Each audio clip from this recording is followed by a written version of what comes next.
M7 official gaming foam.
Fairy games. Spend, play, and win.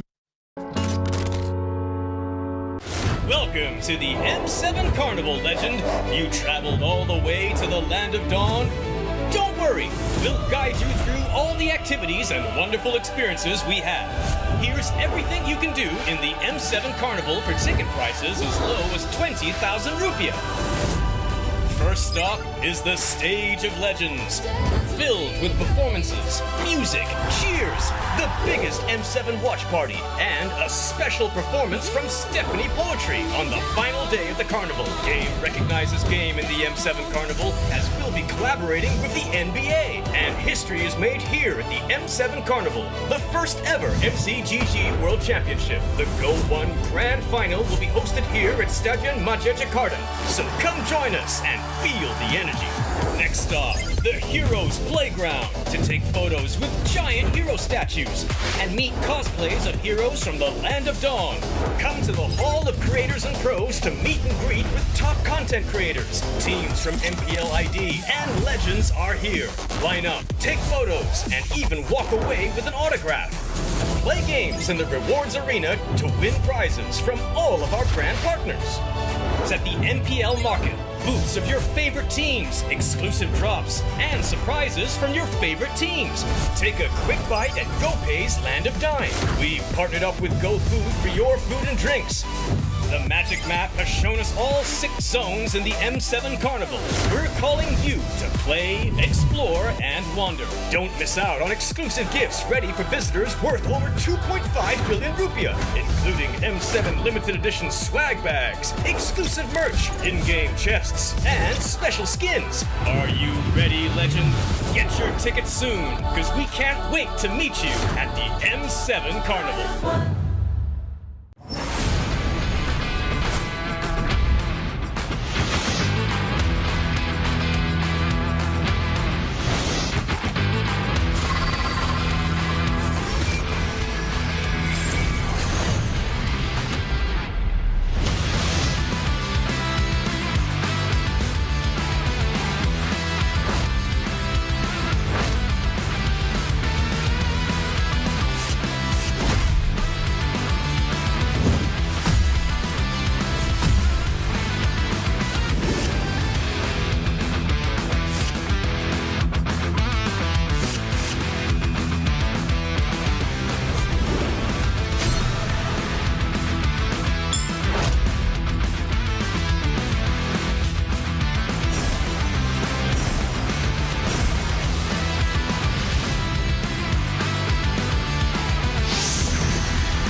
Ladies and gentlemen, this is the day where we find the other two teams that will enter the Swiss stage.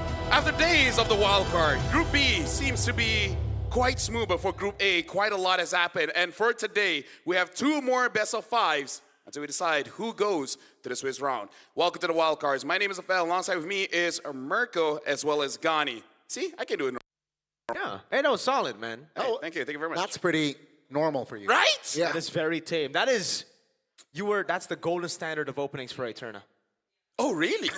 Oh, well, damn. Either ways, we got to talk about what has happened throughout the wild cards, man. Because I really feel like for day number one, it was pretty shaky. A lot of 2-0s, a lot of teams, they were really experimenting. And I like that in 2 days, we figured out, if anything, it's just not Guinevere. Guinevere hasn't been the pick to get a single win so far. It's still at 0% win rate. 0%. So, yeah, I don't know what is up with the Guinevere picks, but usually we see it and it does well because you pick it up on certain scenarios, right? In very, very specific situations, like when you're up against a Fredrin, or even on the Kai when you just want to try to get the anti-CC.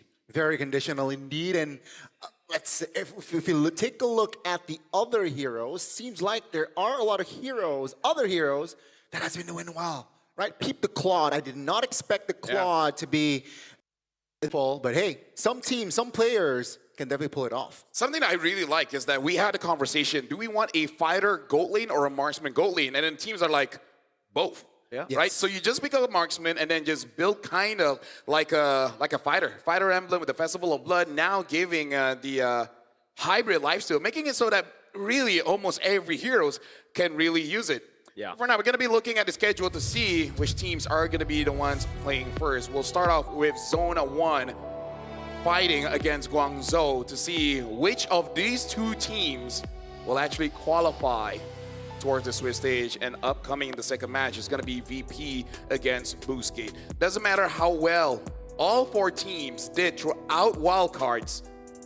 If you lose this one, that's it. It's over. And that's why it's a best of 5. You know, when everything's on the line, you need to have even more games to determine who is better on the course of not just the 3 games, but now 5. So this is also going to be some of the teams. If you want to be main stage ready, you have to get through a best of 5. How's the stamina going to pull up here? Yeah. Later on, they will go back to best of 1s, but they need that experience. Definitely going to be brutal, right? I'd rather say go home yesterday than going home now because it's just so close. So close, but yet so far. Right now with the headline here, we got to talk about the relationships between Zone 1 against Guangzhou because both actually started at the same time during wildcards. Yeah. I remember it was back in Malaysia. It was during MSC wildcards, if I'm not mistaken. I think it was M5. M5, yeah, sorry. So, yeah, they start roughly at the same time. And now, I would say they're grasping the whole competitive scene internationally roughly at the same time, at the same strength. And the thing that I like, it's a best of 5, is that luck has very little in this, right? Best of 1, quite a lot of luck is involved. Yeah. But more games are being played, it's more just about the consistency, more about your, well, as your stamina. Definitely less mistakes, and you can definitely recover with the best of 5. But let's see here, as the East Asia will collide in this match, where only one will rise. So again, which team is it going to be? Zone or GZG? I would say at least in terms of their achievements, at least for Mongolia, they advanced during M5. So far, when it comes to the China region, they haven't advanced just yet from the wildcard. So this is now or never, man. You got to make it true. They were so close, though. I think it's kind of like, it's weird to see the dynamic because Lilgun, they exploded onto the M5 wildcard scene. They were instant the favorites. And then, sorry? The downloaders, right? Yes, sir, the downloaders. They needed a game to download. But then, M6, we saw them drop off. Meanwhile, for China, it's always been like a step forward every single time. They got really close to making it in the M6 wildcard, almost taking down one of the tournament favorites, Ulf Fednar, back in the day, with Coach Osprey as well. And it was a pretty controversial Zed stage still moment that led them to lose the game. In fact, that is so big. It actually influenced Yeah. further tournaments, Yeah. right? Like With a lot of Yeah. investment has been done. Exactly. So yeah, it's again for the China region. It's practically now or never. Yeah. Maybe not never, but now it's just Now or later. now or later. It's today or tomorrow. Or next, yeah. Yeah. But I think, it's just one more step for them. Yeah. If they're able to do so right here today, it's going to perhaps rewrite history in a sense. Something I can say about both teams is that if you're talking about teams that's getting better, I kind of feel like Zone 1, I feel more of that compared to Guangzhou because I really feel like day number 1, they're also kind of trying to figure things out, but as more games being played, they look infinitely much better. For Guangzhou, they look good. The only thing that I'm worried about is losing against VP. Some teams, after taking a loss, they might overthink it, right? And then they start making funny things in the draft. I just don't want to see that. Yeah, I agree. The thing about Guangzhou Gaming and Zone, though, is the fact that it's just two teams with different styles entirely. Zone is more like the Virtus Pro in this scenario, where they like to play the system, they love to play with just the core fundamentals of MLBB. Meanwhile, Guangzhou Gaming, they like to take that step over the line. They want to go for those crazy picks. Yep, and now before we even start the match itself, we want to see a bit more with Guangzhou as well as Zone 1. We've read a video, so let's check it out.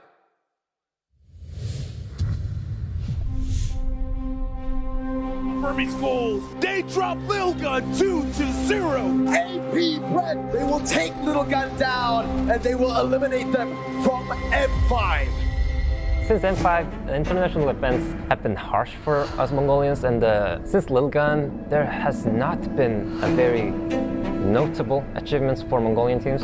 But we are not included in any organization, and we don't even have sponsors, as you can see, and we're just some kids chasing our dreams.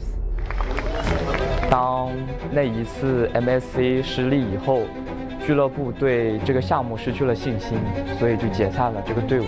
对我来说是一个心理上的很大的打击，因为当初的队伍现在就只有我一个人留下来了，想起来挺遗憾的，因为我的目标一直没有实现，然后也没有机会实现了。动力是失败转变过来的，所以我想去试试能不能赢回来，我不想放弃。Yeah, it's gonna be huge for us, and I think we can do it to reach Swiss stage, maybe even do better.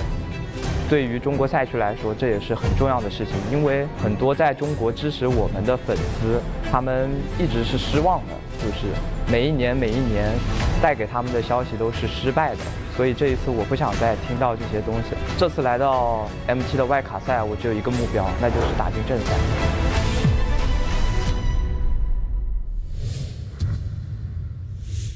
The motivations, the disappointment, as well as the weight on their shoulders. Because looking at that, they were talking about every single time they failed the journey, and every single time the hope of their region is on their shoulders. If they win this, it's a big impact, not just for them as a players, as an org, but the region as a whole. So I gotta say, for both teams, it's a lot on their plates. Definitely inspiring potential players later on as well. And they have yet to reach the M7 stage. But Team Zone, with Bunkai, I think it's a solid EXP. Going up against Modi, though, it's going to be a tall order. But I really like the recent performance from Zexora. Yep, Bankai, Zexora, Kenny, Bright, as well as K. Promising young men here. But now we got to look at Guangzhou Gaming as well. Modi, X-Ying, Mei, as well as Owl.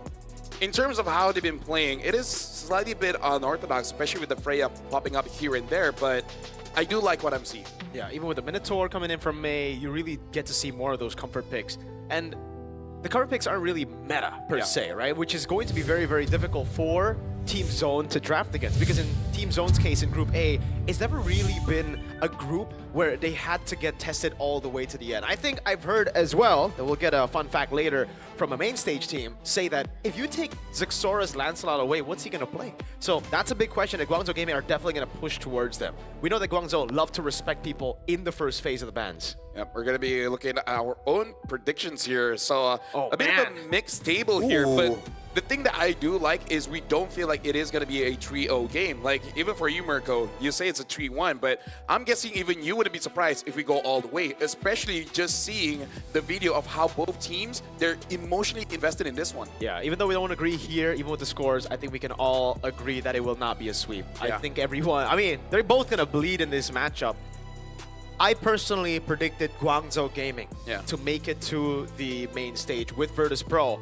But I gotta say, after talking to Summer, after talking to the boys, they converted me, bro. From the Church of Guangzhou to fully zoned out. I mean, like, this is one of those games where it really doesn't matter about our prediction. Whoever makes it through, they definitely deserve it. Because even for me, I traveled from Malaysia all the way to Jakarta here. That's a far one. With Zone. Yeah, Zone was boot camping in Malaysia. Wow. So we were on the same flight, on the same shuttle, arrive at the same time at the hotel. So are you trying to curse Guangzhou Gaming? Is that what you're trying to say? Is that a good thing for GCG or? Yeah. Zone was the one that's boot camping in Malaysia. Yeah. So that's why. That's interesting. Yeah. I don't know how I work anymore. We'll find out. You're wearing the Zone colors. Well, Guangzhou is going to be the first pick here, instantly banning out the Kalia, the Yusin Shin, as well as the E for Zone. Banning out the Grok as well as the Sora, really taking out those playmakers. And yeah, I just feel like at least for today, we'll not be seeing Sora. Unless, of course, El Valentina is available. I mean, we have yet to see Sora yesterday as well, right? I think teams will approach that route again, but it seems like it's going to be the Zushin Bandit out. Wow, GCG. That's, yeah, a different approach, right? Yu Zhong anticipating a possible Yusun Shin, but of course the Lancelot is open here. So no Lancelot for, at least Zixora will have the Lancelot. That's why it's very interesting to see the fact that Guangzhou Gaming actually banned out the Yusun Shin, then picked up the Yu Zhong. Usually you see the Lancelot ban into the Yu Zhong first pick here, just so that you can actually contest and confirm turtle number 1. So Zone getting a comfort pick on Zixora, something that again has been criticized by the main stage team that are going to be facing them. I feel like it's okay for game 1 because again, this is a best of 5. You kind of want to test the waters to see like what is the pattern, especially with the rotations coming in. So even if you do lose game 1, you can download some information and then adjust in game number 2. And heck, it might be even better if they win straight out. You might just have a big hit on their confidence. Definitely have time to recover if it's in a best of 5. It seems like the draft has been gone quite quickly here with the Joy and the Lunox pickup from the side of GCG. They're saying, I don't mind having a mid laner that needs time to be online. And this is scary, folks. Yeah. Remember, if we talk about Guangzhou Gaming and they're running Group B, they've only ever played Fighter Gold. Now, with this composition, they can still pull off a Fighter Gold. It'll be as usual, you know, but I think this is setting up for a marksman. It really looks like they're setting up for a marksman. And the thing is, honestly, like as patches change, looking at the first 3 picks here coming in from Guangzhou, this kind of tells me it's very anti-marksman for Zone 1. Because if you move forward, the Yuzong's going to chase after you, the Joy can chase after you, and I believe we saw between VP against X-Mena, even the Claude with a fighter emblem looking pretty strong. One hit from that Lunox, and then you're done. And I'll look at here, still only 15 years and 7 months old. Wow. K started playing MLBB when he was 8, so that's like, what? Bro. 7 years? 7 years ago? That's how long ML has been out. I haven't even... 7, 8, I don't know. Yeah. More or less. Casting. I think I've casted for like, 6 to 7 years. I was 13 years old 8 years ago. Man. But yeah, with the Hilda here, man. So I think Team Zone, they're trying to limit the roamers. And also, like, of course, with the Cho picked off or eliminated, wants to have plenty of space here at the Lancelot. And perhaps that might be the ability. I think it's the approach from the side of Zone. Honestly, betting on that Kadita tells me 2 things. Number 1, you want to make sure that Kenny doesn't have a good time. And like you said, it does seem like they're setting up for a marksman here. Yeah. And what better time to actually utilize the man you see on your screen here on a signature marksman pick than now when he's up against a rookie, 15 years old, who's feeling the pressure of the wildcard main stage, or wildcard qualifiers for the main stage here. K is up for, I mean, a lot right now, because there's already so much dive on top of the fact that it looks like Owl is going to get a comfort pick. Now looking at the mids available, we've seen in this kind of situation, people pick up something like the Kagura, the Farsa is still there. But again, with Joy as well as Yuzong, quite a lot of mid laners are kind of off the table. And even if you do pick it up, you just kind of have to deal with it. You have to understand that you will always get chased. That's the thing. That's the tricky part of this composition. They're taking their time. It seems like Zone will lock in the Herod, so they will fight fire with fire, all right? It seems like they don't care if there's dive. Harith is a hero that, you know, is okay if heroes die. Yeah. And honestly, the scaling is still very, very strong. Yeah. Amazing. So there are two choices now for Guangzhou Gaming. They either flex the Lunox into the gold lane, pick up another mid laner, which is, I think, unlikely, or pick up the Claude. It's a good lane against the Harith. You're able to sustain against him even better now with the fighter emblem. So it's just a roam now. Do they go for the signature Minotaur is the question for May. Yeah, because at this point, I kind of feel like it's very hard for the draft to go wrong. They go for the high loss as well as the Freya. Wow. So at least for now, they're just going for full comfort. Yeah. We're setting up for a marksman, and we can see that they were really thinking about it. But then they're like, wait, how about we just end it by 11? End it by 13. Yeah. Very strong, and I think this might be the pick that win them game one, right? It's a hit or miss, but Freya, with this composition, right, it says that all 4, even 5, can dive on that composition. It seems like the Farsa will be the stabilizer, but that's they're taking their own risk here. I mean, like, here's the thing. We already talked about it. There's really not that many options, and in the wildcards, man, the match that can take you to the main stage, sometimes you just got to take that risk. You have to. You have to try to play with those minuscule advantages. And man, I guess there's something we can say about Guangzhou Gaming already. We were talking about how maybe after taking a 2-0 loss to VP, it might have demoralized them. No, they're sticking to their strong points. Yep. And now, ladies and gentlemen, with the draft being completed, as we're jumping in, for both teams, quite a lot is on their plate. The regions are watching with the weight of the entire regions on their shoulders.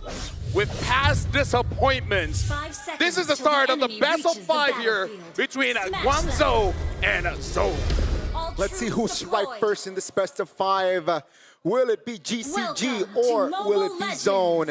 And it does seem like sign of, wow, GCG are very confident in their formation already, right? I think what they're trying to do is, even though they have the Lunox, they want to go aggressive. Yeah. I kind of feel like with this, what Guangzhou really wants to do is just try to apply as much pressure as they can and try to see which lane is probably going to be the weakest one, and then try to attack that one. They don't want to lose any forward momentum against Team Zone. Early on already. Oh, Zixora trying his best to get on there. Now gets stunned up. POT come down as well with May and Owl rotating as he clears up top right there to provide peel. Kay's going to deal a little bit more damage here, but he has to respect it again.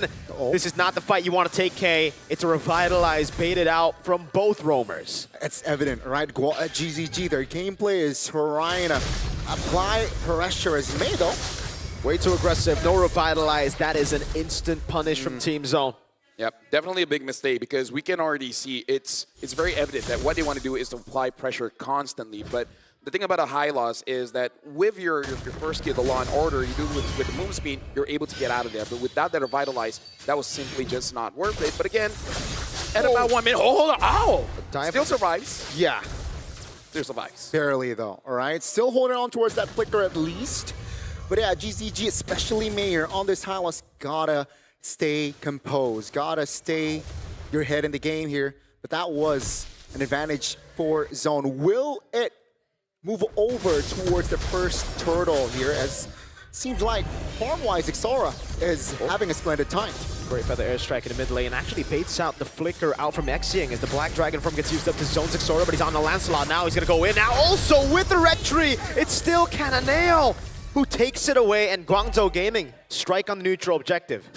I would say that's beautiful by both teams. Even Zexora, sure, he did not get the turtle, but at least he didn't die. And you can see that Guangzhou was really trying to get him. So even though, yes, they lost, they didn't lose too much. I feel like for that kind of trade in the first 2 to 3 minutes of the game, I think it's still acceptable. Yeah, respectable attempt, right, from Zexora, but it seems like a GCG, especially Cannonale, was still clutch on that retribution take. And you can see here, Zone getting that first blood, GCG recovering, right, with the gold at least. It's still at equilibrium, but now they have equalized on that department. You can see still movements, very ambitious movements already trying to take away green caps from the hand of Zone. Dive jump the mid lane with the glorious pathway as well. Great reactions from Kenny as Zixora tries to go for the invade on Cannonale. No prio though, this is going to be difficult. Zixora has Retribution. He's going to have to try to win it out, and it does. Xing's right there as well. Zixora misses the puncture and gets punished by Xing. Bright tries to help him out with the AOG. Cannonale is building those stacks up. Bright has Revitalized, but no AOG. Modi is walking up. That'll be it. I would say right now Guangzhou is forcing Team Zone to play on their tempo, because even with that gank in mid, forcing out Kenny to use that ult way too early makes it so that there's no way for them to protect Zixora when he's trying to get out. And honestly, that kind of happened in the first turtle as well. Kenny on this far side, I understand. There's so many people that's chasing after you. You kind of have to preemptively use your ult and try to get as much value as you can before you potentially die or have to get away. But I don't know. I kind of feel like you need to give a bit more protection towards Kenny so that he can actually influence when it really matters. Yeah, I agree. The Feather Airstrike so far hasn't been too effective. And you can see him struggling to take farm, get space. You know, a couple of flickers spent defensively, and that's not a good sign for Zone. The second unit is Again, the risk of the far sub pick. You're going to get caught by the Yuzong, and now it's an all-in over on Bright. How many times can they cancel the AOG? Not a single time. Bright catches them off guard, gets the AOG out, but it is a big win now as they get a kill plus the free turtle. It happened again, all right? The Barca was abused practically without the flicker. They had info, they're keeping tabs, and now the Freya is just munching on the gold shield. Things are not looking good here for Zone indeed, as they need an answer. They need to find an angle to at least take good fights, and they're not having it right now. I would say, like, people can say, why did they pick up the Farsa? But we got to put it into context, right? Amazing draft coming in from Guangzhou, but hold on. Zixora should be fine here. But yeah, looking at the bans, Jushin ban, Eve ban, Karita ban, Kimi ban, there's really nothing left. No other options, right? The Lunox picked away, remember that? The Valentino was the only other option, but there are not really any good ults you want to take. Even with the Black Dragon form, a lot of people might be like, all right, go for the Black Dragon form. No, on a Valentino, you're still squishy. You jump in, and especially against a Lunox, you will die in the air, brother. This is very tough here. 1,000 gold seems like it's 3,000 for Zone.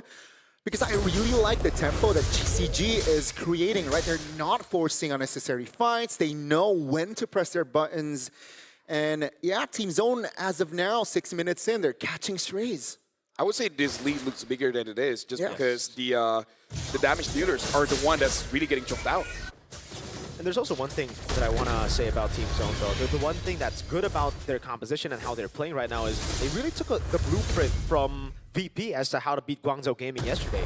Guangzhou Gaming were in the lead in game number 2 with a fighter gold composition with a Hellcurt and XP. And Virtus Pro just weathered the storm. They waited for the scaling. And now as Team Zone starts to lose out the early game, that's what they're doing. They're trying to nullify all those fights, neutralize the gold lead, and play as safe as possible up until those item power spikes come through. And we got to look at the itemization here, especially for the Freya. It's still going to go for full damage, which, again, if she's able to get on someone, they might die. But if not, we'll get punished. Let's use Wave Spider. Not a good start to the fight now. That's on quite a big cooldown. Is able to go for the stun. Instant engage with the taunt as well. But look at Owl, the back line jumping onto Kenny. Xing will be able to survive as Zixora has to use the Thorn Rose. And Bankai with no Bravest Fighter is just so vulnerable. Owl walking back. Cannonale with the Red Tree win. And K now jumps in with the Zaman Force over on Owl. But it's responded over by a Flicker. Good AOG locks Owl down, but there's no taunt to follow it up. And again, Team Zone is struggling to find the right connection here. Team fight-wise, GCG taking it all. Taking 2 members plus the turtle. They're doubling their gold lead, and Owl just collected the Sea Halberd. So bad news for Bankai, bad news for Bright. Even K gets nullified or gets negated. In the mid lane, very calm, very composed. Xing just playing his game. Yeah, but I kind of feel like, oh, hold on, they want to go on to Zixora. Re-engage, Zixora doing so much, able to get a trade in. Cannonale will take him down though, so at least it's 1 for 1. Yeah, and again, I kind of feel like for Team Zone, it's still kind of okay, especially with that Harry. I do believe that in this current patch, Harry is still very strong. Modi will be able to escape with the Fierce Dive. Oh, forces the Black Dragon form out. Hey, now with those Zaman Force, has to back away. Right. Really good position to hold there. Knows that was some form of reinforcement coming. Great timing on that disengage. Even though K is 15 years old, but again, 8 years of playing MLB, man. That's better than me. Yeah, this guy has the experience. Half his life, dude. Half his life. He played MLBB, and now he is showing up his chops. And now looking at how Kenny is absorbing so much pressure, he's getting quite a lot of space. True. Still a quiet game though. But GCG so far has been controlling most the control map, and Holy Crystal already locked in. Yeah, that's the way to zone right there. ENG just ulting menacingly. I do want to talk a little bit about the Holy Crystal purchase for Cananeo, though. That is his second item after Genius Wand. Hold on, yeah. Owl should go. Oh, great CC. New timing on Owl. And he baits out a flicker there from Bankai right as the Lord spawns, but back again. You only counter the Joy on the Harith when you have enough items to deal with Modi again, getting the Petrify into the initiation. In the back, it's them completely zoned away. The airstrike comes down as well. The AOG gets cancelled. Bright already used Revitalize. Cananeo is looking for the next fine beats. We'll be able to find it, but it's only onto the frontliners who are able to walk away. How did no one die there? Yeah. Oh, they were trading blows. Xora still looking for it. Yes, Puncture gets away. Owl, very menacing at this point of the game. Dude, it's like watching MMA, man. Round 3, you think someone would get TKO'd, but then they just extend it all the way. Might go for a decision. Might go for a decision. GCG managed to trigger a couple of spells, and it seems like it's going to be a free Lord. What a cancel on the Phantom Execution. Owl under turret. Good AOG from Bright. Owl gets caught, has to flicker out, and it is a free Lord to Guangzhou Gaming. That's K in the back going on Cananeo. The assassin got assassinated by K. And right now we can see that K is going to be a problem. So now Team Zone, even though there's just one kill, you can look at them. They're actually feeling it right now. Wait a second. The way they're juggling the turrets. Look for the airstrike coming down. ENG still has the brilliance. Can't get away. Bankai has the Brave Spider. We'll be able to use it under turret together with K. The two side laners of Team Zone. Team Zone popping off now in the mid-game.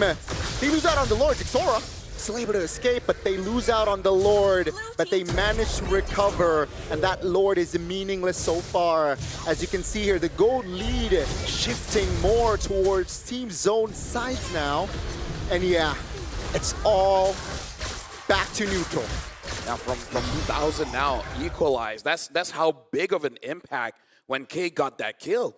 It's one thing to get those items, but it's also another thing that you don't see in the numbers is the level of confidence you give over towards your team.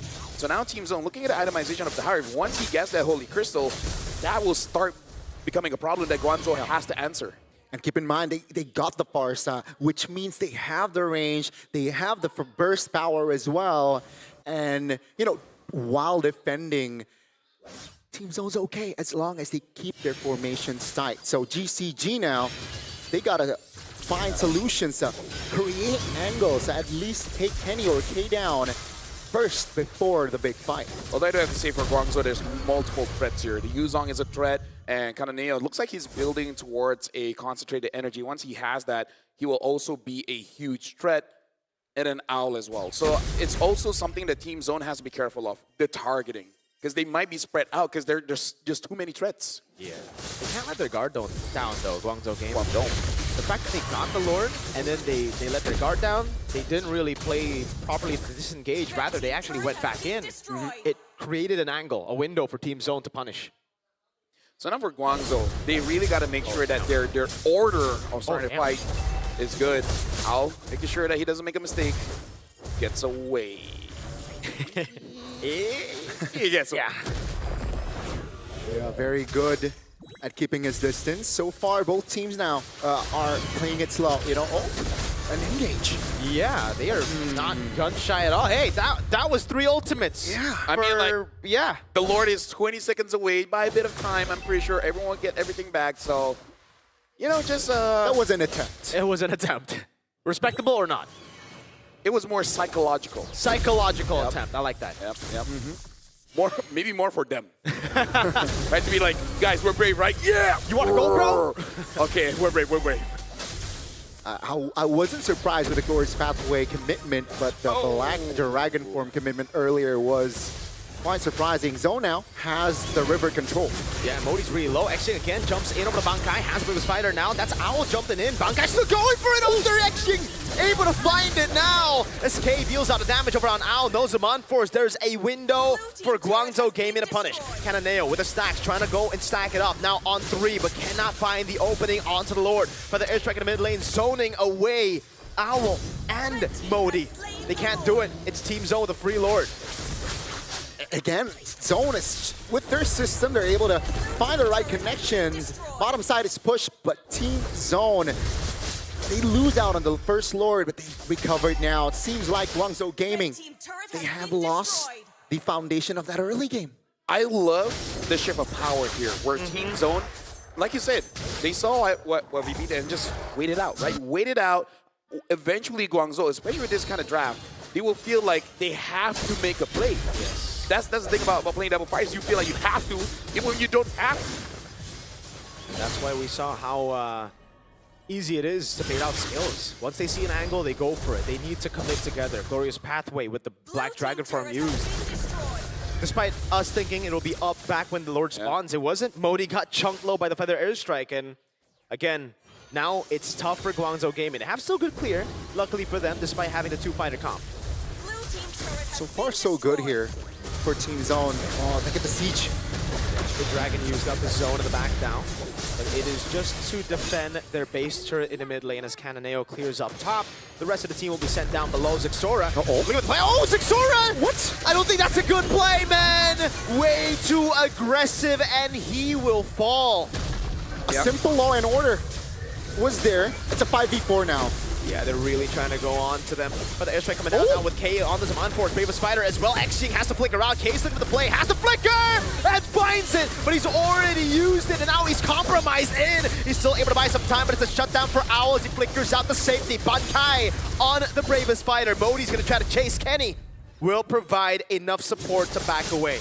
Something about these teams, man, again, maybe it's the pressure on their shoulders, because again, you think about the past, you think about the present, as well as the future. There's a lot on the line, and that's where we see, for both these teams, they have this idea that they really have to win. So I love that they're attempting it. They're making plays, and then when they see an opportunity, they see some kind of mistake, they want to go for it. But we also have to keep ourselves composed. This is a best of 5. Yeah. They got to make sure that, even from the get-go, you don't burn yourself out too much. Right now, Team Zone, they're looking pretty good because they have a rough understanding of what you want to get out of Guangzhou. Black Dragon form not there? Great. Ying already using the brilliance? Amazing. Yeah, they gotta start keeping tabs.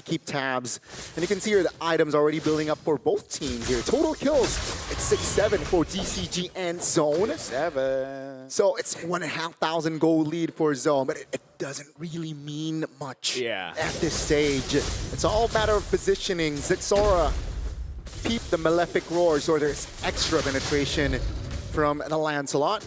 It seems like river control, at least past 10 minutes, it is all Zone. So GCG here, starting to lose momentum. Yep.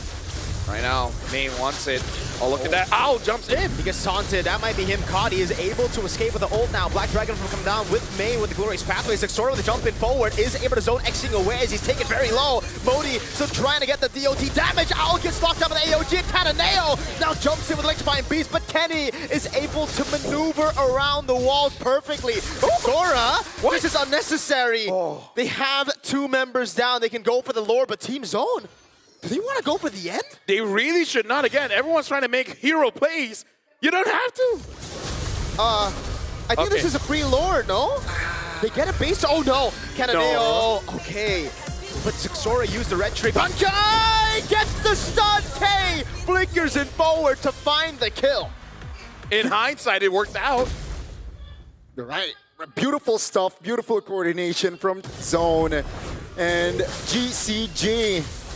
We mentioned that they start to lose momentum, and now they really start to lose the control.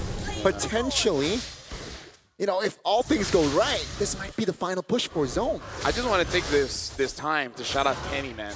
This is not a game a Farsa should be 0-1-7. It should be 0-7-1, right? Despite always getting chased, still able to get good positioning. And now we're going to be looking at an instant replay, but a fight might actually break through. Hopefully nothing big happens. Oh, that is pretty big. Right as you compliment him, man, Kenny gets taken down. AOG as well, they go for the fight here. Zixora's taking it very low. Allison's gonna go for it. Zixora finds the immortality. Can he buy the winner crown in time though? He will not be able to as Modi finds the killing spree. And 2 big carries on Team Zone have just fallen. Cannonale in the back now with the Electrifying Beast, baiting out K's on force. It's a stun over. K does not have flicker. The Lord will be dealt with by Xing and Cannonale as Modi gets away from K. You know what, Kenny? My bad. Owl trying to go for more now. K gonna be stunned. Oh my god, with the glorious pathway as well. They go all in, but Kai was able to find a stun, and now the turnaround happens. Cannonale, no electrifying beats. May tries his best, but it's not enough. What a turnaround. Nobody can stop K at this point. This Harith just pops up and Cannonale all alone. Electrifying beats over on K. Cannonale doing it again. Gets the immortality down as well, but look at the base. This will cost Guangzhou Gaming all of their base turrets. Team Zone right now. Cannonale, can he finish it? Because Kenny's here. Bankai is here. I actually think he can. 10 seconds. Yeah. That's all he needs. Oh my god, with the AOG as well. Cannonale has to play perfectly. He's able to dash around now. Electrifying Beats as well. Kenny trying to survive with the help of the Revitalize. The minions have been cleared out. Cannonale finds the kill and Xing respawns. Can they lock the base? Black Dragon coming down. That's a Petrify to cancel Zixora's basing attack. Modi gets the kill and Team Zone crumble in Guangzhou Gaming's base. Yeah! Dude! What? Now that's amazing. Now, dude, I love the start of the fight that decides who goes over to the Swiss stage. We had an amazing base defense. Now this is the game we've been waiting for all wildcards. I mean, I know this is the best of 5, but what a game 1. What an opening game in GCG. They have an angle to end the game. Can K do what Cannonale did? He doesn't need to. You know what? Okay. So first of all, for all 3 of us, shut up. I say something about Kenny, he dies. You said no one can stop K. Yeah. Immediately dies. Yeah. Let's shut up. Yeah, let's shut up. Let's just enjoy the game. We can do analysis without talking about anything. Or just let the effects do our work. Just shut up. Yep. There you go. There you go. But at this point, 20 minutes in, 2 more minutes where it becomes very dangerous whenever anyone dies. Yeah. At this point, even with Guangzhou having no protection of their base, somehow if they get an amazing team fight, they can just end the game. So the last 1, maybe even 2 team fights might be the last one of this game. Wow. Let's see here. Again, ladies and gentlemen, 3 base turrets taken down, though, from the side of GCG. So that's an advantage from Zone. If they're able to, exploit the lanes, I think they have an edge. But GCG, they got to be perfect, especially in the sword dance. Oh, that is... Okay, I thought he was going to get the second hit, too. Right, thought he was going to get a taunt. Glorious Pathway with the Black Dragon for him now all in into the back line, but K is able to go for some on-force, and that's big. Once they bait it out, Cannonale can now go in, but look at the waves. Bankai finding a stun on to Modi. Able to go for the fierce dive. Oh, with the all-in in the back, and there's no Zaman force. Cannonale! Again dives in forward. K buys the immortality, but he gets obliterated by Cannonale. Zixora right in the base. Zixora going for the gun in the way. Modi recalled as well. Dive. Immortality already. Modi trying to clear the waves. Zixora trying to end the game, but it cannot happen. Modi takes him down. Guangzhou Gaming, I think that's it. They have wiped Team Zone out in game 1, and they will take this game. Bro, what an opening game here. Team Zone, Guangzhou Gaming essentially base to base here. Dude, like, all 10 players of this game gave it their all, and it's just the first game of this best of 5. What a game indeed, LaFell. Miracle. GCG, they were the ones without the base turrets, but they were able to wipe that's why Zone out. That's why timing is so important. In 20 minutes, that was like what, 22 minutes. That's the point where if someone dies, that's GG.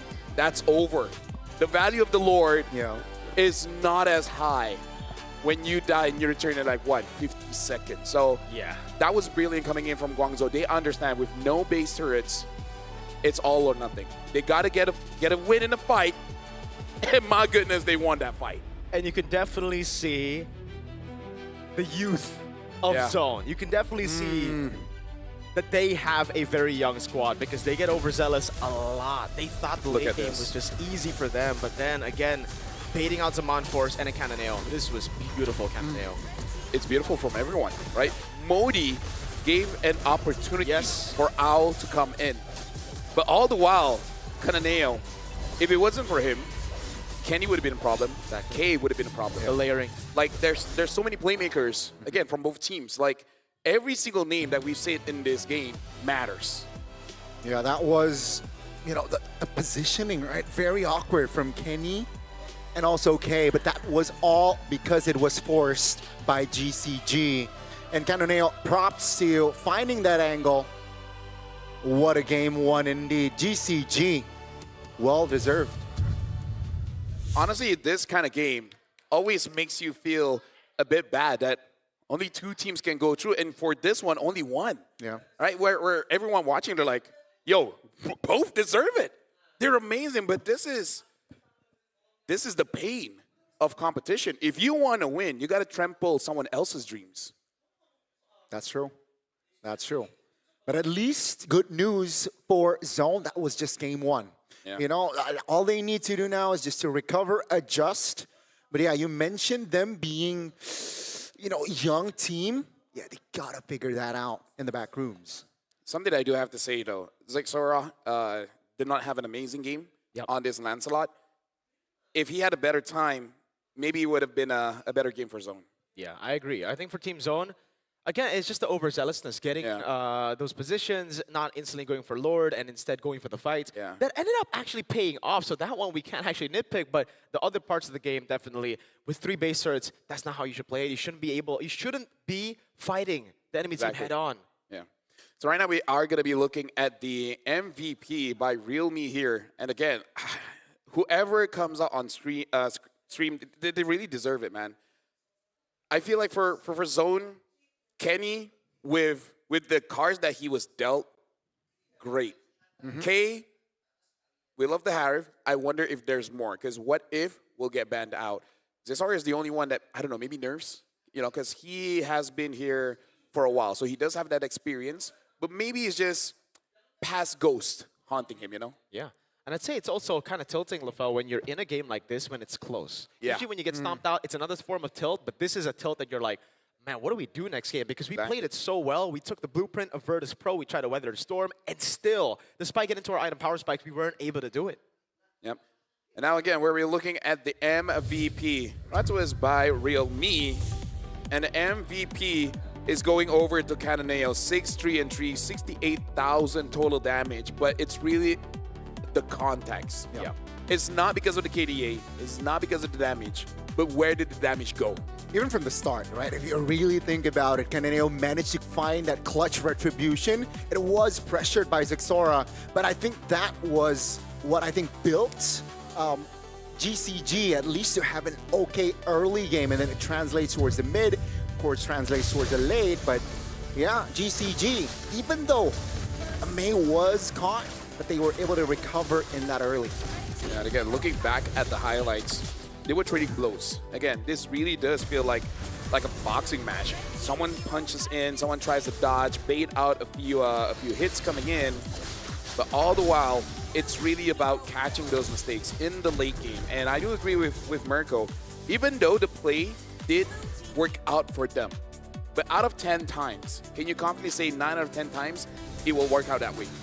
And especially later on once you get to the main stage, right? Those main stage teams are definitely going to be exploiting those little mistakes. Different stage indeed, right? But this was the momentum, I feel like, for Zone. They were able to find the right angles to, you know, touch base. Yeah.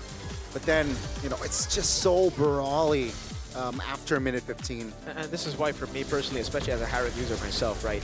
You cannot be walking up when Zaman Force is down against a Joy, against anyone really.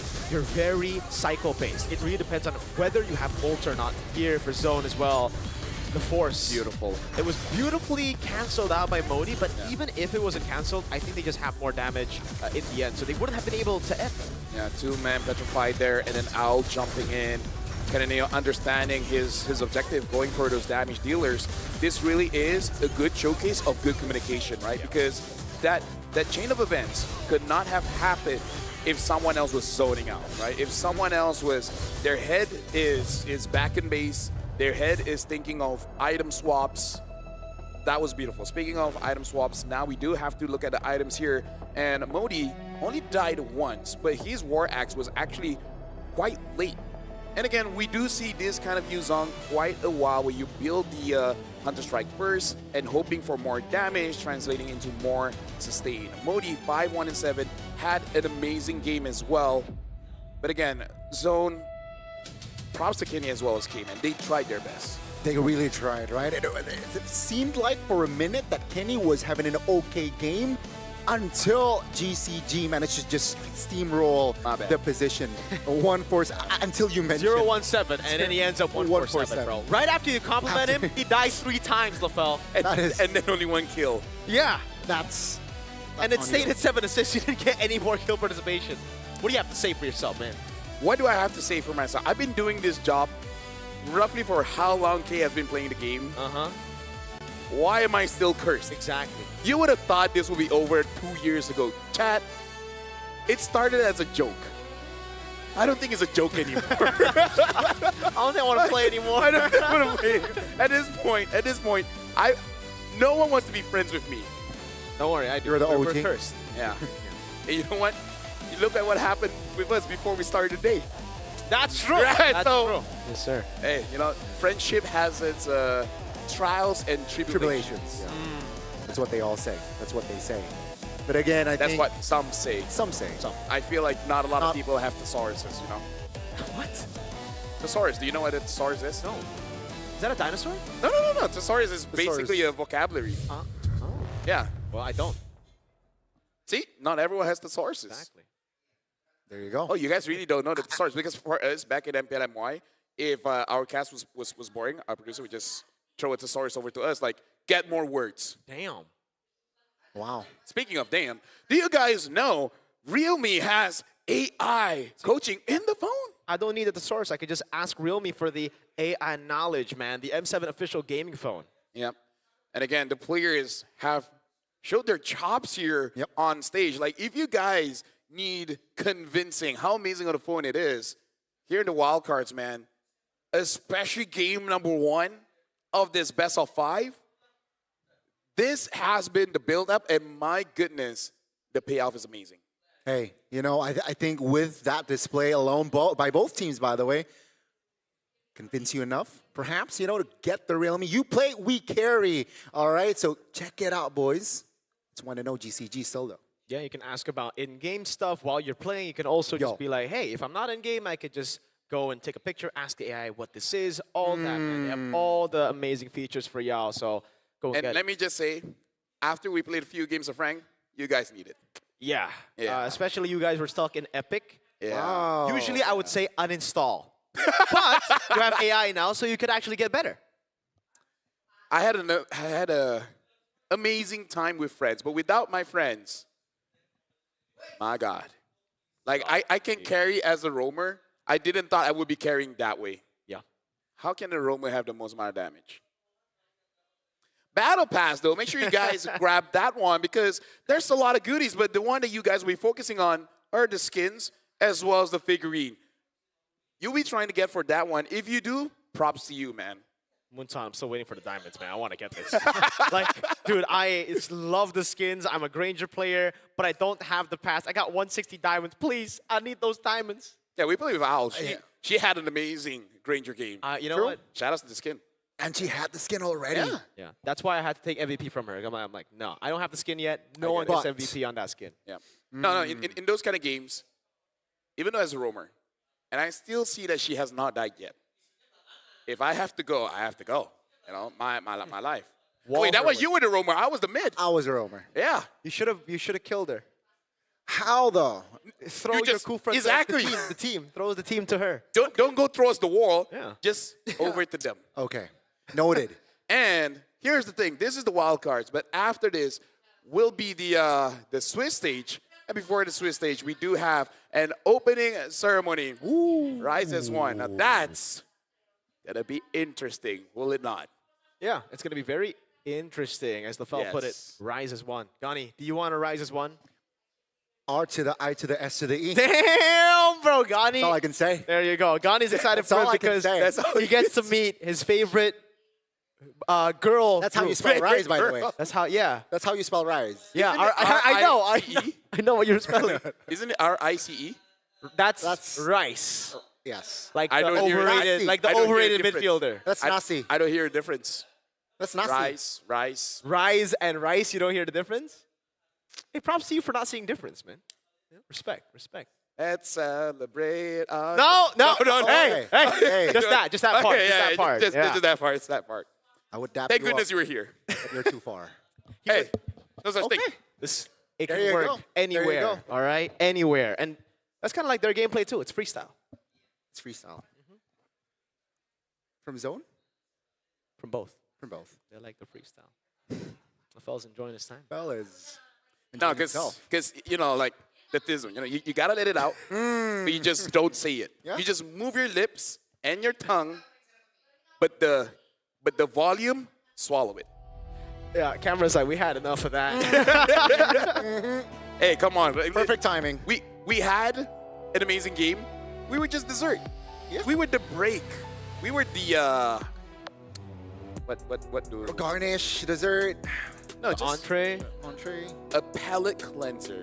We are the palate cleanser? We're the palate cleanser. Wow, Because here's the thing, there was a lot of spice. We give the milk, now they're ready, and then we're going back in. Speaking of top 5 players, GPM. Damn. We got Zaro, we got Super Gorka, Zexora, Kataneo, as well as K. Now we gotta look at Zexora as well as Kataneo. Here's the thing about gold though.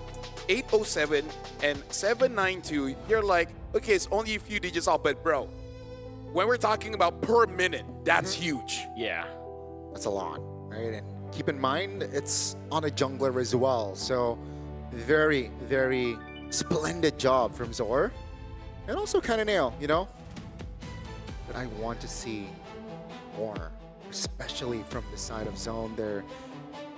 In that game, at least, I thought that Hey, Zone has chances to at least turn it around, But no. Mirko, nice you can say it, why can't I? Wait. Hey, nice soup. Nice you can say it. By the way, he literally just said, no. People have no idea what we're talking about, but Whoa! yeah, breaking the language barrier. This is a quote by May. He said, we learn key terms needed for in-game communication. Though normal conversations are still a bit weak, I can communicate efficiently enough during matches using phrases like go, go, go, save me, and see me. Wow. At the same time, Kananeo and Al also learn some keywords in Mandarin. Dude, like Dachahao, Ni hao. 你好, 谢谢, Big chilling. Yeah, that one. That was ice cream. Yeah. Breaking the language barrier. That's what we've been doing for all of us. True. Islands, all the time. Yeah. We started learning a lot of Malaysian. Yeah, Melayu. Bahasa Melayu, BM. It's very different to Indonesian. Very, very different. Yeah. Night and day, by the way. Yeah. I gotta say though, respect to them, because usually if it's like the Indonesian and the Filipino players or the Malaysian players, we wouldn't be saying go, go, go, save me and see me. We'd be saying, Yeah. yeah. Exactly. No. Yeah. Exactly. So it's like, hey, props to them for actually learning You know what? the good words. Props to whoever got the quote, because I feel like there were a few words they had to cut out. Yeah. They were like, yes. Maybe not that yes, one. Stop. Yeah. 90% out of that. Yeah. And it's like, okay, sir, after talking to you for like a good 27 minutes, we got 3. Go, go, save me, CC. There you go. Power of language, brothers. Dude, language is amazing. You're amazing. Accents as well. History is amazing depending who you ask. That's fair. The winners Food are the is losers. great. What? The winners are the losers. Yeah. History. Yeah. That's why I don't trust history. What else is amazing? The maps are pretty good. I like this change. That'll be Moonton. That'll be Moonton, yeah. That'll be Moonton always. Double broken walls. Ooh. Interesting. Hey, if it ain't broke, oh wait, it is broken. It is Never mind that. If it ain't broke, walls. Dude, breaking barriers. Right? Language barriers. You break it, you break the walls. So it's figuratively and in game. Exactly. But chat, if you don't understand someone, don't break walls. No, Just break the language. thesaurus. But that's kind of just for English. Yeah. Still. System Guangzhou, Dragon first pick Spirit. again. Wow. Kalia, Yushin Eve, bad again. Yuzong, first pick again. Zone 1, will they change up this time? Will they get something like a Lunox early? No, they go for the lands as well as the Gatot. So far, same openings. 3 picks, same as game 1. Will GCG go for the Lunox again? They will. Joy? And Joy. So this is, Same if it ain't broke, don't fix it from the side of GCG. Damn. How will Zone play this out, though? Is it doesn't- Lapu again still? I mean, the Lapu was pretty good. Bankai was Dude, doing a really good job on it. I feel like take Karita or Kimi. Because those two were banned out. They got to prioritize the mid lane now. Exactly. Yeah, Because I you think- know that Kenny did okay as a far side. But you know even Kenny is like, bro, if I had something else. That wasn't my game at all. my game, yeah. So if they do change that approach, I like that idea. And Zone seems like they're taking their time here in that last pick before the second phase. So they might go for that mid lane pick. That they should go for that approach. I feel like Kimi is safe enough. I prefer Kadita, but it's kind of a fire taste. But yeah, I can go for the Kimi. Yeah, so the Ruby is definitely something that Guangzhou Gaming have to ban out now. Okay. The Ruby definitely can definitely be a threat. In the And previous game, they banned out a Kadita and Kimi, so now it's pretty open for Guangzhou.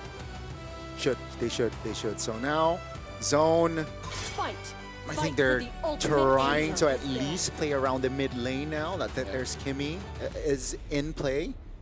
But it seems like the approach can be the same from the side of Zone. They ban out the Hilda and the Cho last time around. Yep. And I don't see any reason to change, even though the high loss was pretty strong. It wasn't really the game changer, right? It wasn't the one that really punished their rotations. So far, so good. At least for drafting-wise for Zone, there's definitely adjustments. They're taking their time here. If not the Cho, they definitely can go for another roam ban. But you mentioned the Ruby earlier, Miracle. It will go through, but it seems like it will be the same bans in the second phase for Zone as well. No Cho, no Hilda, just full respect. Yeah, just the high-lows again probably for May. Yeah. And then last pick, I wonder what else going to play. Probably Freya again. Yeah. Thing is now for Zone, it looks like a CC angle if there's no Ruby. I think Guangzhou are going to actually ban it out though, right? Because then you have CC Gatot, Brave Peel, you play the front to back with the Kimi. Yeah, other than CC, not entirely sure. Maybe they can still go for a Lapu, Esme. Yeah. There's still quite a few fighters, but Zone did have a good game with the Harif. I wonder if they want to force it out again. Because they lost not because of Lunas, it's really just because of that Joy. I am not the only one. Okay. What is going to be the change here? That's a really good ban as well though, by the way. Like, that's the only thing that can really stop the Joy in the early game with Yuzong. So, there you go. Good stuff. Definitely a hero that can break the momentum, that Phoveus. So now, Zone, what are they going to prioritize during the second phase? What do they need? Do they have enough crowd control? Is my question, right? Sure, the Gatot Kacha has the AOG, there's Traction Pulse, but is it enough to, change team fights? Previous game, they did pick up the Harif here. I can see an angle for sure, picking up something like a CC, and that hides where the CC is going, right? But no, they're going for that Harif. Probably worried, what if it gets taken away? And just want to see the full matchup before committing to your EXP. So is this Freya again, or do they try to swap things up with like I think it should just be a Freya again, right? It's the same matchup If it again. ain't broke, don't fix it. There are changes though, right? Like with the Kimi, it's not as vulnerable as the Farsa, in a way. Yeah. Because again, we don't see marksmen so far. Yeah. We just don't For know. GZG. Yeah, exactly. So we just don't know whether it's just gonna be that all the way through, or they're just hiding that for this kind of moment. Because going up against a Kimi, I would argue they already have enough dive. They already have enough dive. But some people that you ask, they will say it's never enough dive. And this is quite a big difference here now with the Tigreal as well as the Granger. Probably just forcing out that Kimi to make sure that he uses the Purify and the Lapu gets picked up. Owl is on a marksman. Yeah. I said before, I mean, in my own tier list for wild card, I said the best gold laner on marksman in the meta, in the wild card is Owl. So he hasn't played the marksman, but now finally we get to see him on a marksman. I want to see how good he is again on the Granger. Has the fighter meta changed his playstyle completely for him to not be able to play well on the marksman, or has he been saving his cards all this time? We might get that answer. We will get that answer here in the second game. It's round 2, GCG end zone. You can see here from the composition, it's quite even from both sides. Yeah. There are opportunities for me to really pop off because Kenny is using that Purify. Now, ladies and gentlemen, we're about to jump into game number 2. Game 1, it was base to base. They showed an amazing game. Can they keep it up? Can they actually make it better for game 2? Let's welcome to the land of Dawn.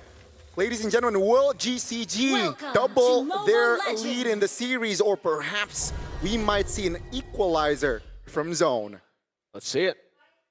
It is concerning though, right? Because yes, the Tigreal forces out Purifies, but now that you have Purify, that means it's going to be very easy for you, Zong, for even the Granger to lane against you. You're not as much of a threat without the Flicker.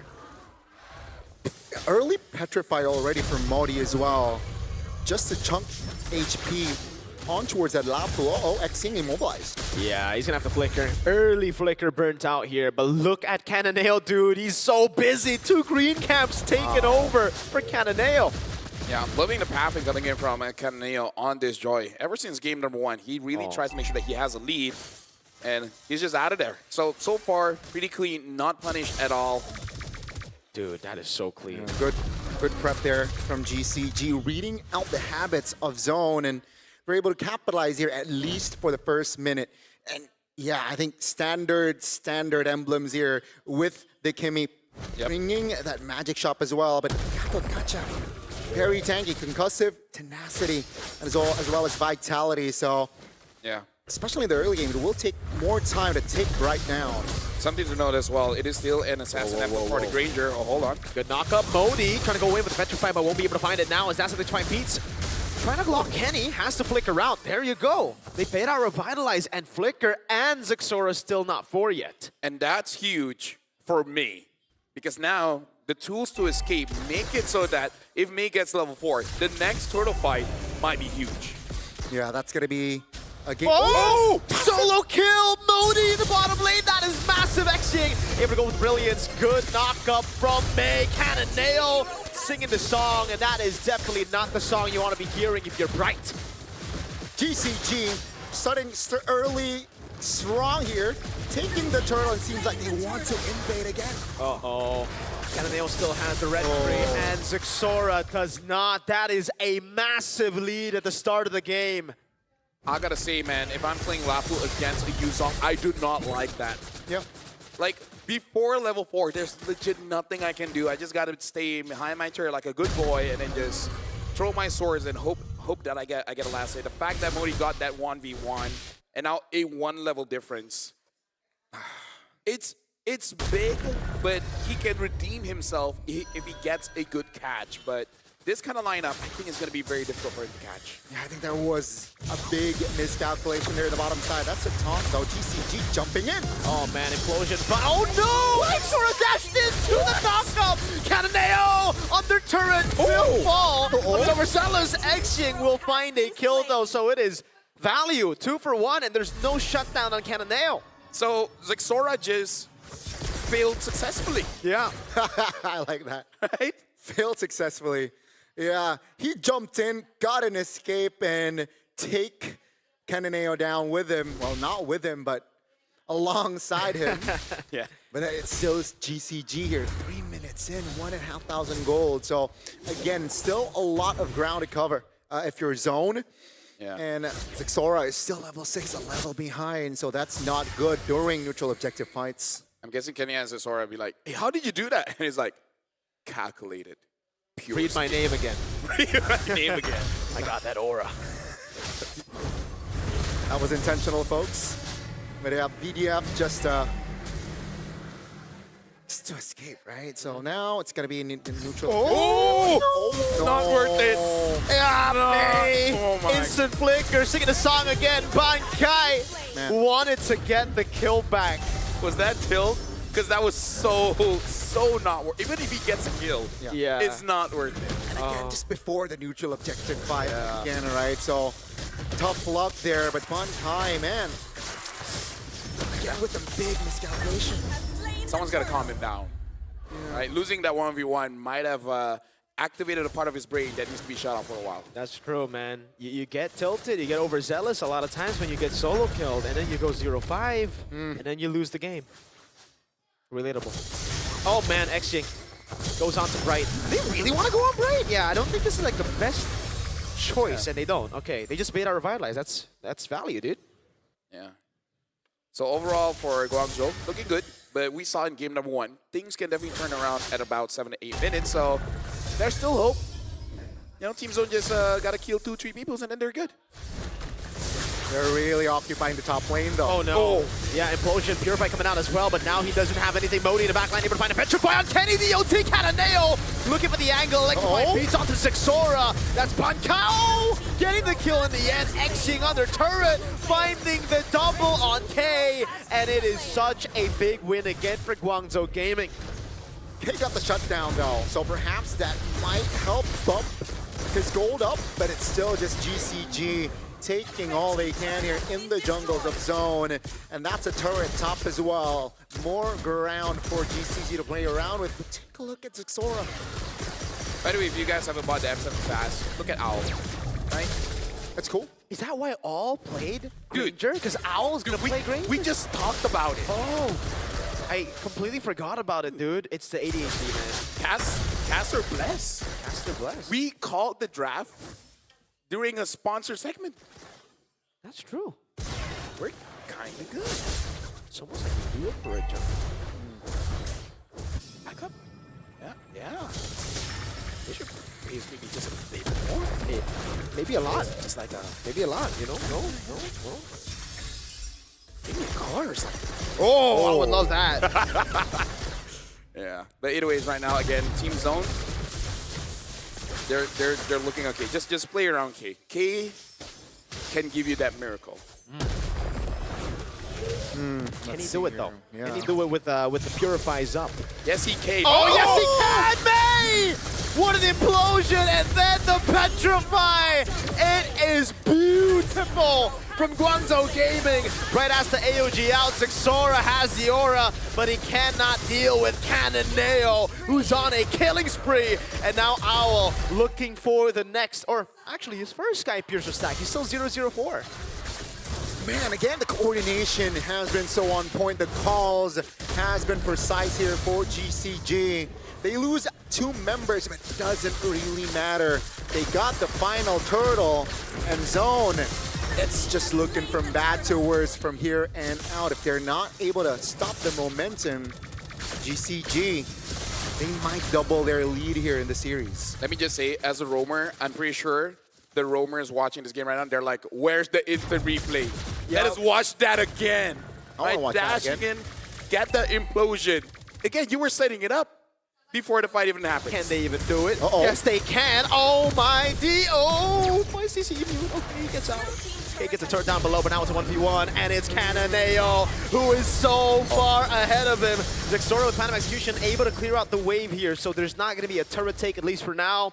But yeah, Cananeo will get a turret down below. More turret down. Oh, Zixora still able to get that purple though. So yeah, 4,000 gold here practically for GCG. Team Zone, and they're just like game 1. No. Great Petrify. Oh, Kenny solo. Owl can't get the last shot in. Zixora with Phantom Execution back. That's a flicker out from Xing. Taking a bit too many shots on the turret, but he gets a tier 1 for free, so that's all G. Something we got to talk about is that we see the effect of losing that 1v1, what it does to you, and look at the effect when you win that 1v1, man. Oh yeah, Dude, Modi this game, man. He's in his prime. He's a zero brother. That's his name, by That's the way, his folks. name. That's Mo. Mo is 0. D is brother. Wow. And May wants to bait out AOGs. It's kind of like, hey, may I come in? Mo D. Mo. No, that's not really an answer, but you know, I tried that. Yeah. Good It's attempt. kind of like asking Team Zone, because, you know, zoning people away, it's like, me, I come in. Okay. I see you. I see you. I would say 10 out of 10, but No, no, no. Zeta are out. No, we start with 2. And then we jump up. Okay. I like that. I like that idea. Mori has the Hunter Strike and the War Axe, so yeah. That's, I think, more than enough at this stage, right? 9 minutes in, you're enough to tank and also engage with that Yuzong. But man, I like the control again from GCG, not forcing unnecessary fights, controlling the far lane in the most time. And take a look at the Lord. It melts down with the help of Xing. That's one of the big advantages when you do have a Lunox, man. It makes it so uncontestable by your opponents, right? Because even if you want to go in, the chances of you getting that lore turtle, whatever, it's so low. And now Ying having that Wishing Lantern as well. Team Zone, they need a big setup. K is waiting for that setup. It doesn't matter if it's coming in from Kenny, Bright, Bankai, but with the difference of items here that Guangzhou Gaming has, they have a lot of shred. Whoever goes in, I feel like Team Zone minimum 2 will go down. Yeah. Especially with the gold being this huge of a gap here. Zone's gonna struggle. GCG. Seems like they will be more direct though, right? Game 1, mind you, 10 minutes in, they start to lose control. Zone got something here in this phase, but it seems like it's a different game. GCG, more direct, more discipline. And that's why Zone is struggling to find an equalizer or a trade. Let's see though, GCG, they might take a base turret or two. Holy up, right? Just trying to hold on. Now the Holy Shields, all 3 of them have been taken down. Pressure Pulse only gets 1. Oh, Zaman Force 2 on May. That's going to be down, and they have another wave to play with. Yeah. So right now, Team Zone, funny enough, they actually look way better when they did have that Farsa. Yeah. Because at least that's a lot of immediate damage. With the Kimi, not so much. Kimi, you kind of want to establish that pressure early and then just poke people out. That's a lot of damage while you're saying it on Kenny. And now Exig tries his best to go for the assassination. Owl will be able to siege this down. Explosion from May! AOG coming down now as they lock Bodhi and May down, but it's just the frontliners. Cananeo in the back again, finding the unstoppable. Bankai's low. Owl trying to go for the snipes, gets a double. And I don't think Team Zone can come back from this lead.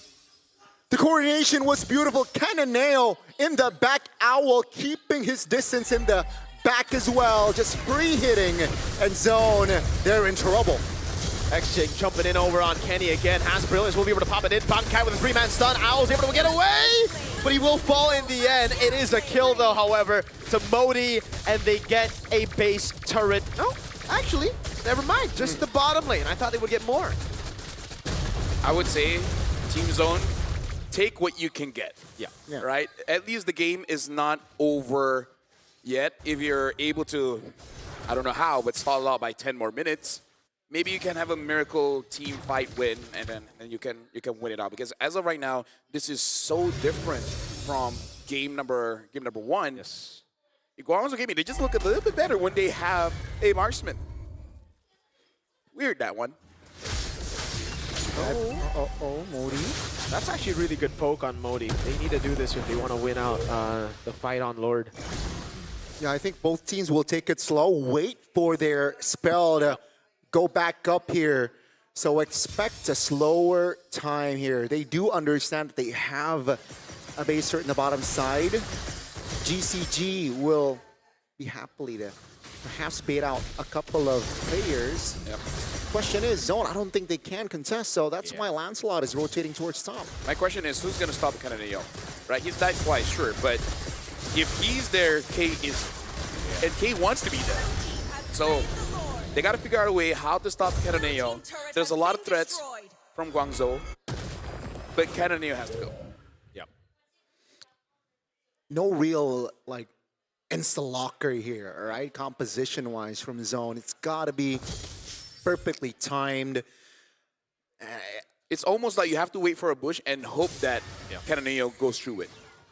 That's why Ruby Phobia's ban was amazing. Yeah. Again, it feels like a game one. It feels like game one, where Cananeo was able to just find this angle to take the damage dealer down. And now we can see item check. One more item for Cananeo to be full. And there you go. He has the glaive in time. So that's a full item joy. And perhaps this might be the final push of game two. The good and bad is the fleeting. Oh, it's like Sword taking way too much damage from Mao. Yeah, so much damage under that Sonata. Base turret taken down in the mid lane with the bottom lane already taken out. The Lord's going to be marching into the base, and that's, again, a free turn up top. He's on force already. May jumps in with the implosion, finds Kenny. He is able to flicker out back to the fountain now, but Bright's going to be very, very low. DOT taken down as Modi finds the Petrify, and the Lord is on the base. Sora kited the EOG from Bright into the shove from May, and that's another Sky Piercer stack for Owl. Right now. Oh no, he has him on force, but he's battling out. Against Xing, he finds a Synchro Vision. They're trying to end the game. May goes in for an implosion. No, Purify. Owl getting the kill. Kenny low. Owl with a double going on Ban Kai, who's trying his best to try to survive in this game. Guangzhou Gaming with match point. Match point. At that point, you see the value of the fleeting time on the Tigreal, making it so that when you're the one baits out that Purify, and when the Purify is down, you re-engage back in. Beautiful performance by Guangzhou, this time making it very clear who's on top. Beautiful performance yet again from Guangzhou Gaming, making it hard for Zone recover after that game one loss. And now they double their lead, one game away for GCG to advance to the main stage. And this is where questions are going to be asked over to the young team, the younger team, Zone. Do they have the mental fortitude to come back in a series like this? Because believe it or not, yes, Guangzhou Gaming have the match point, but this is what they had as well in the Chinese qualifiers, in the finals. Tianfeng Yao Guai were able to reverse sweep Guangzhou Gaming. So if we're going to talk about stories, man, we got to go back to our original story here. China has not survived the wildcards all throughout. This might be the time. This might be the first time they qualify to the Swiss stage. I mean, two teams here. Like this is a big setup. Everyone was waiting for the China teams to pop off, and now, bro, they're so strong. So far, so good. All according to plan. If you are in the GCG side, but on the other side, Zone, what happened, right? Game one was much closer. If you really think about it, game two, all hell breaks loose. The way that I'm seeing this, either the Joy has to go or the Lancelot has to go. Because I gotta say, game number one, jitters, nervousness. But game number two, there was really not much. There were, glimpses, but glimpses isn't enough to get a win. Yeah, I think the Gata Kacha might need to go. Yeah. If they want to go Lancelot, maybe they could combo it together with Lancelot. Lunox in the start, deny that pick away because Xing, not only is he dealing so much damage, it's so easy to survive with the Brilliance. He just goes in, invulnerable, and it just stops that momentum from Zone a lot of times. And also, I like the idea of the drafts, but I think game two, the real start of disaster was Ban Kai, man. Yeah. Lapu Lapu was soloed before the first turtle. MVP though. Yeah, we gotta look at the MVP by Real Me here, and it's May on this Tigreal. And again, this is pretty brave as a Warren picking up that fleeting time, but hey, he made it work, because even if he dies, as long as he gets that set, as long as he gets that implosion, it's all good. Now, when we're looking at the items, sure, there are quite a few things that we can look for, but let's talk about what are the potential strategies that Zone might try, because let's recap on their ban. They ban out the Grog, the Sora, as well as the Jushin. I kind of feel like Sora as well as Jushin, perfectly fine, right? okay for them to ban out. I wonder if they can use a Grok, maybe let the Grok go. Because at this point, you're challenging Guangzhou to either first pick a Grok, or if they first pick a Yuzong, you take that Grok. I like that idea. I like that idea. I think it forces, yeah, it forces GCG to perhaps in this series at least. Oh, okay. I like this. We got the caster cam. Caster cam. Okay, that's interesting. But yeah, back to the highlights. Zone, they were all over the place game 2. I gotta say, there wasn't a real game plan after that third turtle to come back, and GCG just maul over them. Oh, and that's set, man. Going in, get that implosion, that's huge. And even though Mei is the MVP, we gotta talk about Moji, man. This Yuzong is a problem. I'm okay with it getting banned, but yeah, you gotta take something else out, because Bankai needs to be a part of the game. And he cannot be a part of the game if he's going up against these Yuzong. Yeah. And I think this is something that we caught on very early as well. As early as match number 1 for Zone, when they were up against Zeta. Could be nerves. It looked to be nerves as they, again, after losing, or after performing like that, they recovered really well. But Bankai was losing in the matchup against Junichi all the way from match number 1. And that's something that can be exploited, especially when you're seeing someone as skilled as Modi on a pick like this. So, bully laner plus Modi, bro. And the problem with Yuzong is that there's not many counters. At most, it's just a Dead lane. dead lane. Yeah, exactly. You can't really win against a Yuzong unless the Yuzong Furious dives inside of the turret and stays there. Which, funny enough, has happened quite a few times in rank. But here, not really. I don't think so. Yeah. At least, but yeah, Yuzong, it's a tough, lane to go up against. So it's tricky for Bankai, but 2 early deaths from Bankai is not going to be a good sign for Zone. Let's take a look at the items here real quick. Yeah, Glaive, and then you mentioned Mei fleeting time. I really like that idea as well. 15 assists on this TIG, and a lot of setups were because of Mei. Yeah, the first item was that, building Tatsui first, having the other items, and actually the Dominance was the third item. Yeah, he built up the Radiant first, making sure that Kenny will not be able to influence his position, and then afterwards just have all these amazing plays. Something's got to change, and the one that's got to make that change is probably Zone 1, because Game 2 was so far off from Game 1, and they just changed one pick. And we did say that one pick in Game number 1, that was desperation, and yet it looked better. Yeah, the Farsa pick, keep in mind, folks, it was picked Game 1. Game 2, the adjustment was made by Zone, picking up a mid lane in the first phase, but their outcome was still the same. Yeah. So it's 2-0. I don't know. And again, this is the reason why I would say Guangzhou Gaming, every time they're on red side, they're the ones to ban out Yuzong Lapu. Now you see why, right? Because like when they're on blue side, they prioritize the first pick on Yuzong if it's not banned out. Yeah. I think even if the Yuzong's banned out, probably Lapu Lapu then. They just want a playmaking pick on Modi so they can control neutral objectives. Yeah, this is why identity is important. You know your strengths and weaknesses, and you play around it. And this is where we see amazing preparation coming in from teams. Yeah. Definitely, even the pathing, right? If you want to talk about prep, we got to shout out Cananeo on the early pathing as well, able to abuse the green camps, and that needs to change here for Zone if they want to keep things alive here. This series-wise for Zone, the habits gotta stop. They gotta play unpredictable here for Zone. I would say unpredictable, but at the same time, it has to make sense. Because again, sometimes just go a little bit too local, all right?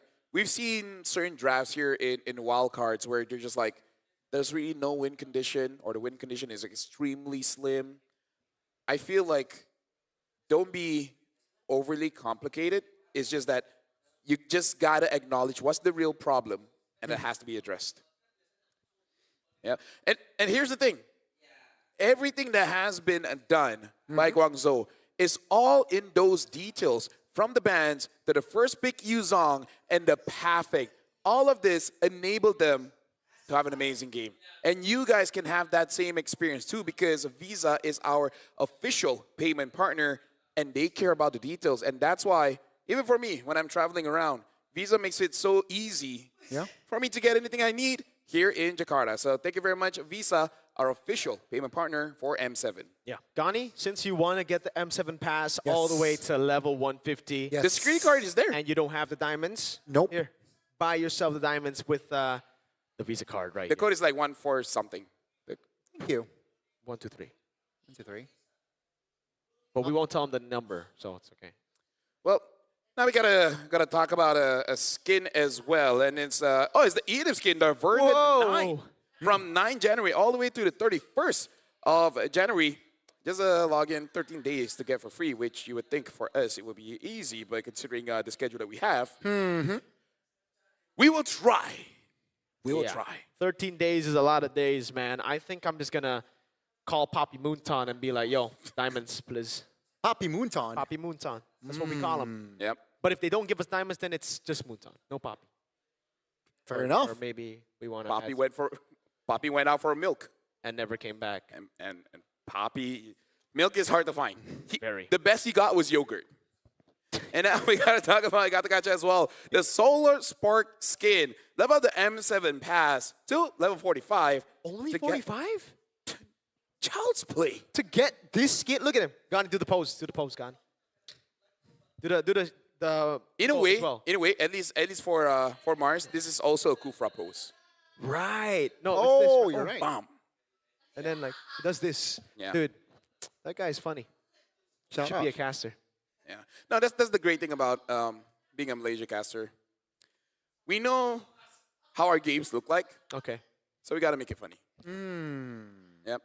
So now we're going for a short break because I believe for both teams, this is match point. They need all the time that they can get to re-strategize. So we're going for a short break, but when we return, potentially it's either gonna be the final game of this best of 5 or the start of reverse sweep. See you guys then.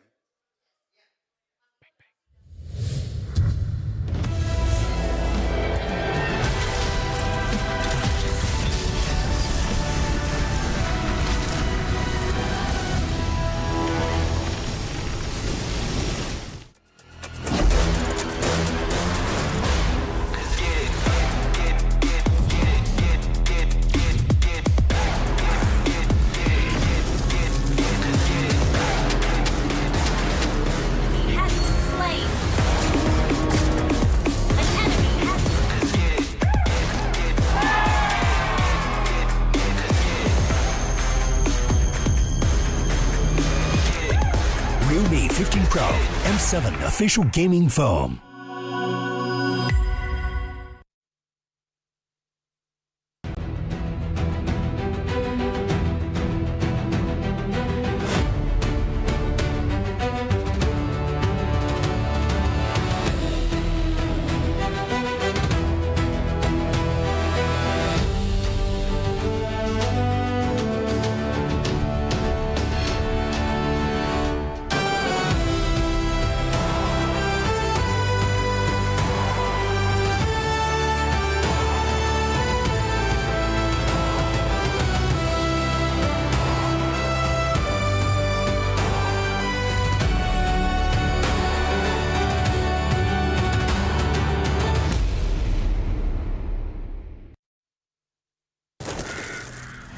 Nothing can withstand the withering.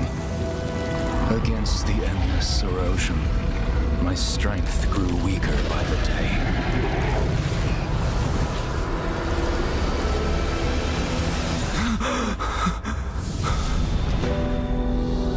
True power dwells within the spirit. Try to embrace all that you are.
The prediction of the casters here on the desk, a little bit split when it comes to who wins, but we all agree that it was not going to be a sweep. But for now, Guangzhou does look like they completely understand how Zone plays.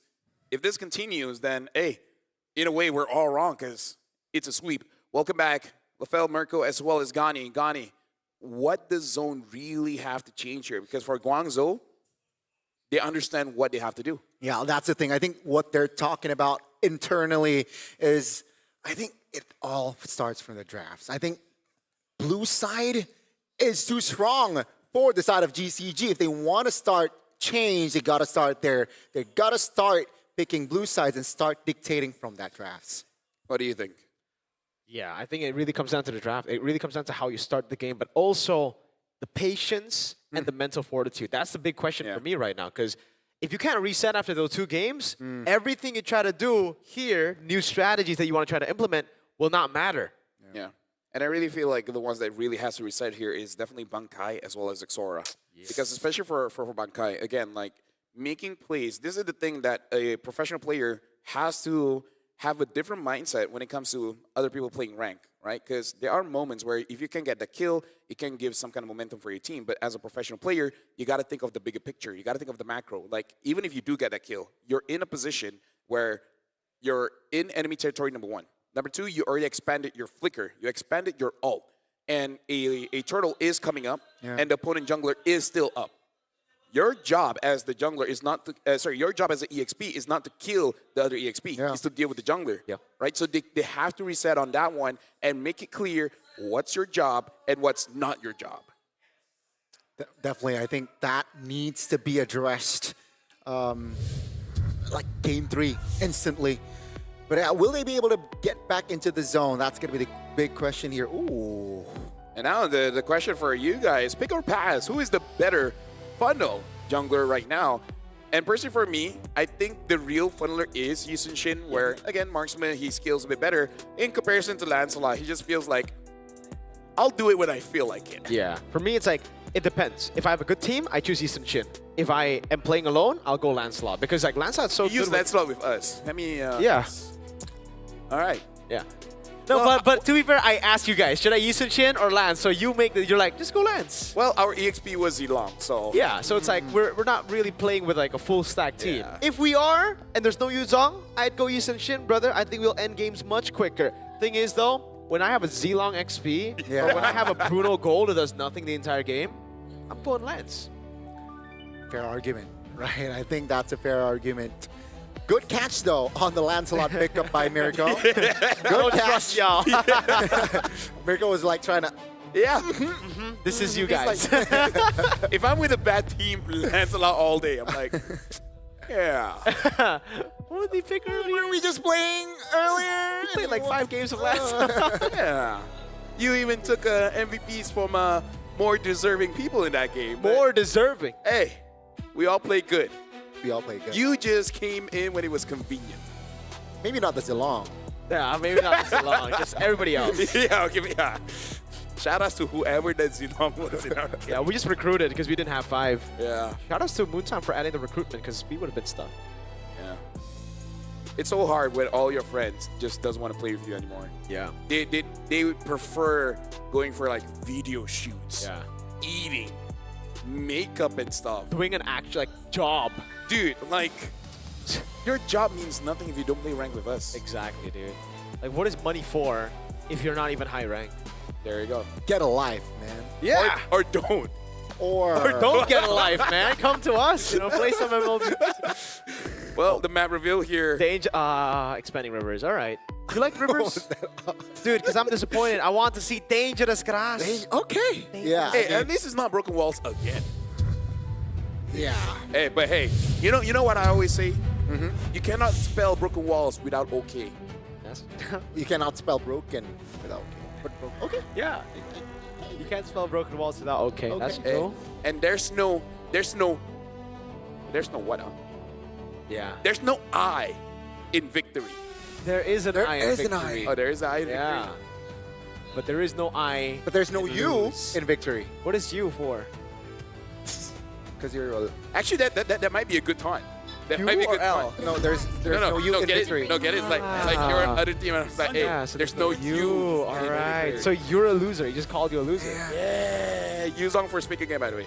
Oh, that's Oh, but a this change. time, oh yeah. Wait, A-Band, you said. Oh, sorry. Zone is on blue. Yeah. Hey, they're doing the thing. They're doing the thing. They're doing the thing. They're switching it up.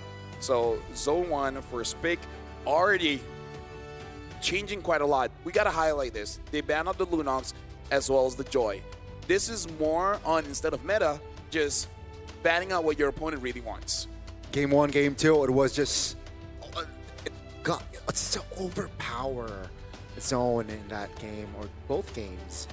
And Zone, they understand that, they eliminate that, and let's see here with the last pick in that first phase, what will it be? It's gonna be the Hilda, the hero that was banned in the second phase. Both games. Yeah, despite it not being dangerous grass, we still see a dangerous grass pick here for Zone, and this is very good mid-prio, I would say. The Hilda, you're an amazing pick to deal damage in the early game to control the neutral objectives. So even if the Yuzong fails to zone the Haya, the Hilda is a very good second option. When I play the Hilda, I just have this mindset that everywhere is grass. Everything's grass. Exactly. You may not see it, but I do. And that really matters. Sure, I don't get the shield. Sure, I don't get the healing. But I have grass. I mean confidence. Does that mentality win you games? Depends. Oh. Who I play with. Yeah. If I have a Zilong EXP, probably not. Probably not. Which, by the way, I can't believe I'm playing here in Indo. All the while, I've only, let's say, played 7 games. 3 out of those games, Zilong EXP. Yeah. It might... What's going on here? Okay. I think it might be because you're epic, Lofel. Hey. I think once you get to Mythic, we don't see that anymore. But hey, dude, what if? Hey, if that comes up, then my bad.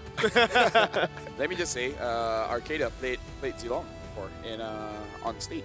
So do we bash Arcadia, or do we just? That's what his team did. Wow. Bash Arcadia. Yeah. Wow. Yeah, and opponents.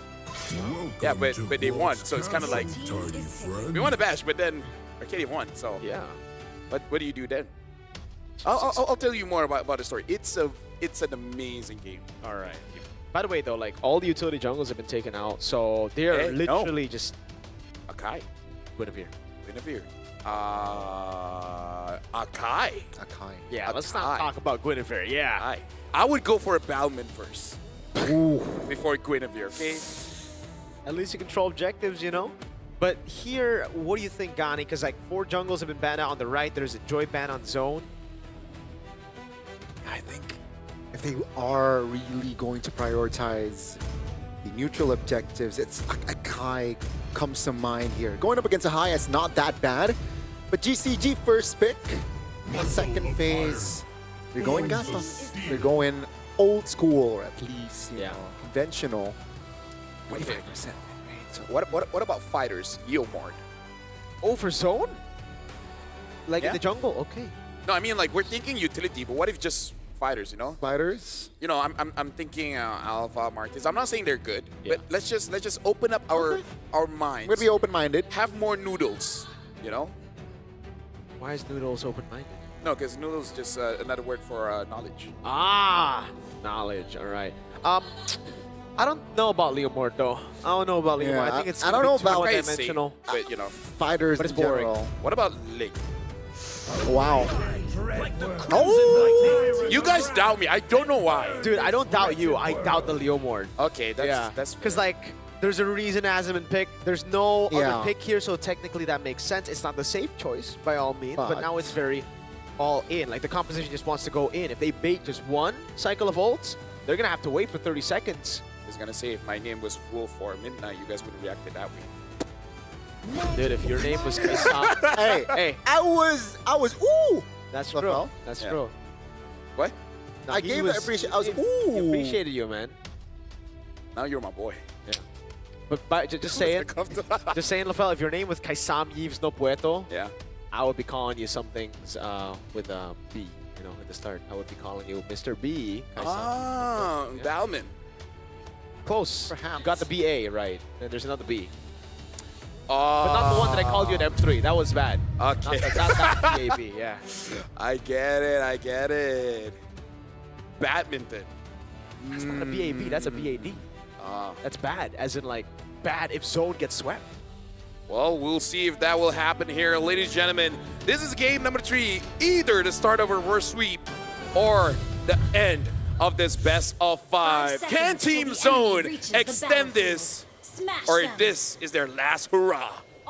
Ladies and gentlemen, welcome to the Land of Dawn. As we take a look here as Zixora, 2 games in this match. He went for Lancelot, but in potentially the final game, they went for Leomord for Zixora. Will it work or will it not? Yeah, that's a good question here because we've seen how Cananeo can really utilize the mobility to get the advantage here on the Leomord, especially before level 4. You're not that guy, man. You're gonna have to be very creative with the pathing, and that he's already doing. Yeah, he's already going for counter jungling, and Cananeo, he will not know about it despite him being the ninja. Hey. Ninja versus a knight. Yeehaw! Yeah, that's gonna be the again Team Zone. Just wait. Can you try it again? That's a horse name, ladies and gentlemen. Leomord went for like just damage, right? Drill, and again assassin emblem. Yeah. So with a killing spree as well. With a killing spree, he wants to kill. He wants damage. Will that be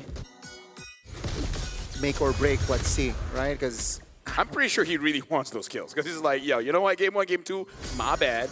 Let me redeem myself. And I feel like Bankai and Zixora, these are the picks that they can really redeem themselves. I like that idea. All right, finally, a passive EXP, especially for Bankai, holding on, getting 4 first. So that's an advantage for Zone. Yep. Bright's already walking up over Mei. That's going to be Zixora jumping in, popping at the ultimate. Mei is going to be there with the Rivalize, still able to sustain for quite a bit. Petrify, though! Kenny with the first blood. Cananeo gets away with the quad shadow. No one waiting there. Cananeo barely gets away, and this is free for Team Zone. Yeah. Only Ying trying to slow them down, taking a bit of damage. Ooh, that's him taken out by Kai.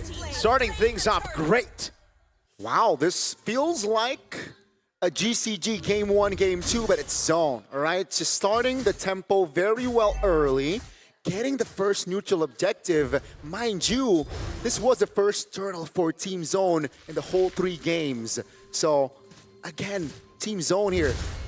With the break, I think they changed it a lot, right? 1,000 gold almost in the first 3 minutes. And taking just a bit of damage, RWM.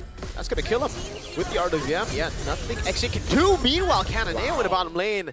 Quick little assassination on Bankai. Yeah, probably understand how much threat a Yuzong can really pose, so make sure that is dealt with. Right now, 3 minutes in, NK already having the double wave.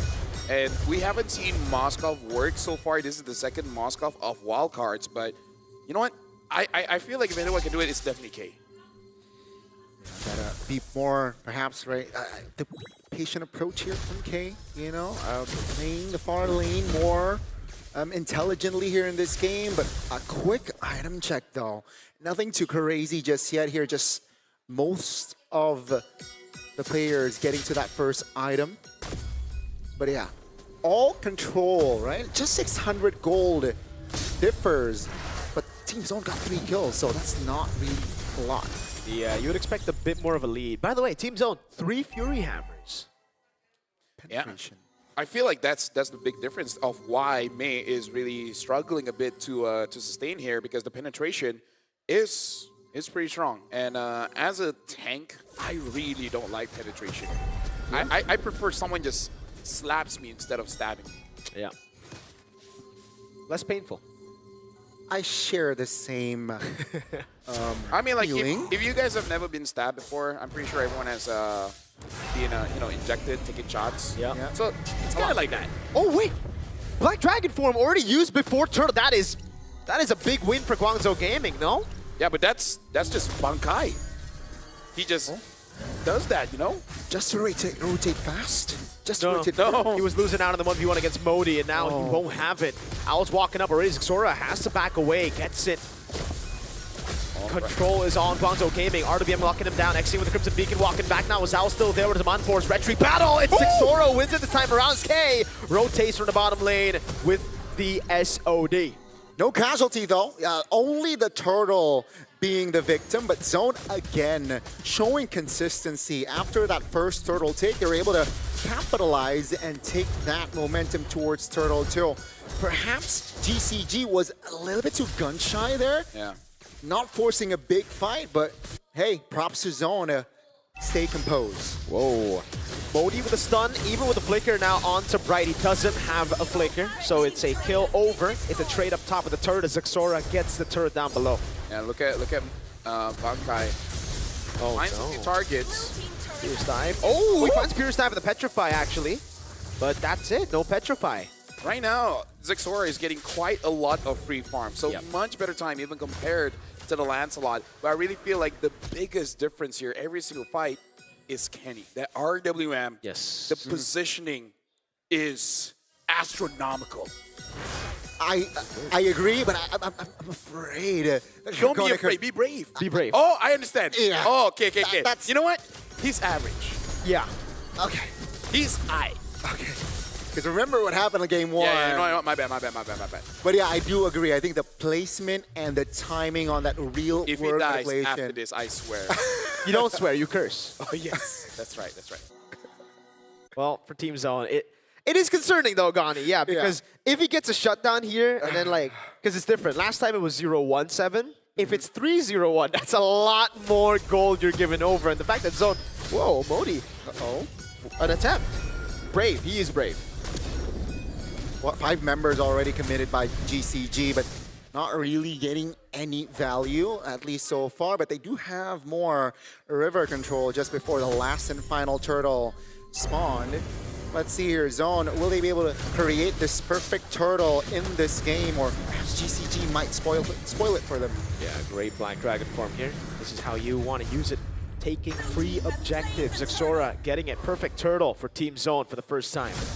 Yeah, right now, Team Zone, all the turtles have been secured. Now it's all about those standing structures. And it looks like everyone is here up top.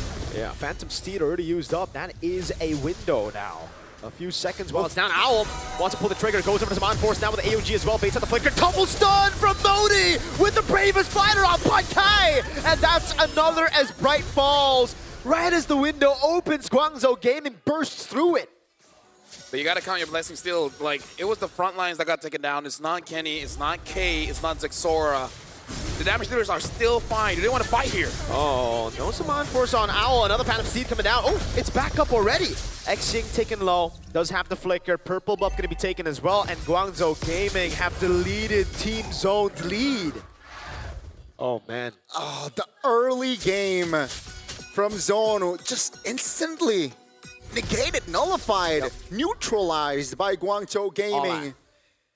And on top of that, they got the mid turret as well. So that's more space, more ground to play around with. And GCG, man, you can definitely feel the heat here in Jakarta. Yeah, for sure. Especially if you're outside. Anyways, right now, Guangzhou does have good positioning here. And Modi, again, like, highlight, man. This EXP laner is making it work. Doesn't matter what pick he gets. Yeah, he's 2-0-2 on the Lapu. Earlier, it was Bankai on the Lapu, and it was a 0-2 star for him. Now it's 1-2 for him. So yeah, it's really tough. And for me, this is the reason. I'm sorry, the phone's not trying to put the Leomord pick down, but Phantom Steed, once you use it, it's okay. I'm not the one using it. Yeah, I'm so just suggesting. And also Zixora, that Phantom Steed up top was very unnecessary. Gave the window open, man. And Guangzhou, when they see a window, they're like, hell yeah. Open it. It's hot in here. In Jakarta or in the land of Dawn? The Quad Shuttle lands. Again, the Fantasy gets used up. Xing is able to go for Crimson Beacon. Has a flicker as well. It will be able to flicker out. Oh, great knock up there to send Zixora flying back. Now with the Phantom Steed already used up. Oh, wow, wait. That was a good kite back from Zone. Oh, but now the Lord, do they really want to contest? They got to wait for quite a few ults here. Yeah. No Zaman Force. Modi's going to have the bravest fighter in a bit. No ults for both teams. Lord already taken down to half HP. Cananeo's looking for the angle now. That's going to be Modi with the Brave Spider again. Bankai taken low. Good quad shadow. And K's getting sliced and diced by Modi. Oh, this looks bad. Flicker killing spree now. Zixora gets the retry down. But what is he going to do against a ninja, a cat boy, an Indonesian hero, and a Filipino hero? Dude, when I was saying there's quite a lot of ults that they don't have, I was talking about Team Zone, man. Bankai had no Black Dragon form. There was no more real world manipulation. Barbiel's taking a break. Barbiel's tired, man. Exactly. Like, they had nothing. I don't know why. What are they doing? Hey, shadow kill on Kenny. Flicker out. Brights on him. Cananeo. Wait a second. There's a dragon as well. Man, oh man. Guangzhou Gaming just shifting the gears here, and seems like the Lord will be irrelevant here, unfortunately for Zone, and it will buy them their time, but it's still just lead. They gotta shift slower. Like they're shifting from 2 to 6. No, the thing is, crazy.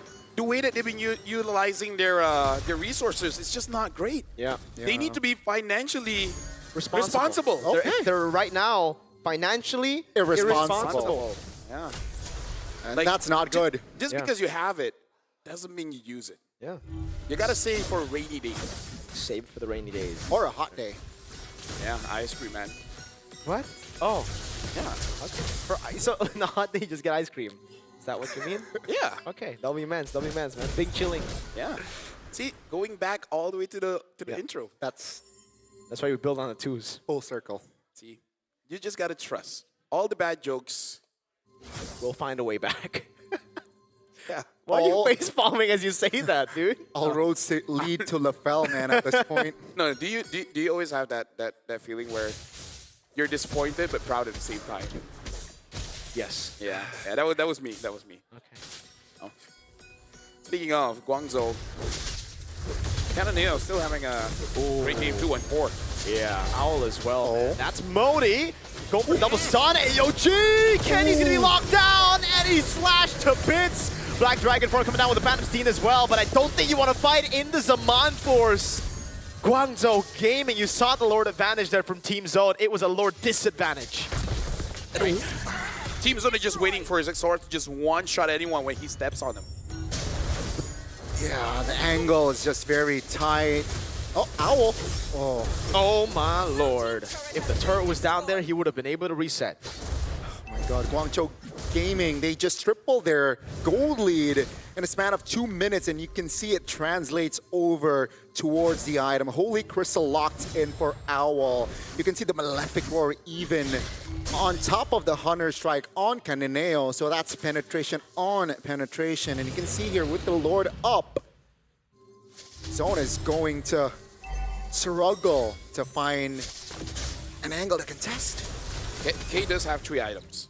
First thing for me, I don't think it's enough. Oh, RWM though. Yeah, they're fighting under the RWM, but it doesn't matter. Owl still for Zaman Force. Actually, it was canceled out. Purify already used out. They popped Owl into Zaman Force. Exing having to back away. Modi still jumping in, able to go all the way on K, but Bankai shuts him down, and we are so back for Team Zone. Back right now, but again, a lot of ults are down. Cananeo will have opportunities because he still has a retribution. Okay, never mind. That was quick. That was quick. Yeah, I know, but you know, like the curse. Yeah. You gotta utilize it. You were trying to build up, right? Exactly. For the dramatics, but yeah, now Zone, they really gotta use this Lord here. Steed, May is actually holding his position. I don't think that's a good idea. He got bombed and spear to the head. Cananeo. Quad Shadow Retry will delay this turret take, but the bottom lane will fall to the hands of Bankai. So right now, Guangzhou, in terms of wave clear, it's okay. It's not the best, but it's not the worst. Probably going to be able to do something. I don't think Team Zone can end the game just yet. At most, maybe they just can get 1 inhibitor. Ooh, with the black draw. Oh, my God, RWM from Kenny! Exing in the back, falling down. Kenny, you mad lad. Cananeo with the Quad Shadow, petrified down. Modi trying to go for the stun, but now with just Cananeo, I think, yes, they can. And also with the damage, a spear to the face of the Hayabusa. Team Zone gets the first game in the series. Ladies and gentlemen, looks like it's not going to be a sweep. after the break, they figured it out, man. Shout out to Team Zone as well as their coaching staff. Able to come back, able to reset. Able to prolong the series, and they are still alive here, ladies and gentlemen, in the fight for the main stage. They have fought here in Game 3, and they have forced a Game 4. And GCG, they are the ones now who needs adjustment. And Guangzhou Gaming, just a few months back, were in this very position. Ooh. After a match point secured, they started losing, and slowly but surely, their opponent came back. You don't need to be at the end of your life to have that flashbacks, man. Yep. No. Sometimes just, You're right. it hurts the most when you're so close, they can touch it. Imagine someone take a spoonful of nasi goreng and then just hover it in front of your nose. And as much as you extend your mouth and your tongue, it's just not long enough. And you don't get the nasi. That's torture. That is torture. That is what we in the industry say, not cool, bro. Not cool, bro. Yeah. Just this industry, though. A few others have copied us. Okay. Not cool, bro. Not cool, bro. So, shout outs to Zone.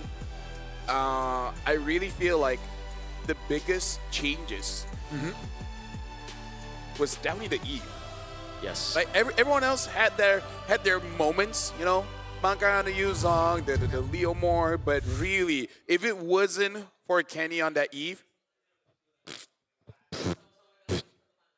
especially that last sequence, right? He locked 2 members. Yeah, right on the edge. Right Beautiful. on the edge. And that is just, you know, signed, sealed, delivered. Done. 2-1. Whoa. That's signed, sealed, delivered. Okay. Yes, sir. Answer 3 times. But all blue side won yeah, in the series. So, blue is Guangzhou, strong. are they going to go blue? Why not? Why not? Right? Because if you look at the numbers, and who doesn't look at numbers? You. Who doesn't look at? Yeah, I actually don't look at numbers. You know, but yeah, you know what? Never mind. We're gonna be looking at the MVP. Rato is by Realme, official gaming phone here, and MVP is Kennyman 4-1-7. I am so happy. I said something nice, and it didn't go bad. Yeah, he only died once.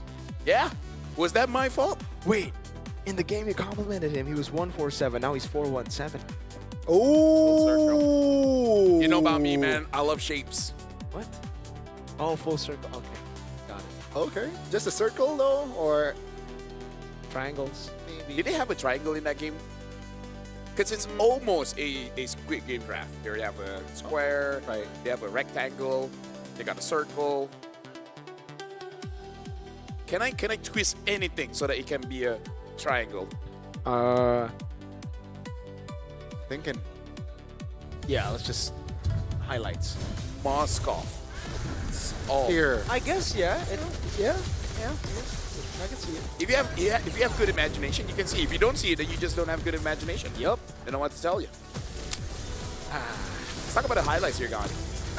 Definitely. I mean, it looked good for the side of Zone in the early game, especially the first 3 turtles. But this was, you know, again, just GCG. I think mid-game, they're a different breed, right? They started to get connections. They started to get trades in.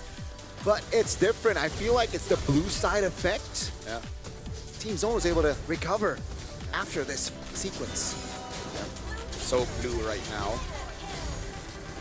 Honestly, for Team Zone, even though they won, they just seriously gotta lock in, man. They gotta figure out what's good and what's bad. Yeah. And to be fair, even us playing rank, it takes a while for us to really learn from our mistakes, but this is a best of 5. And the mental stamina is depleting, and is depleting fast. Oh, yeah. Shout outs to Michelle. But yeah. Ooh, look at that. Look at that. She's concerned for sure, dude. Like, she saw this happen literally a few months ago. Yeah. Even her, she's like, flashbacks. But in Chinese. Mandarin. Mandarin, yeah. We'll find a way to say flashbacks in Mandarin. But for now, jiayo, right? That's what they need to have. They need to have more spirits. They gotta fight. Well, actually, maybe they don't need to take random fights like that, actually. So maybe let... What? This is it. This is the reactions. of the boys on desk. Honestly, mostly just Gotti. Just gone. Here, Like standing up, yeah. Every time that's not like my default reaction. I mean, that clearly it is, Gotti. They're making it like If there's one more. there's just one. You know, I'm just okay. Next game, you can't lift your hands in the air like that anymore, I'm just man. gonna, like- You gotta find a new emote. Yeah. Well, let's look at the items here, especially for the Leomore. We don't see it a lot. It's 1, 1, and 6. Not the biggest difference maker, but I'm pretty sure it dealt quite enough damage. Having that Hunter Strike, War Axe, as well as the Brute Force, this is the main, making sure that you don't get taken out fast. But I gotta say, after the Queen's Wings was built, Guangzhou definitely had some trouble dealing with this Leomord. Like, he's not killing you, but he's there to be a nuisance. It's kind of like a fly. Yeah. And that rides a horse. And can deal a lot more damage. With the sword. Yes. So, it's a double fly. Ooh. No, that's me. Close enough, you know. But I think the biggest problem is the fly swatter, Owl, he was a fly swatter for the most part in this game, wasn't able to play just because, again, everybody started to target him down. Once Owl got targeted, it's done. Because he got caught by that blue light that flies goes in and it's... But Owl's the fly swatter. Yeah, this is the swatter of the flyers. Oh, the fly swatter. Exactly. That's what I said. This is getting too deep, guys. We're really pushing it with this metaphor, this man. is getting too deep. But yeah, I think because, again, the Purify, if triggered, yeah, Zone are keeping tabs. It's just dive on this Harith, and without the Harith, you know, the majority of damage from the side of Guangzhou is eliminated. And Zone was able to get more good fights, especially towards the end. Just a quick look, 100% team fight for Kenny, 40% for Xing. Yeah. We can definitely see this is one of those games that mids really influence the game. Also with your, you know, with you complimenting Kenny, that's maybe I was complimenting Ying. Ooh. In my heart. I thought you were going to say a double negative makes a positive, but that works too. Hey, if you say two bad things, and 2 people get hurt, let's make it. Hurt people become friends. So you're saying Kenny and Xing are friends now? Honestly, I really feel like for most conflicts, if both people hate the same thing, they find there's something in common between them. Yeah. So if you're struggling to make friends, just see what you have in common, even the negatives. Yeah, maybe you hate the same thing. Yeah, you Then dislike, say... You cannot stand cheese. And then you find someone like, I also cannot stand cheese. And be like, hey, actually, I like you. Ooh. And you are not... Okay, this one is good. Pick or pass, which buff hero deserves to be picked more? So, Mr. Jungler, Mirko. Yes. Cannot spell Mirko with an R. What do you think? Why R? Retri. Retri, okay. Well, I mean, after seeing that game, definitely Leomore, dude. Like, Ling is still very reliant on purple buff. You need to have energy. Leomore's like, I just need a horse. I just need a horse. I just need to call my Phantom Steed, Barbiel, and I'm good. What's that? That's a stomp. Yeah. That's a stomp? And then the horse go... Yeah, Ling doesn't have a horse, so automatically he's at a disadvantage. But he's like a bird. Not really, because when he gets the bird skin, he's not even the bird. He's not the Coco Panda one. Yeah, so it's just he's a man who acts like a bird. So he's a poser. He's a poser. Some would say he's a faker. Some just say that he has a case of not knowing his own identity, man. Yeah. Oh. He's a man lost looking for purpose. Ling. And then Leomord is just finding a reason for someone to pick him up. Dude, he's such a Chad. Look at him. Ain't no birds there. No bird decor. He's not trying to be a peacock. Now I am interested. He's a nightmare. He's a nightmare. Nightmare. Get it? Because mare means horse. Oh, okay. And he's a knight. Okay. Hey, That's why you guys need the thesaurus. Dude, that's good. That's good, you know? Nice, yeah. That's good. That was good. Nightmare. Yeah, night and mare. So he's the nightmare. The nightmare. Education is important, folks. Education is important. I do recommend it. Sometimes. Because sometimes the dumb ones are funny. Yeah. I mean, hey, look at me. Okay. I'm the best of both worlds. I can't disagree on that. He's forced to agree. He can't disagree. He tried. He tried to The disagree. last time he tried. Oh. We're having blast here, Oh, boys. God. And the fact that it's not a clean sweep makes it even better because at least now we get what we wanted. Right? Okay. I mean, yeah. More games. No More sweeps. No sweep. Dude, sweeps. Yeah. I hate brooms. Why do you hate brooms, dude? Do you not like just being clean? I just prefer vacuums. Ah. He's a modern man. Yeah. He's a see, modern man. Living in a modern Sometimes- world. money solves a lot of problems. I think most times. There are times money is not enough. You need to do something else as well. And what would that be? For me, losing weight. What? Losing weight. Losing weight. Yeah. I've already paid a lot, but I got to put into work. Oh, you pay for a gym membership, but you're not going. There you go. That's okay. I do You know go. what? That's fair. I do go. It's mostly on the diets. Ah. You gotta stay committed, LaFell. And I don't. Oh. Why would I? So What there if you I go. like my weight? Yeah, then I mean. What hey, if I love myself? Yeah. What if? One day we'll find out. But until that day comes. So this game now, 2-1. That is an awful transition, but hey, I'll give it to you, bro. 2-1. 2-1. I gotta say, if Team Zone wins the next one, that might be GG. Yeah, dude. I don't know how Guangzhou can be like, bro. No way it's happening again. Is it really? Uh-oh. Can you imagine the conversation that they will have? We need someone to translate, but just imagine. Yeah, let's not go there. Yeah, it's a fool me twice. Fool me once, shame on you. Fool me twice, shame on me. So, yeah. Oh, Han! Yeah, so Han said, I want to meet Team Zone in the first round of Swiss because I want to see what other jungle heroes he can play if we ban his Lancelots. Leomord. Yep. Leomord. Yep, we already have that answer now, Han. Nightmare. The Nightmare. It might actually help him out if the Lancelot is banned. Yeah, because he lost on the Lancelot both games. And then on the Nightmare, he won. Sometimes for it to grow, you just need to be uncomfortable. Yeah. But Canadale was not on Joy and he lost, so he was comfortable on the Joy. Yeah. He has a 100% win rate on the Joy, by the way. Oh, really? Yeah. So I think, this should be GCG just going for blue side now. Yes. Yes. But Right? then the Yuzong will I mean, 100% be banned out, right? But then there's...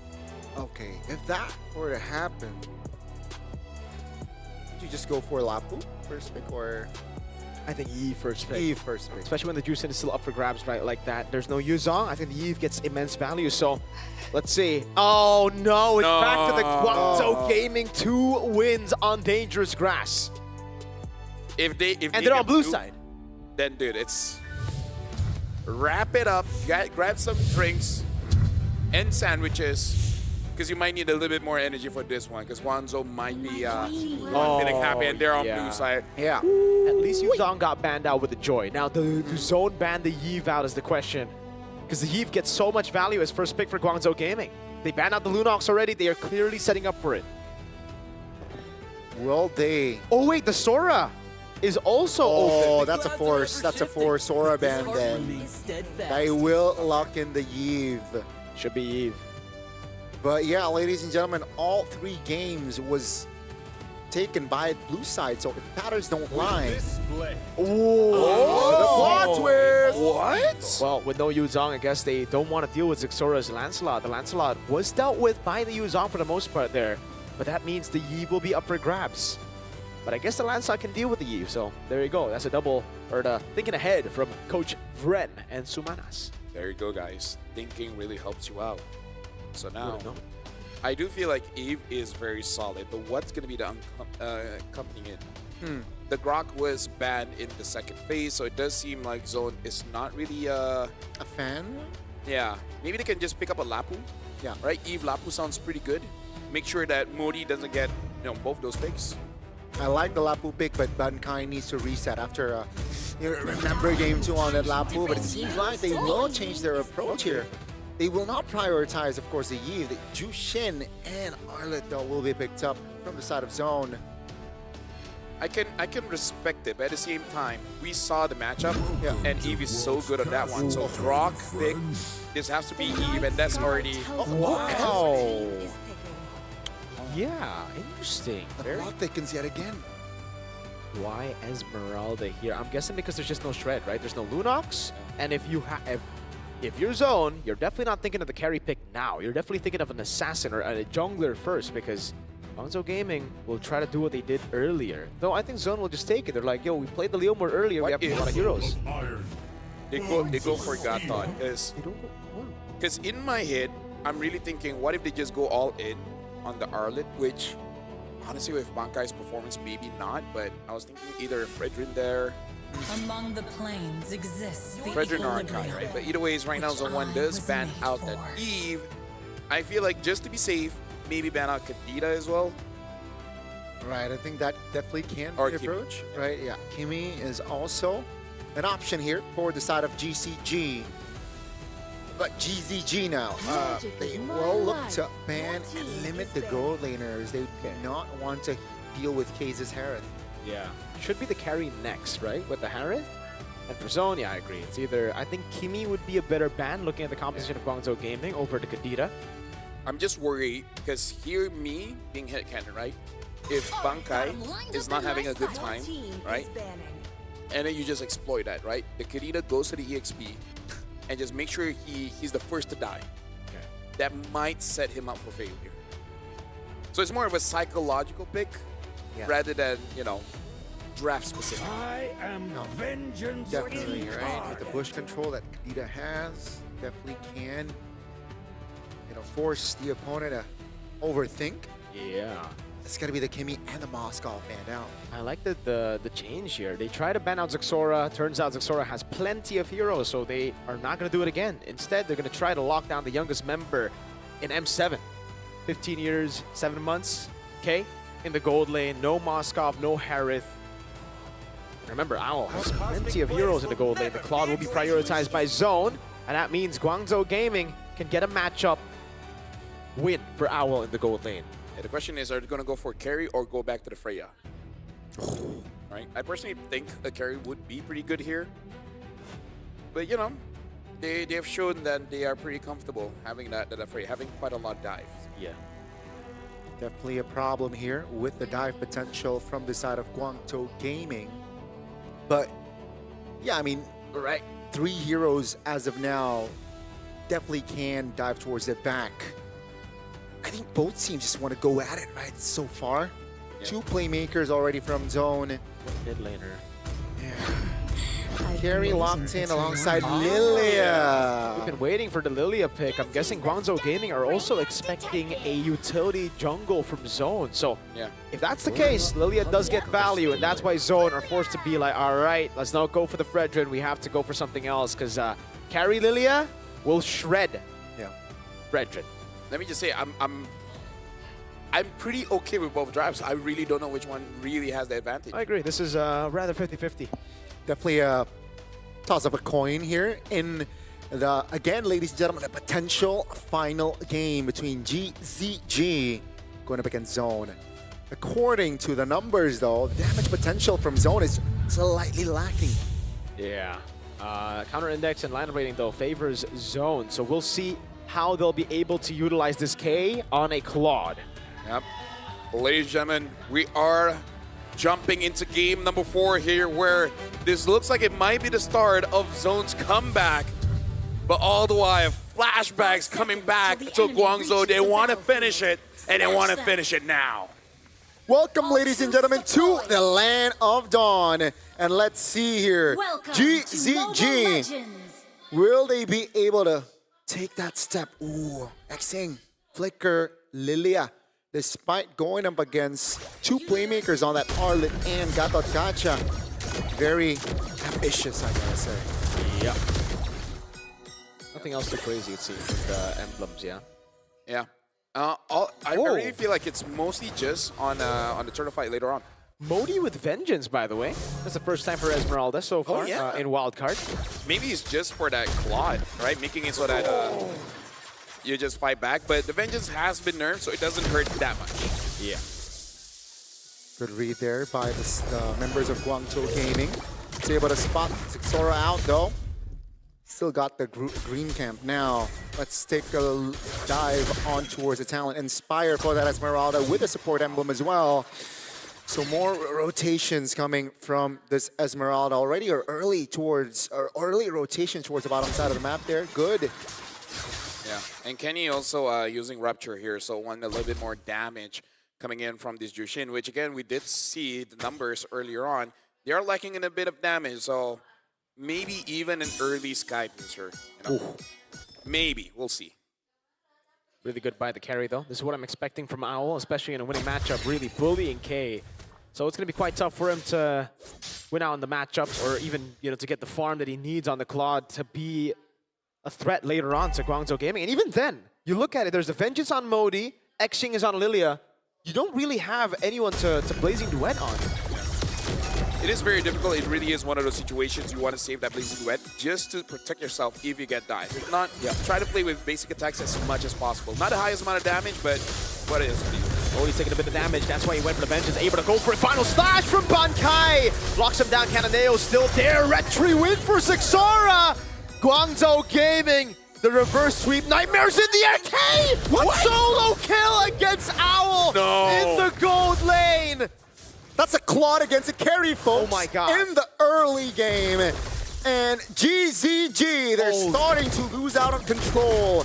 Zone, they're back. If anyone is new to the scene and asking, oh, hold on, Modi has to get away from there. If anyone's asking, what's the big deal, the difference of a best of 3 or a best of 5? This is it. Yep. If it was a best of 3, Guangzhou is done. Yeah. But look at this. Some teams, they just need time to dissect, to analyze, to get used to the patterns.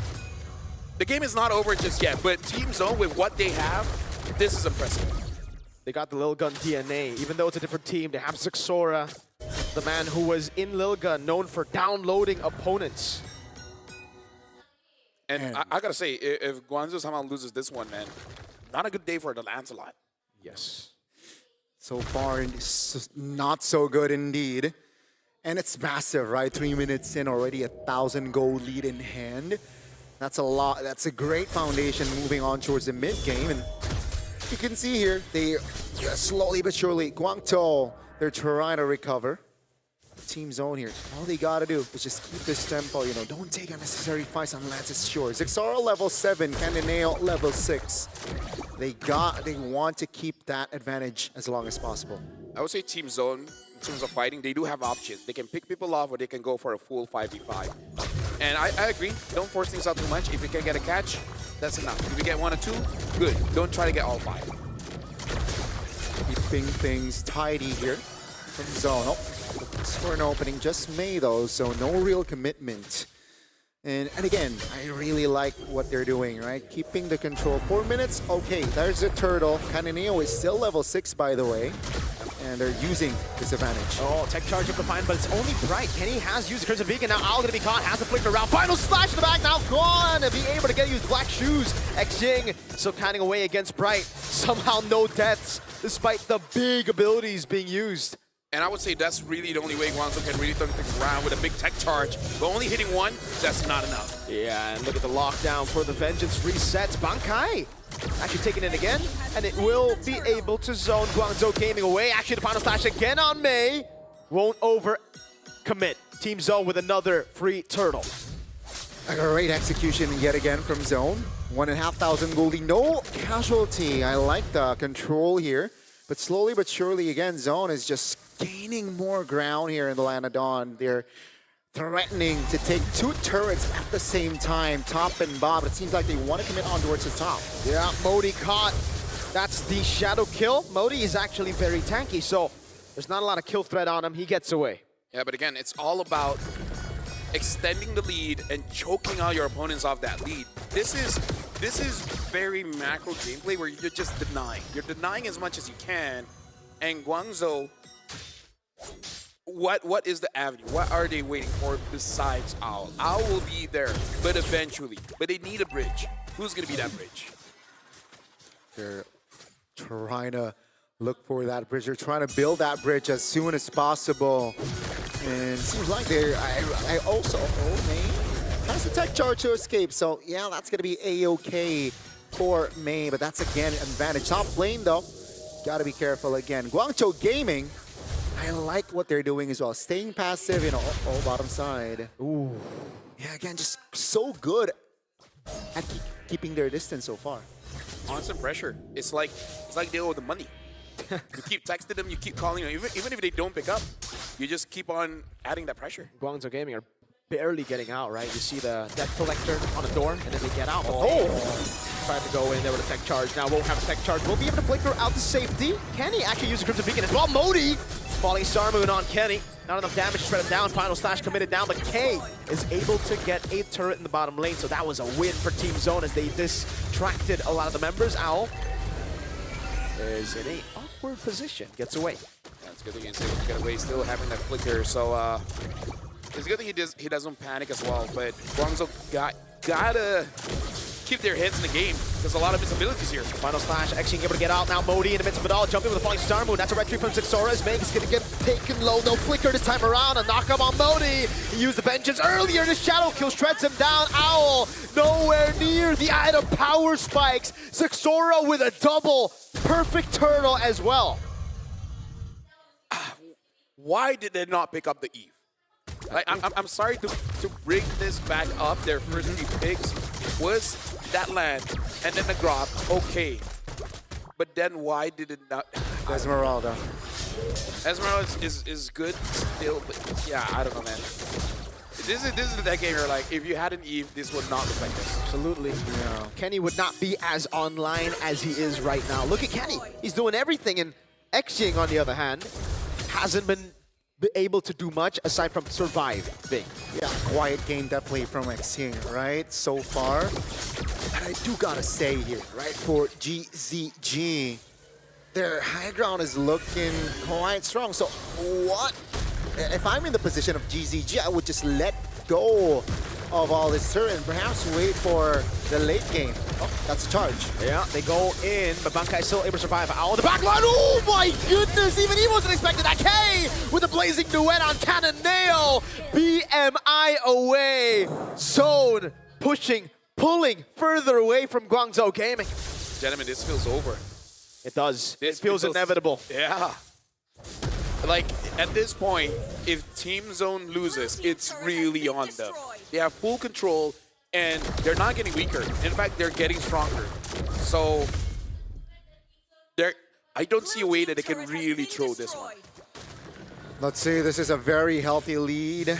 Ladies and gentlemen, 6,000 in the first 9 minutes of the game.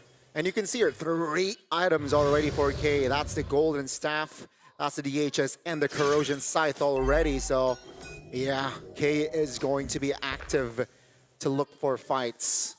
And again, on the other side, they need more farm for Guangzhou Gaming. A lot more farm. A lot more farm. So, all they need to do here from Zone is just to take this Lord, play disciplinedly, and try to look for angles. And their siege is actually really good now. Yes. Very. Claude. Very. Anyone comes in, you got to deal with the Gothard as well as the Arlet. Dude, I don't know how Guangzhou can stop it. And even if they do, they're going to bleed quite a lot. They are feeling it. Guangzhou Gaming are feeling it. The same pattern, the same fear that they had just experienced in the Chinese qualifiers. It's kind of like, if you're losing that way, I'm pretty sure they're like, I would prefer just 0-3, Oh, yeah. At least not the same way. Oh, no. Especially getting your hopes up all the way. Zixora. Oh, canceled out by Cannonale. Yeah, but still, it's all about applying that pressure. And I like that Team Zone, everyone understands, just apply pressure. This does not mean we're going all in. No Holy Shield top. Not a good sign here for GZG and Team Zone. They're taking it slow as well. I like what they're doing here, not overcommitting, and they want to siege 1 by 1. Tech charge over on Bankai. That's been Falling Star used up as well. Modi already using the Vengeance, pulled back again with a shadow kill used. Oh, what a final sack by Bankai! Owl lockdown, completely blazing new out of the fadeaway kill! Xing having to flicker out. They have good wave clear, but they are getting demolished by Team Zone. They're about to pull it off. They are back to level. The best of 5 has turned to a best of 1. Coming back to our conversation before this even started. If Zone wins this one, it might be over. Because again, you got to deal with that mental struggle. We're looking at the players right now, and you can see it on their faces. They're like blank. Their minds just went silent. For better or for worse, they're thinking about a lot of things at this point. And it's the complete opposite when you see Team Zone. They are flowing. They're definitely in the zone here. That break, that 2-0 break was a game changer in this series because, ladies and gentlemen, Zone got game 3 and game 4, and they look strong. They are back. They are in the zone, and they are looking very strong. And GCG starting to lose control even from the early, even from the drafts. Yeah. I think they got complacent. Yeah. Now the blue side is not 100%. No, I think they just, in a way, got overwhelmed. Because we talked about this, right? When you lose, especially after a big win, you start to overthink. That's what we saw, right? When it comes to the draft. It could have been a very simple draft. We called the picks, and I understand that the teams will have a different opinion, but at the same time, sometimes the easy answer is the correct one. And we got to talk about the change of Team Zone. Big change, which is now when someone tosses out an ability, doesn't matter if it's an all or whatever, it really is just to get resources, right? Yep. Trying to get advantage, trying to create that pressure. No one else follow up. We don't need that. This is the most methodical Team Zone has looked so far. Very good system indeed. I like their execution from the drafts, early, late, mid. It was just it wasn't comebackable at that point, right? Mid-game. And so unfortunate for GZG. All momentum gone now. Yeah. Right? They were ahead 2-0. And they haven't worked so hard, especially game number 1. Exactly. Yes. And the last 2 games have been stomps for Team Zone, dude. Like, Zone has just gotten in the zone somehow after that break. Luckily, I guess, for Gonzo Gaming, I believe there's going to be another break here. But still, they are, like LaFell said, you saw their expressions, you saw their faces, man. They do not look like they've reset. If you guys don't see it, it's kind of like this. It's blank. It's frustration. It is the fear, again, that they have faced. This is something that they just went through. This is the nightmare that they have, dude. And I'm not talking Leomord. Yeah. This is the reason why people study to become therapists. Yeah. They see that and they're like, oh, they need some help. Exactly. Yeah. That's like, it's a legit eye-opener. thing. It's a legit thing. Like, a legit thing? It's not even a joke, right? Like athletes, physical, mental, even chess, right? There's always things that affects how you think, and how you think really affects your performance. and Like, that, for me, the MVP could go to anyone, you know? Anyone. K Zixora. anyone. All right? Because I think they played as a unit for most of the part. Yeah. I'm honestly torn between both. K and Zixora both are really show up. Zixora, without the Lancelot, looks amazing. Yeah, the Hayabusa is amazing. The Yusen Shin we saw on day number 1. The Leo board just earlier as well. Which really shuts the Han down, right? Maybe Han doesn't know what he's talking about. Maybe.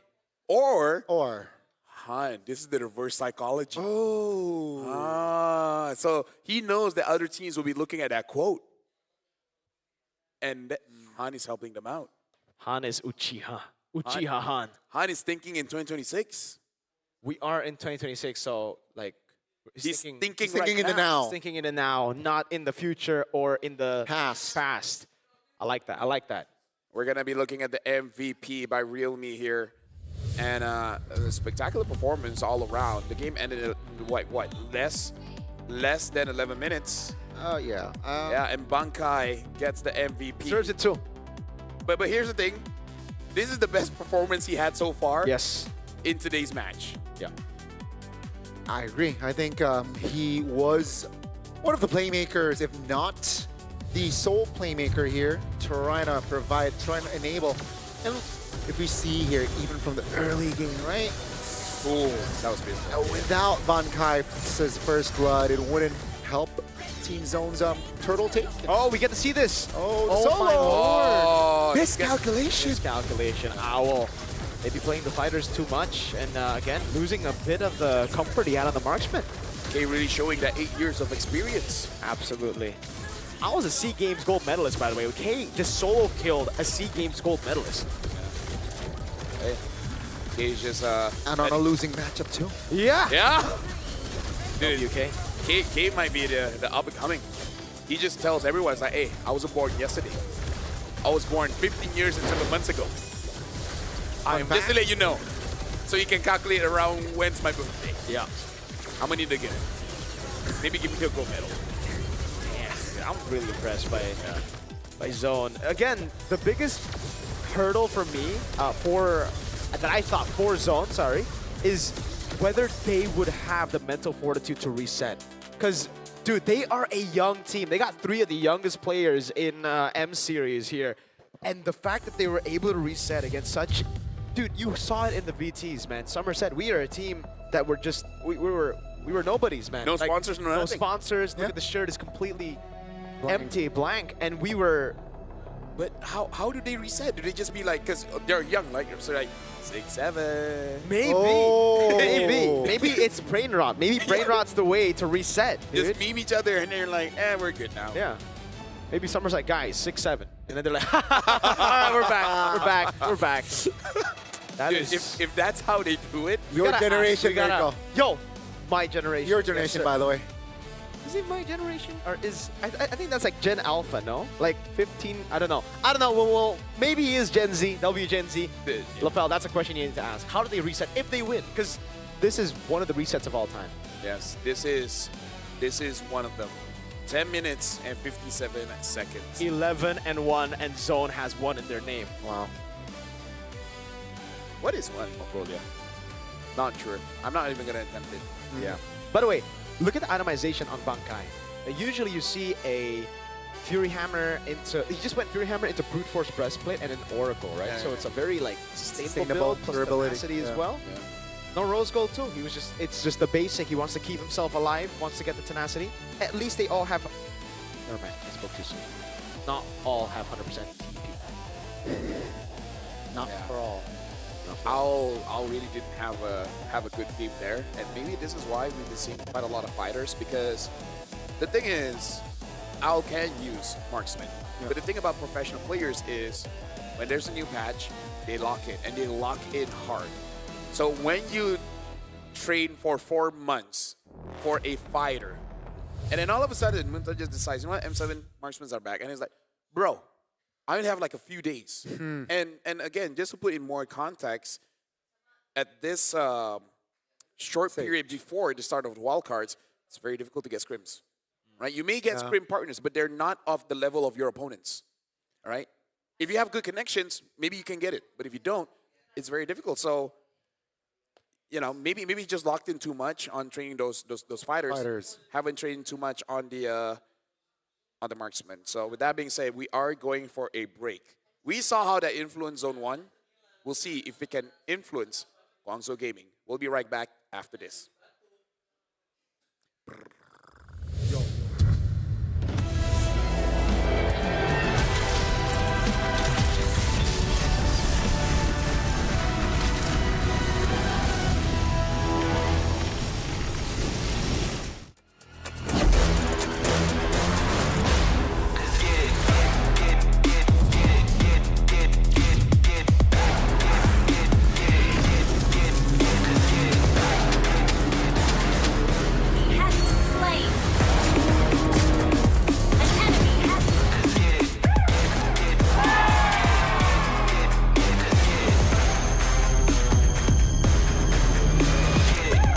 Realme 15 Pro M7 official gaming foam.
Games. Spend, play, and win.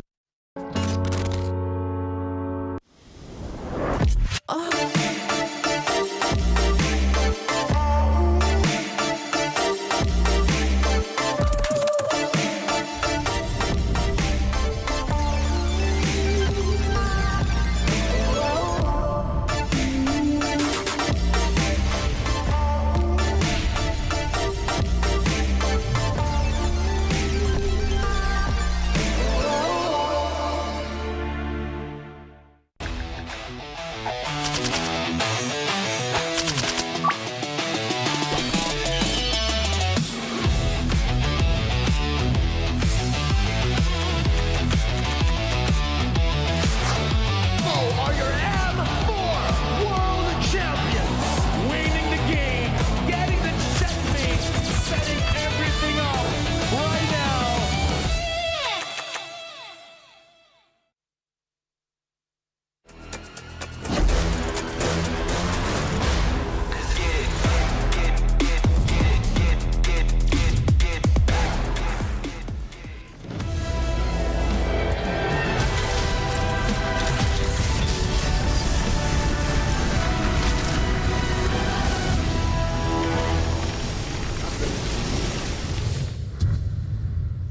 Six, seven. Maybe that's really how they really recover. You know, Maybe. shout outs to them. Yeah. Giving Mirko the jersey. I hope this doesn't curse them, because let me just say, if we do this, Yeah, dude. and then they my lost, Lord. bro. I do not take responsibility for this. Summer, the coach, and Zexora wanted to give this to me, so it's not me. I didn't want to curse them, okay? Full disclosure. It's a Yeah, but voluntary. after this, they'll just come up to you like, It's your fault. and they just stare in the eyes, be like, "What'd you do?" That's what I did, literally. I mean, So Oh my downloaded. Channeling the Mongolian downloaders DNA. I mean, like, if we watch Physical Asia, man, oh yeah, I love that reference. Yes, the sir. thing about Team Mongolia is that, yes, physically they're strong, but the strategies, man. They're the strategies. the brains. Exactly. Yeah. They don't mind taking some losses where they're like, okay, so what do we do next? Yeah. I love the message of that show, though. It's like, it doesn't matter how good you are physically. Physical It just, you know what matters the most? Host country. Anyways, let's talk about, okay. Oh, the players are there. Yeah, players Oh, are there. yeah. They're ready. They're looking good. I was about to say something, and then I caught myself off guard. But it's okay. GZG. Yeah, you caught me off guard for that one. Yeah. I was legit waiting. What's the message? I thought just be better. But then, But no. Yeah. yeah. For those that know, you know. You know. You know. You know. You know. Shout out my boy, Bobby Knuckles. Yeah. Great show still. Great show. Great show. Let's do one talents version, you know? Oh. Like us. Ooh. Against each other? Like Or ID? against someone else. Maybe. Oh, by the way, that's what I was going to say. All right, downloading. We thought it was gone, the downloading thing. It just turns out they just have bad internet. They took a while longer. Is in Jakarta? Probably. It's all according to internet, bro. Said during the media day, he said, we will get first place in Group A. Virtus Pro will be the top of Group B. We will then face Guangzhou Gaming in a crossover, and we will win that slot. I am ready. They have planned this out, bro. Wow. They got the F note. Wow. Did they even plan a 2-0 start? Yeah. Oh, They're like, look at him smile. it's not enough to win. And they have Aizen as a sub. They have Aizen. They have Aizen, the mastermind. No Katsugetsu. It's a Bleach reference. Yeah. Oh, And I'm not yeah, talking. okay. Yeah, Aizen is so strong, he don't need a Bankai. Okay. Yeah. Thank you for That's why when Giving me Bankai info. plays, Aizen does Aizen it. is not there, yeah. It would be too OP. Yeah. And in a contradiction, I would say. A A contradiction. contradiction. But yeah, honestly, it would be insane if like this. we want to lose 0-2 so that when we win, they will always remember us. Look at that concentration. That's Kenny. He looks like Heiz. Your GOAT! My goat. Is he now your GOAT? Maybe. But There's some context for y'all. When Gani's GOAT plays and Gani's present, he never loses. So, Which one, Gani or Highs? both. Wow. there you go. But man, Now I'm cultured. You're cultured. you were. You guys don't see this, but we're dabbing on. Yeah. But man, okay. GZG, they gotta lock in, man. They gotta simplify. I'm just gonna say it that way. Simplify. They overthink the Yes. drafts. Look at me. Last game. I don't think too much. Yeah. I'm successful enough. Yeah. You are very successful. You're very successful. Just dude. think enough. Just Not think. too much. Thinking- Consequences is later. Yeah. Yeah. You sometimes just do. Don't apologize. There you go. Oh, no, so Wait. just do. Don't ask for permission. Apologize. Apologize later. I do apologize sometimes. If I forget, that's on me. Yeah. That might be on the other. Yeah, it's not really on you 100%. Cananeo. Is he locked in? I like my friends. They encourage the best parts of me. Yes, sir. That's why we're friends. Okay, look at this. Look at this. Oh, Al does not look happy, man. Well, he shouldn't be happy, but like I thought he would be more I know. thrilled for a game 5 here. Let's see. Just go to the good old, right? Find a way to get Lapu or Yuzong if available, which maybe not. Comfortable mid. If Al likes Freya, just give Freya. Doesn't matter if you need it or not. Because game number 1, he went to late game, and the draft still works. I think this might be the time for comfort over meta, indeed. I agree. Right? Yeah. So let's see here. Game 5, the last hurrah. The draft seems like GCG. They will go blue. Okay. No Joy, no Yuzong. Same approach. Among the Game 4. planes exists They ban Eve. They want to go for first pick Juice in, but then Time Zone is for. Sora. have a decision. Do you want to ban Sora? Pick up the Valentina. Go up against the Juicin. This is the risk. They banned Juicin. They want the Valentina Sora matchup. The risk is in the air. Guangzhou Gaming. Sora, Valen. I feel like they're threatening GZG. Yes.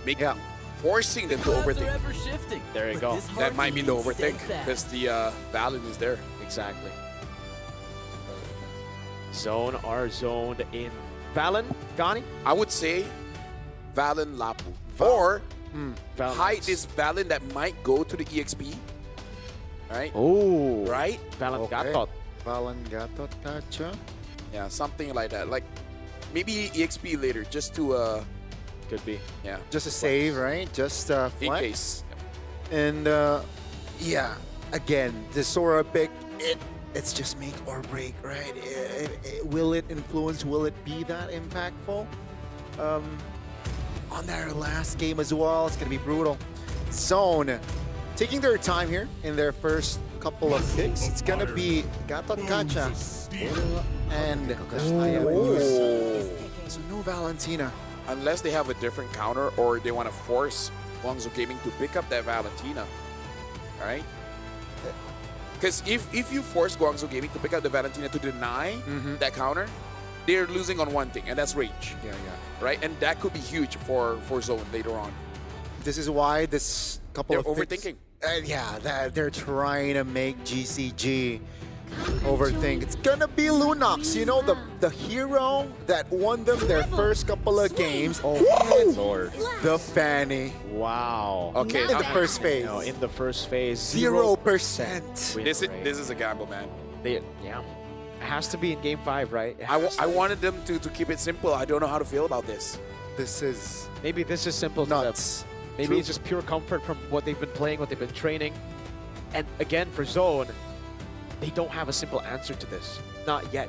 The Gata and Haya are not lockers. You go, Do you?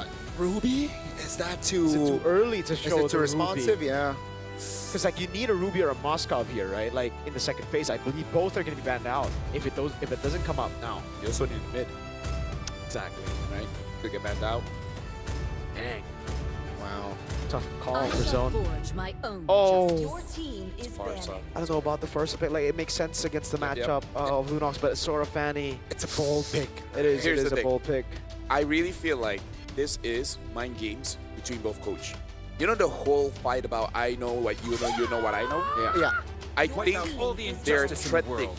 each other to be like, I dare you to pick up Sora and we can counter. And then they're like, I'm gonna call you on your bluff. Yeah. You're not gonna be using Valentina. So they themselves don't take the bait by picking Valentina themselves. So this is really just them saying like, I know you better. Yeah. Guangzhou Gaming can ban now the Ruby, the Moskov as expected. The Ruby should come through here. And that means for Zone, they can still pick up Valentina XP, right? and then really be like, you think you know what I know, but I know what you don't know, and I know I can use Valentina. But if you go Valentina XP, the Sora can just be flexed gold. So you're gonna have to flex Valentina all the way to the end. Yeah. So that's going, yeah. Oh, but unfortunately, that fourth pick will kind of show the draft. Exactly. That's where it's gonna be tough. Wait, they don't ban Ruby? Okay, this is, again, I think your theory, LaFell. Oh, they go CC Godthought, so they're not. No. This could still be Valentina, yeah. It's still can be yeah, exactly. So, okay. That's a good hero to be picked here from Zone.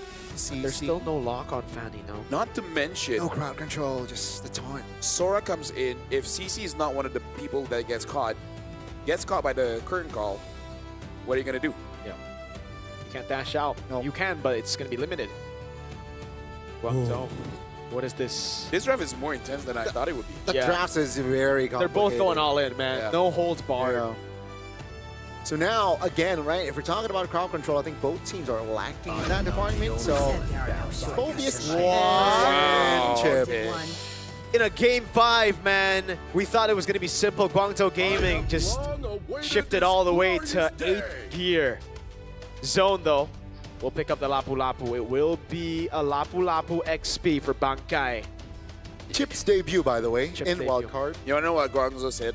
What? Go big or go home, literally. Yep. This is the draft that either brings them to the Swiss stage or the draft that ends their journey here. I guess it's a good warm-up for both. If they want to do well on the Swiss stage, they got to get good at best of ones, man. Woo-wee. This is nerve-wracking, ladies and gentlemen. This is the final game between Zone and Guangzhou Gaming. Ladies and gentlemen, if you were here ever since game number 1 between Zone and Guangzhou, you understand the emotions here. You understand the momentum.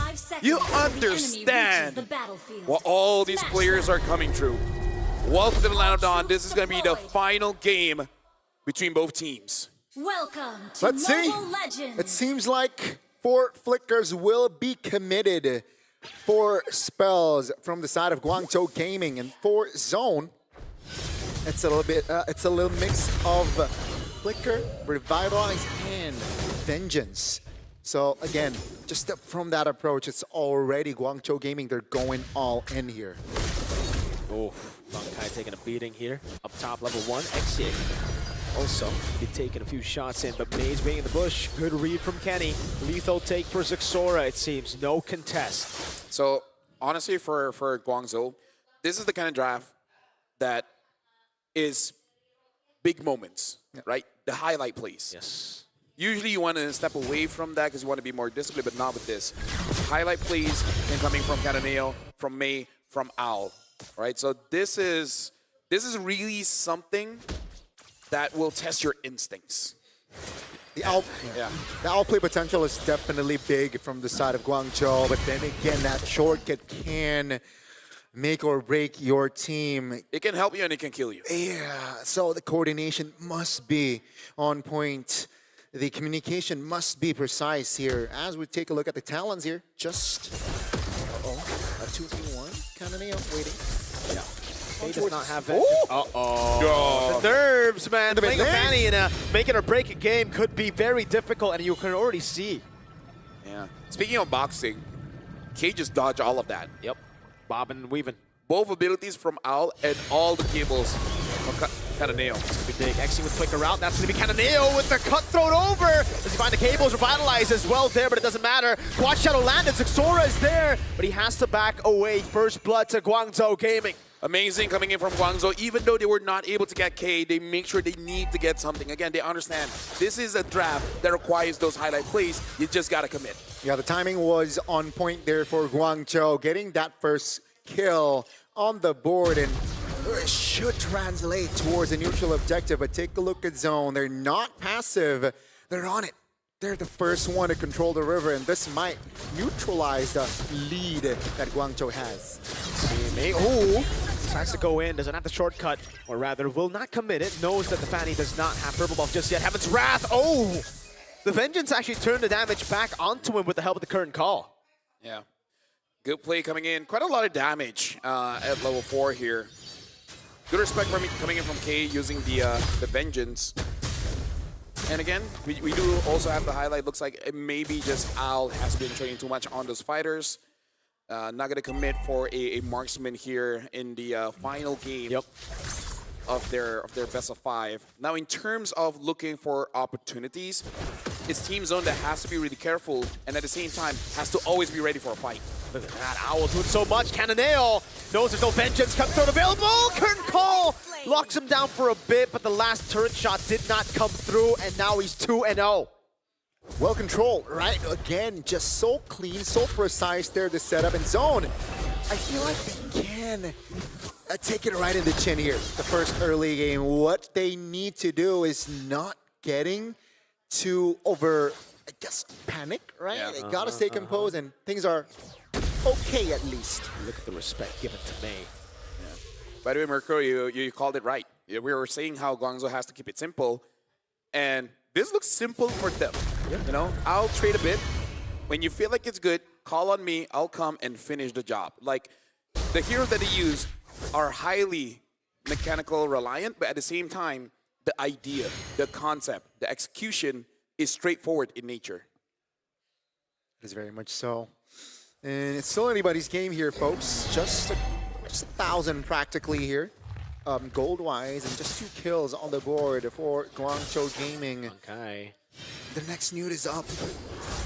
And Cannonale, I think that he wants to get that drive-by here. Yep. Has the purple buff. Just got it. So this is great timing for them to actually go for it.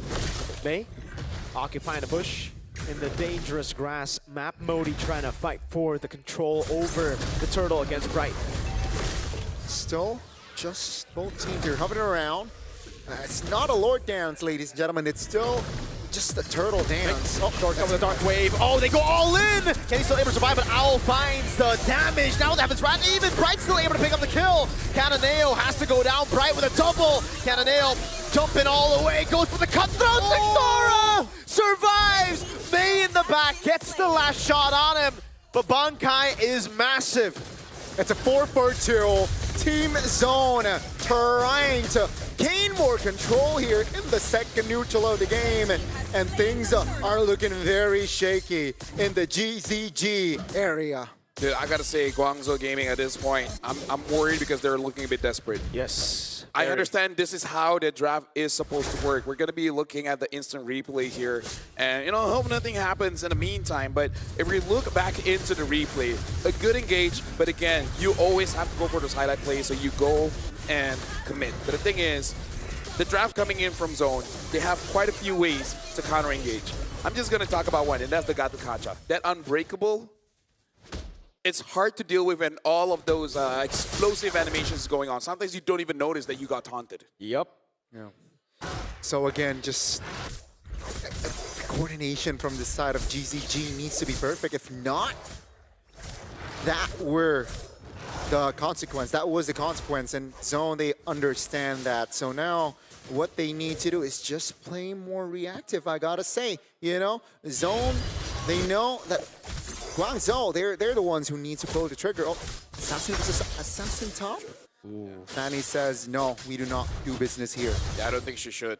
She really shouldn't, because kind of bad spot. Ogi Shadow Kill might kill her, or just forces it out from the pathing that she was already planning in her head. So yeah, I feel like don't go up against the Hayabusa. Not now. If there are minions, maybe. Without minions, no need. They all in on K though, even if they get the shortcut. Shortcut placed down. They are going to be trying to go all in, but I don't think this is the right call. The AOG is going to be coming down. Oh my God! With a stun, the AOG comes through! Xing has to flicker out. Bankai on a killing spree. Cannonale able to find a kill now. Another stun on 3. Feather airstrike there as well. But look at Zixora. He's staying busy up top. It's a 1-for-1 kill-wise, but they got the turret top, and that is more value if you think about it. And now Zone, they got the gold, they got the map control. All they need to do is keep this spacing, keep this tempo, and perhaps that might be enough to take them to the main stage. What happened to Bankai, man? from being one of those guys that's not able to do anything, gets tilted, but now game-changing plays. Modi's the one that's having a tough time against Bankai, and we did talk about Mei on this chip. That shortcut can help you and can put you into a dangerous spot, and that's what happened to previous fight. Owl bringing K back. They're going to go all in onto him, but look at the damage coming in from the other side as well. That's kind of nailed with the cables, jumping back and forth. K can be taken low. Modi able to get the kill with the Helmet Owl as well, as Bankai has to flick around. Great play by Modi with a shoulder bash. Does he have the quad shot? Is the question here. They corral over him. Sixora gets away! Sixora turns it around again! No! Bro, you know what? Don't use landslide anymore. Bankai caught again. They go all in, but Bankai stays alive. Heaven's Wrath Teddy gets away. Owl gets a shutdown, and it's back-to-back fights. Trading blows, trading punches, both teams going at it raw, and Team Zone 1,000 gold lead in hand still. Although I'm looking at the players as well, man. You gotta look at the reactions coming in, especially from Guangzhou. Every single death that they suffer, you know that just brings back memories. And you just gotta lock in for this one. The fight is still okay though. Owl gets away from that using the anti-CC just to run away. As of right now, both teams are looking very even, but yeah. Is it really? I honestly don't know. I gotta say, I like what Guangzhou Gaming has been doing here. At least for the last couple of minutes, they were able to get the right connections on fights, and now they have at least a lane to play around with. Right? They got the turret top, and they're keeping things at bay so far. And with the Lord up, though, that's going to be another question, because Zone, their river control with the Farsa, with the Gatot Kacha, and of course with the CC, not to mention the Lapu, is very good. Oh, Mei goes up the shortcut. Bankai with the Brave Spider now looking for the sun as well. The Feather Airstrike still comes through. So much damage. Xora with the red tree win. It's Xora picking up the kill. 4-man Dark Wave, but he's all alone. And now the AOG comes through. Actually taken down. Cannonale trying to make the desperate call to look for a big play, but he cannot find it. 3 for 0. Team Zone, they're in prime position to get as much standing objectives as possible. They might even go as far as to take an inhibitor here. This is minute number 10. And the times are crucial, times are critical. Team Zone, they were ahead just 1,000 gold a couple of minutes ago. And it feels like now they quadrupled their gold lead with a Lord to play around with. This might be it. This might be Zone's game to take them to the main stage. Let's see the defense from Guangzhou Gaming. Feather Airstrike over on Xing. Now on Modi as well. 3 shots coming down. Owl finding 2, but they're so easy to dodge. That's Owl taking out Xora. Punishes him. Owl has fallen, and so are the base turrets. Cannonale with the cables. Not enough. A desperate shortcut in the mid lane. Boys, oh boys. 7,000 gold lead for Zone. Will this minion wave push lock them to the main stage? Let's see. Mei with 2-man crash course. K obliterating him. Cannonale with the cables. Waves coming down. Owl will be back up. Has the ultimate. Can he do it? Cannonale with the cables one more time. Dark Wave with the combo. Guangzhou Gaming. They've gone for the combo. Now an AOG back. Dark Wave from Modi. Cannonale walks back up. Bankai there. Cannonale gets another. And somehow Guangzhou Gaming stay afloat. That was so sudden the moment Owl goes in. I was stunned. I didn't say anything. I couldn't hear anything. I stopped breathing. That's how big of that re-engage. We need an instant replay for that one. And we're gonna get it. We gotta look at this was an opportunity that Team Zone could have potentially ended the game. But look at how Owl goes in, brings everyone with the shifting clouds. Everyone, bodies got dropped. Ying dealt a lot of damage.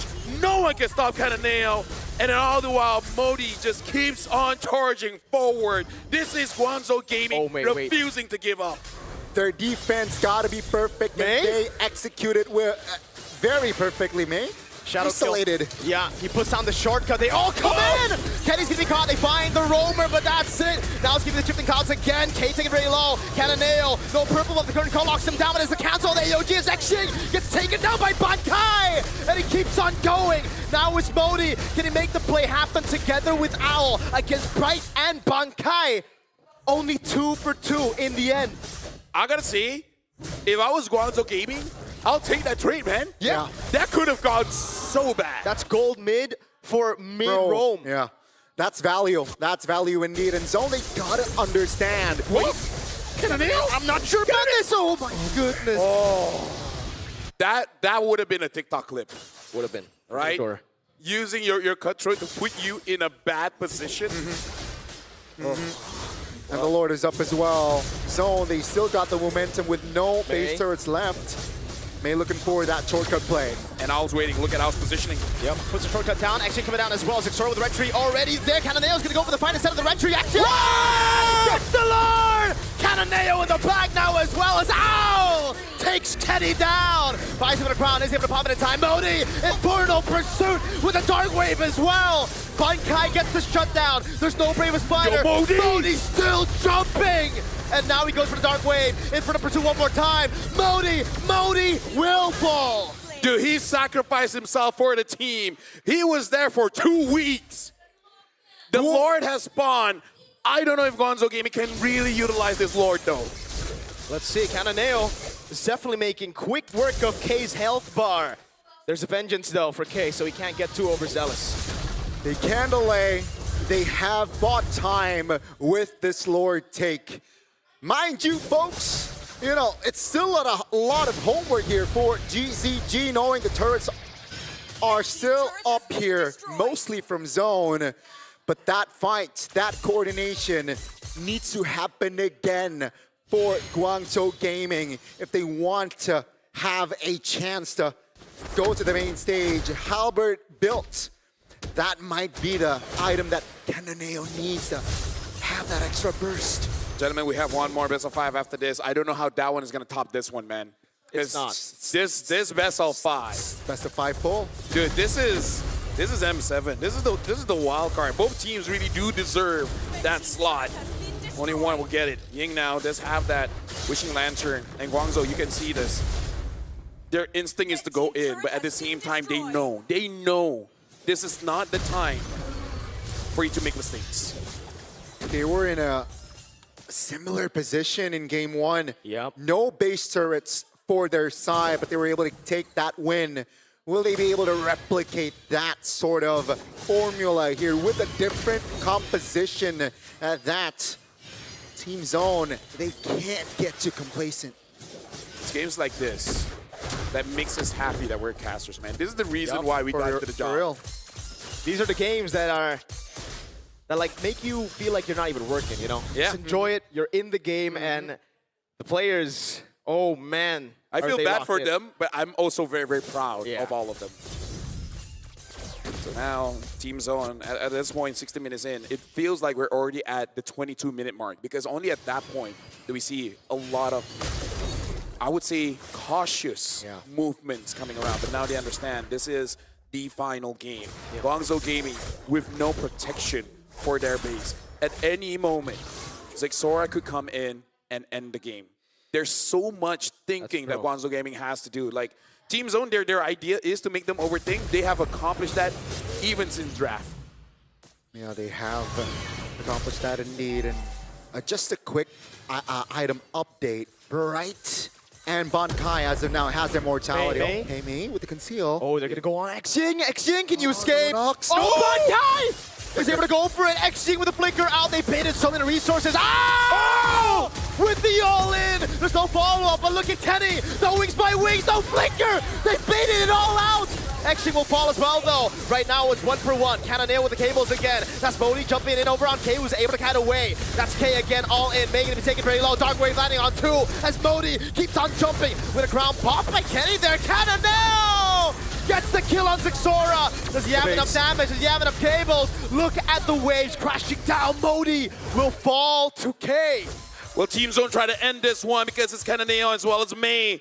Minions. Unfortunately, the waves are not there just yet, but you look at Team Zone, they want to pressure it here. Xing will be up in 10 seconds. May's trying his best to hold on. The base is wide open. The shortcut gets used up as well. May needs to hold the wave. Xing up in 3 seconds. Immortality already there. It's going to be popped in as Datsy became nail with the cables. Back and forth. They're trying to defend it, but K very low. K looking for the last hit. The minions, but K with the last few hits. One HP on the base. No! What is this game? What is this match? Why is this in wildcards, man? No way. What is this series? No this way. needs to be on the main stage. This should not be in wildcards. 1 HP on the base. I have never seen it so low in a professional match. Dude, this is grand finals worthy. What are we watching here? My, oh my. You guys are watching this for free. What the heck? 1 HP on the base. The Evolved Lord is up. And it's Guangzhou Gaming who are first on it. Can they burst it down? They have a Lunox. They're gonna take it for free. Team Zone are gonna have to defend against an Evolved Lord. Bro. Oh my God.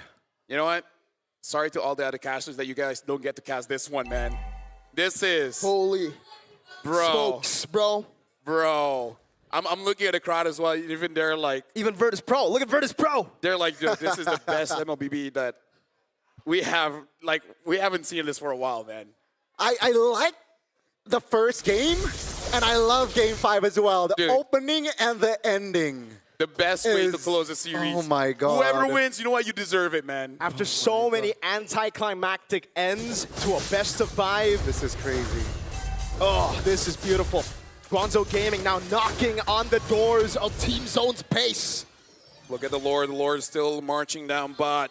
Mid, getting pressured by Guangzhou Gaming. Looks like they're going to get this turret. Team Zone, they got to defend this one. But you know in the back of their minds, they're also thinking they want to look for an opportunity to win this fight. Yes, sir. Lord.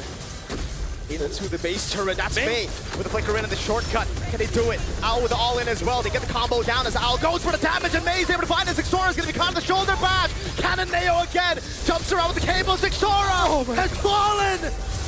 Guangzhou, and they might end this. The dreams of Team Zone. They tried to reverse sweep. They try to go in. The base is open. Moni trying to go in. No way! Zone will fight to the very end. Bro, with the Heaven's Wrath will be taken down. Guangzhou Gaming couldn't go for the base. If you look up the definition of never giving up, you'll just get a link to this match. How have they done that? GCG and Zone still going at it. 21 minutes in. They do not back down. As GCG did not find the angle to end that game. Couldn't go. Oh man, guys. Did they just not have enough damage? Because I swore the turret was open. We need to see a replay. Oh man, it's too close to Lord. Yeah, dude. Oh my goodness, wasn't it open? I thought they could just hit it. We saw tears coming down Michelle's face, and I believe a lot of Mongolians, a lot of people from China, they're having the same kind of experience, man. This game makes you emotional. Mortality for May. He needs to be the one to bridge the gap between the players who've just respawned back to the Lord. I think this is officially the stressful, quote-unquote, match I've ever casted. The most stressful, yeah. In a good way. In a good way. In a good way. Holy moly. What the heck? This pushes every individual to their limit, from the coaches to the players, back to the observers. Yeah. There's fights going everywhere. 22 minutes in again. We gotta talk about this. It's more on the team fights now. Absolutely. Yeah, I mean, small mistakes, right position. Around same time that Guangzhou won game number 1 too. Yeah. Wait a second. Right. Look at Ao in the top lane. May has the shortcut, so he's going to be the one again to bring them over. They gotta pull the trigger, no? You gotta reset. You gotta reset. Oh, but if they reset, this is advantageous towards Guangzhou Gaming. Yeah. Look at Owl still up top. This will for sure be a tier 2 up top, down. Yeah, now Guangzhou is making Team Zone think, because you know Team Zone, they're thinking they do not want to go for a 50-50. Because No, they don't. No one wants a 50-50. the thing is, you don't care about Cananeo. What if King gets the Lord, which has happened before? That's true. True. I mean, the crown. Shout out to Cananeo, though, on this Fanny. We somehow doubted the Fanny pick early on. But take a look at the stat 23 minutes in 10, 1, and 11. Shout out both assassins, actually. Zexara also just displays a beautiful Hayabusa so far. Yeah. This could be the final fight of the game. This should be the final fight of the game.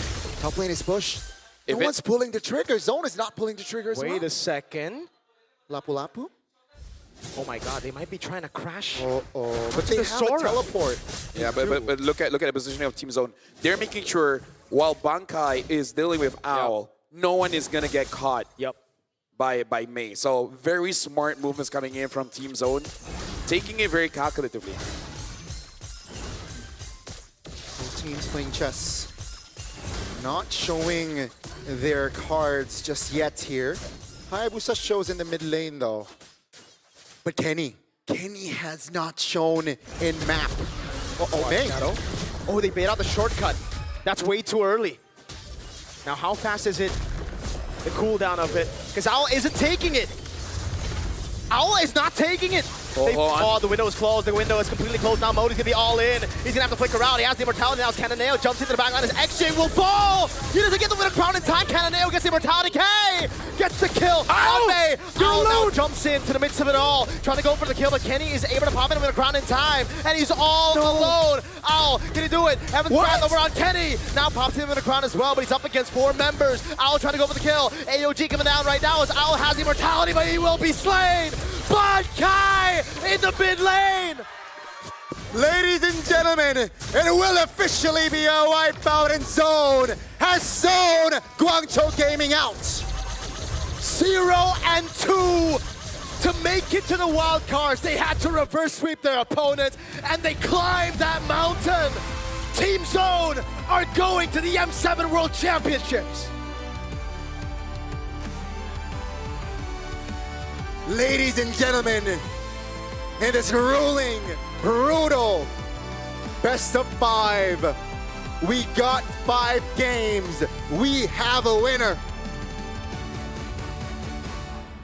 But also on the other side, history repeats itself. Guangzhou were a game away from making it. They were a game away from qualifying to the Swiss stage from the wild card. And Team Zone downloaded, they adapted, and they found a way. What a game. What a series. Respect. But unfortunately, for Guangzhou Gaming, they will not step onto the M7 world stage. It was through the patience again that we were saying earlier. It was all about composure. It was all about not taking the 50-50s. They played it through that. They saw Mei, they spotted them out, and instantly tried to burst him down, try to bait out the shortcut. And the fact that no one took the shortcut means that Zone could just go in, and the panic then ensued. Again, the fear that was on the back of their minds, the nightmare that just happened to them in the Chinese qualifiers after starting off the series with a 2-0, that fear got to them. That fear controlled them, and it was Team Zone, the youngest team we've ever had. No sponsors, no hope for a lot of people, but they've made it. They've proven, and they have silenced the doubters. Their dream is definitely still on. Ladies and gentlemen, give it up for Team Zone! And honestly, I gotta say, one of the best matches I've ever seen in my career. So shout outs to Guangzhou Gaming as well. Give a big round of applause. That was an amazing game. Now, before we continue, I gotta ask Summer, the coach. Yeah. That was an intense best of 5, but I have to ask you the question. Game 1, Game 2, you guys suffered a loss, but you guys made this reverse sweep possible. How did you guys reset so that you guys can win Game 3, 4, and 5? We just focused. We didn't know what they were gonna pick and ban on the first 2 games, and after we lost the first game, we understood the drafts and just banned their key heroes. That's why. Thank you very much. And now, right beside me, Kenny, especially the game where you got that Eve. I gotta say, game number 4, it was intense, but you really carried the team to the point that you guys could win that one. I wanna ask you your experience in this best of 5. How was your emotions all the way through? 1, 2, 3, 4, 5. How was your emotions during that game? Сэтгэл маш өндөр. Манай өвгийнхэн ч гэсэн айлын өрсөлдөгч баг нар ч гэсэн маш сайн байлаа. Дэмжиж байгаа бүх хүмүүстээ баярлалаа. He says he just focused on that. He says he's focused on that very well, and they did a good job fighting us and support. Thanks for supporting us. All right, thank you very much. And Zixora, I gotta ask, game 1, game 2, you got the Lancelot. It didn't work out well. They always targeted you, especially Modi on that Yuzong. Game 3, game 4, game 5 with the Haya, with the Leo Mort, you're able to come back into that game. How did you personally reset? How do you make it so that even without Lancelot, you can win the game? I think I learned from Scream. I didn't play Leomord in 1 year. Oh, really? And I got tested Leomord in M7 crossover. Yeah, we were considering Guinevere at that point, but Zixora just wanted to play Leomord. He just felt it, you know. There was some moments you just feel it in it, yeah, and that was his moment. So big props to him. All right, now I want to ask Kenya as well, because this is especially for game number 5. Back and forth, you guys tried to end the game. Guangzhou survived with 1 HP on that turret, and then they were at your base with the Lord. You guys still got to defend that one. I need to ask, how did it feel when you guys could not end it? And how did you feel when you were able to protect your base? Even with the Lord at 20 minutes, you guys still survived. What was the thinking going on in that game 5? Нөгөө дуусгах чадаагүй тэгээд манайх руу ингээд бэс рүү дортог ороод ирсэн шүү дээ. Тэгээд тэр үед яг юу мэдрэгчсэн юм бэ? Маш их сандарж исэн. Айл айл нь ч алдаа гаргахыг хүсээгүй тэгэл бараг туршлагаараа. Okay, he says both teams didn't want to make mistakes, but we focused more, and I think he thinks our experience carried the more. Ladies and gentlemen, give it up for Team Zone. That was an amazing game. And before we close it out, Coach Summer, I want to give you the opportunity. Is there anything that you want to say to all the fans watching at home, especially those from Mongolia? And feel free to even use your own language. Yeah, of course. Дэмжиж байгаа бүх хүмүүстээ баярлалаа. Тэгээд 2-0 болсон ч гэсэн дэмжижсэн reverse win гэж дэмжижсэн итгэжсэн бүх фэнүүдтэй баярлалаа. Тэгээд бүх багийнхаа бүх тоглогчдын эцэг эхчүүдэд нь баярлалаа гэж хэлмээр байна. Бид нарыг bootcamp ихэд мөнгөөр тусчсан бас бүх зүйлээр тусчсан эцэг эхчүүдэд нь баярлалаа гэж хэлмээр байна. Тэгээд нэг ялангуяа Zixora багада баярлалаа гэж хэлмээр байна. Ягаад тэгэхээр бид нарыг Малайзад bootcamp ихэд өөрөөсөө 35 сая төгрөг гаргаж өгөөд тэгээд бид нарыг Малайзад бүтлүүлсэн байхгүй. Тэгэхээр бүх glory манай багад очих хэрэгтэй шүү. Үзэгчдээ бүгдээрээ комментээр спамдаад өгөө. Let's give it up for Zixora! Again, congratulations. Yeah. Yes, go on. I wanna give some information about our Malaysia bootcamp in Malaysia, and Zixora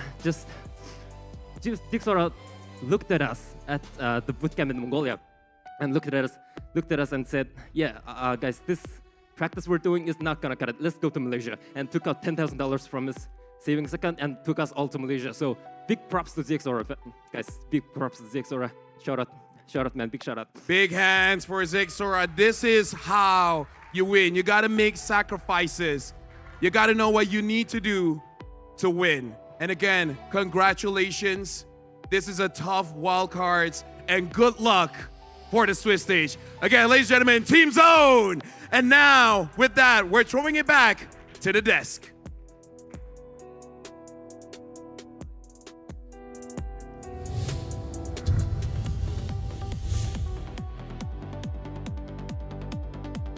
regardless of the match, but for Team Zone and for Mongolia. Brother, he spent his own money, 10K, was it?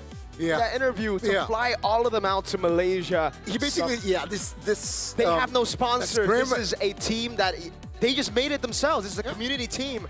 Zexora did it with 3 rookies, with Summer, with Bright.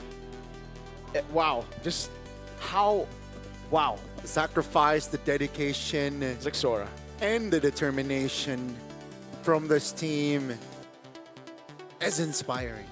Yeah, for sure, man. Like being on stage with them, dude.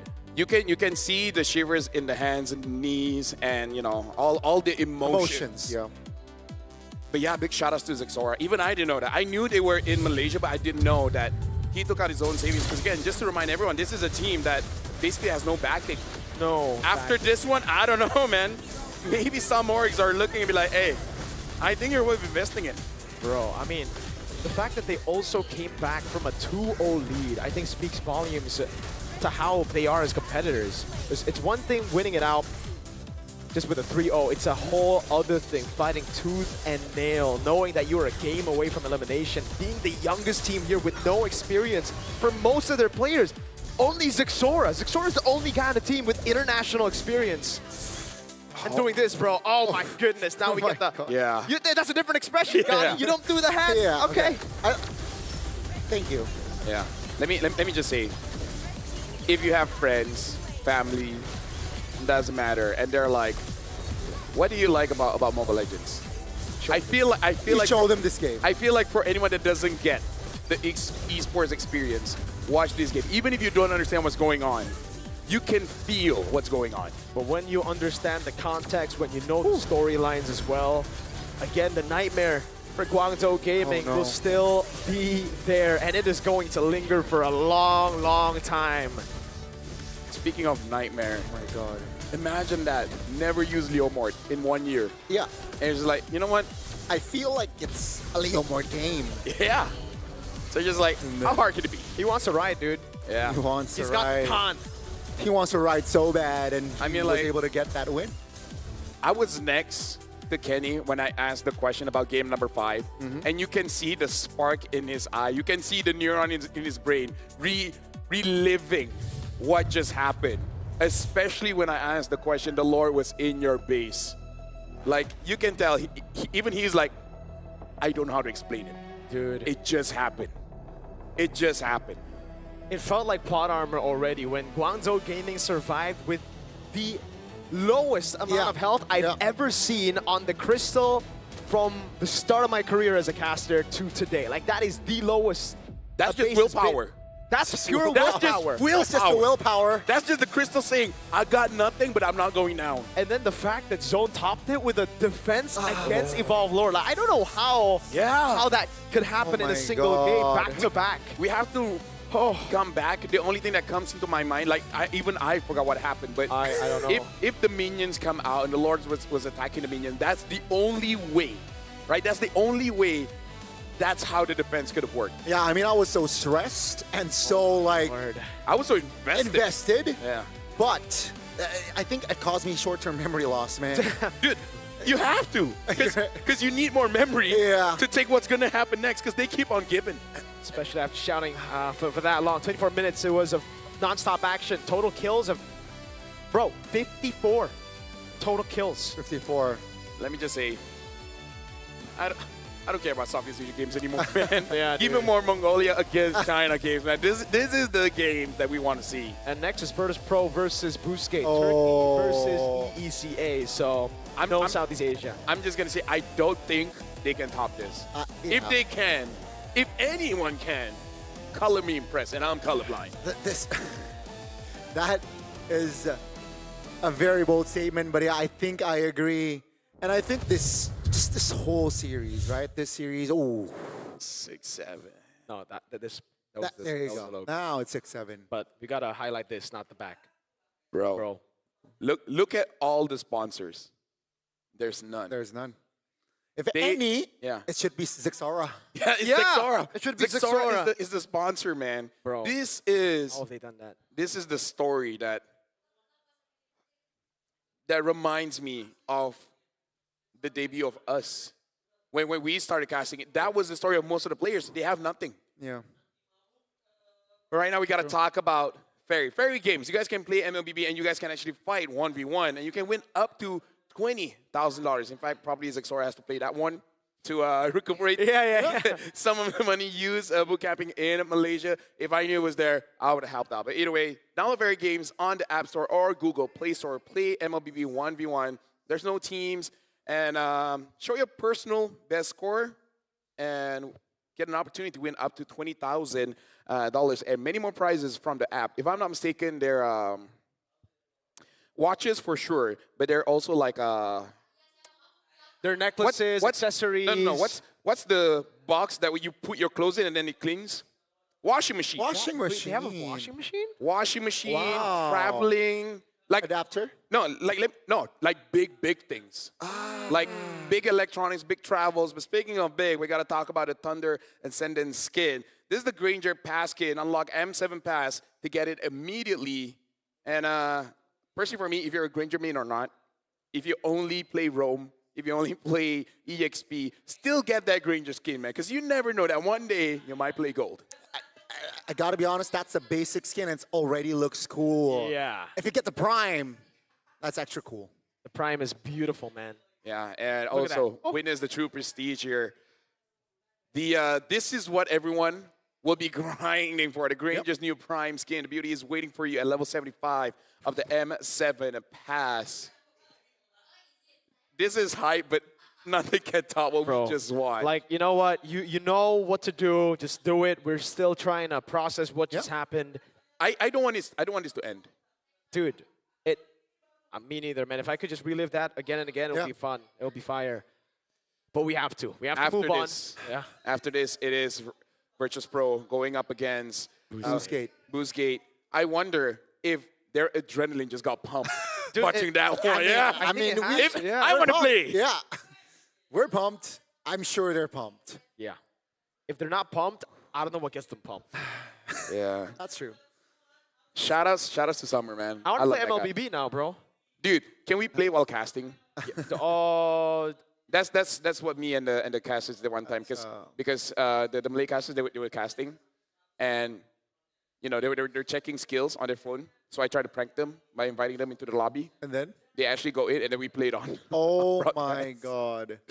Yeah, that is. They were able to do it too, and people didn't notice. God. People only noticed because they were watching my stream.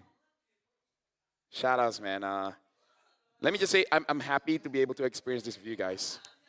Ani? Likewise, Mirko. Likewise. Oh, you touched mics.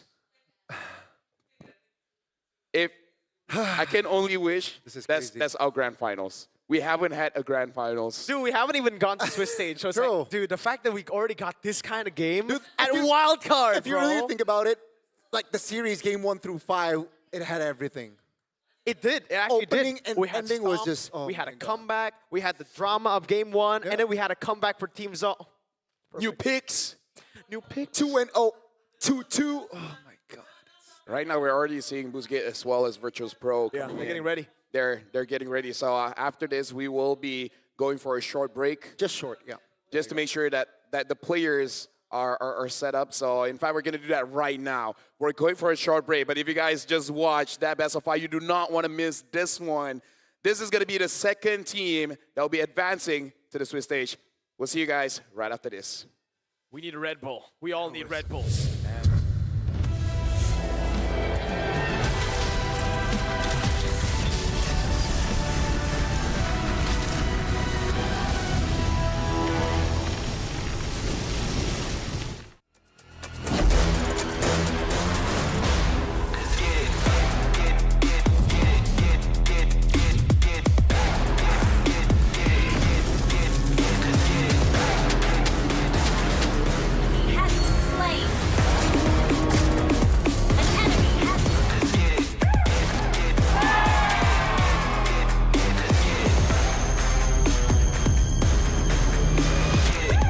Realme 15 Pro M7 official gaming foam.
Fairy games. Spend, play, and win.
Nothing can withstand the withering. Against the endless erosion, my strength grew weaker by the day.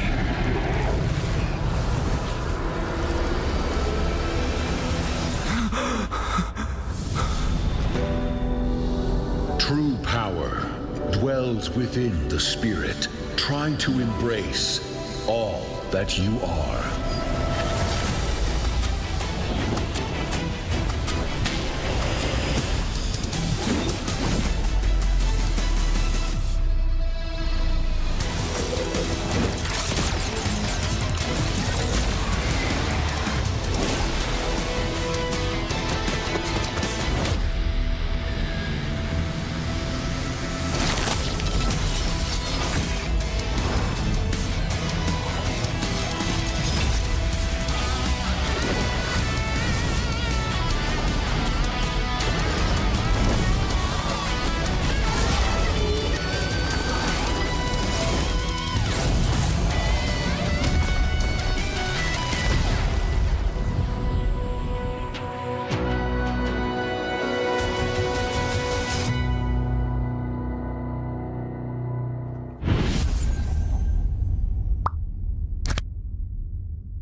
M7 official gaming foam.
Fairy games. Spend, play, and win.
Congratulations again to Team Zone for making it to the next stage, making it to the M7 main stage. And even though Guangzhou Gaming did not make it, but this is just going to set up for their story, man. I hope we get to see them again because they were amazing. Speaking of amazing, Mirko. It's Mirko, Gani, and LaFell. This is going to be the second best of 5 for today. And the winner for this one, just like for Team Zone, will qualify themselves over to the main stage. Gani, this is going to be VP going up against Boostgate. And I got to say, I'm pretty sure everyone's saying VP at this point. Yeah. I mean, on paper, they are the stronger team. I don't believe in paper. It's cashless now. Okay, true. But based on day 1, day 2, day 3 of wildcards, they did not disappoint as well. Yep. I'm just still trying to digest that series, and I'm just trying to accept that the series won't be as, How do you know, man?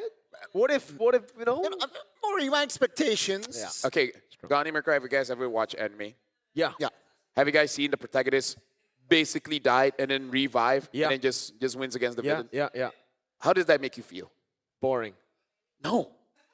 It makes you reinvigorated. Makes you want to go out to the world and do something with your life. Depends on the execution. Depends on the Some anime do that, and I'm like, this is just garbage. I get it. But, maybe Boostgate, after watching that game, they're like, yo, okay, we can do that. Okay. Definitely an inspiring series. And then all of a sudden, Baba the Beaver just walks past with the shades and be like, good luck. Yeah. Oh. And it just keeps on walking. Not to be confused with a platypus. It's Bobber the Beaver, not a platypus. Bobber the Beaver. Trying to get to the M7 Swiss stage. Now, let's do this court style, okay? Give me points on why VP really should be the one winning this one, Gani. I think execution, drafts, and also hero pool. I think that's, drafts and hero pool goes hand in hand. Hand in hand, yeah.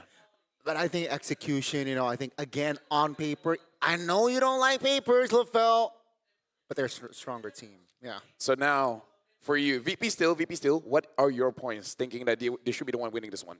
They don't care about paper. They don't care about paper. Just like us, all right? Yeah. They don't care about trees. They are good. They might care for the trees. But, they transcend paper. Virtus Pro are better in-game, outside of the game, everywhere. All right. They're just better. And it's because of their well-roundedness. I would say in ECA, the fact that they got to play Global Ban, the hero pool got buffed for sure, as well as Zaur Ego is finally joined a team in the international stage. We saw how comfortable they are there. And it took a day, I would say, for Zaur Ego to finally warm up. But once he did, he started popping off. I would argue one game. Not even one day, just one game. So we got to look at this. The Sky King has spoken at Virtus Pro Deliver. Kyrie said, in my opinion, Virtus Pro is the strongest team in the wild card. They have the most potential to meet us because their team and chemistry is just better. So that's Kyrie's opening statement here, right? But in court, it's all fair. So Gani, give points on how Boostgate can actually win this one against VP. I think what Boostgate needs to do is, one, cannot overthink. I think that's the Keep it simple? Yeah, Tezet here, Indonesian, by the way. He needs to somehow lead this team. And it starts from him. He's the anchor. Don't overthink, and then the players will just be in the flow. Yeah. Because for me personally, I have the opposite opinion. I feel like if you stick to simple, VP are the best at playing it simple. VP are the best at playing the fundamental game, right? So I think if I was Tezet and I was in the position of Boostgate, I'd go crazy. Go full chaos. Full chaos. Okay. Full chaos. They gotta go loco, man. Yeah, I agree. Honestly, both of your points, even though they are different, but there are aspects that I believe that Boostgate probably has talked about. Do you want to play safe? Do you want to go full chaos? And I believe you kind of have to do both, because if we look back at Coach Summer, what he said in the draft when they pick up that Leo mode, right? Chaos, because it's something else, right? It's gonna be a pick that Sora hasn't played. But you don't go too crazy, because he said, maybe Guinevere. And even Sora's like, bro, have you seen anything, right? So I believe it really is that balance. You kind of have to strike a chord on both, right? You gotta go crazy, but not crazy enough that you sacrifice your fundamentals. Keeping the identity should be Boostgate's a way of approach as well. You know, I really like balance. And yeah, I think balance, right? You mentioned both. With Virtus Pro, you know, I think, again, being the favorable team, they can actually bring their own chaos in the series. We're going to be talking a little bit more here, and we're going to be talking about Virtus Pro. Backhot, Zara Egoist, Bobber, Pluto, as well as Super Igorka. The biggest problem for Super Igorka is that everyone else is too good. He doesn't have a moment to shine. But now we got to talk about their opponents here.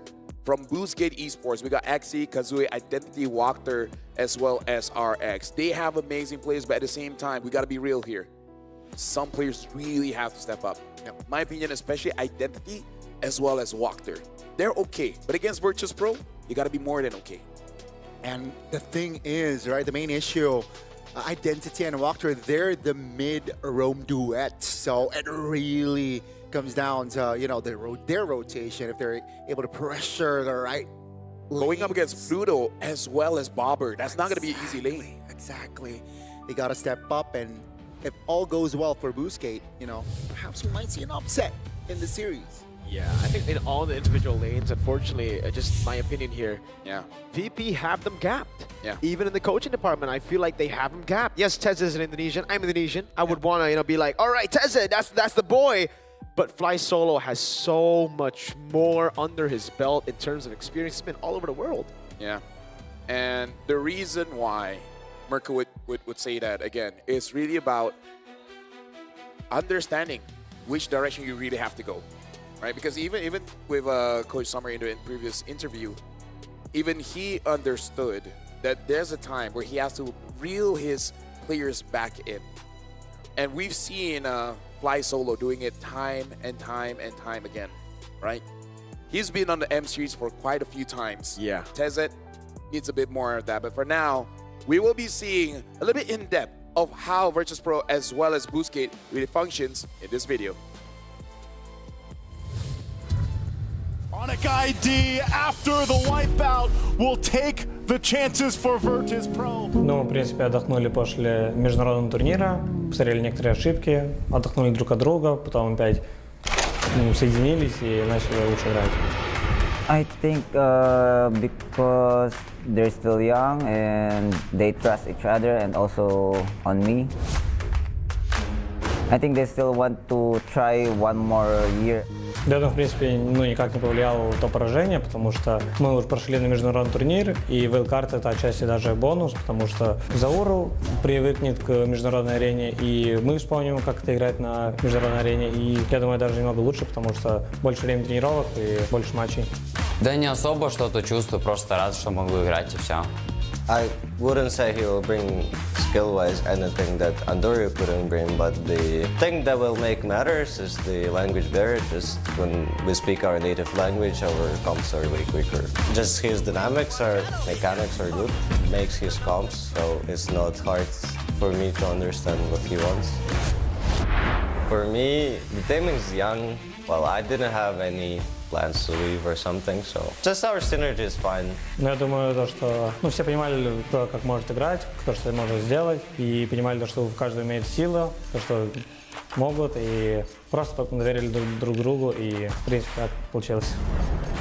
Я просто хочу играть каждую игру идеально, и все. И в каждой игре отыгрывать по максимуму в лесу, и все. И быть МВП. I think we can beat any teams in the wildcard.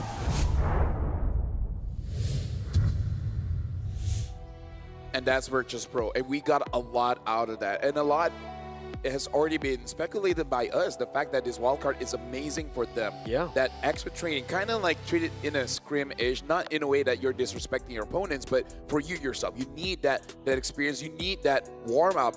And Zar, one game, fine. A little bit lukewarm. But now it's pretty hot. And before I let you guys jump in, Pluton taunting, he said, yeah, maybe for certain teams, like the Turkish team, Boostgate, wow, they taunt a lot in scrims. But I don't care too much. If we choke in the wild card, that's on us. And again, Pluto has this mentality that he truly doesn't care about anyone else. If he wins, because they're good. If he loses, they're bad. It's not because the opponent is good, they're bad. Yeah, I think that's a great mentality to have. That's a championship mentality. And actually, that's like a mentality that's good to have in certain regions. You know, in the other regions, you would expect more sugarcoating. But 3-0 is no sugarcoating here for the Talons. Everybody going 3-0 Virtus Pro. It was quite different in the first match here. We got a couple of, different opinions. But for the second match, seems like the desk here, at least for the English one, it's unanimous. Yeah, because to put it frankly, Virtus Pro should not be here in the wildcards. They should legit already be in the main stage, right? Yeah. They're here for the extra warm-up.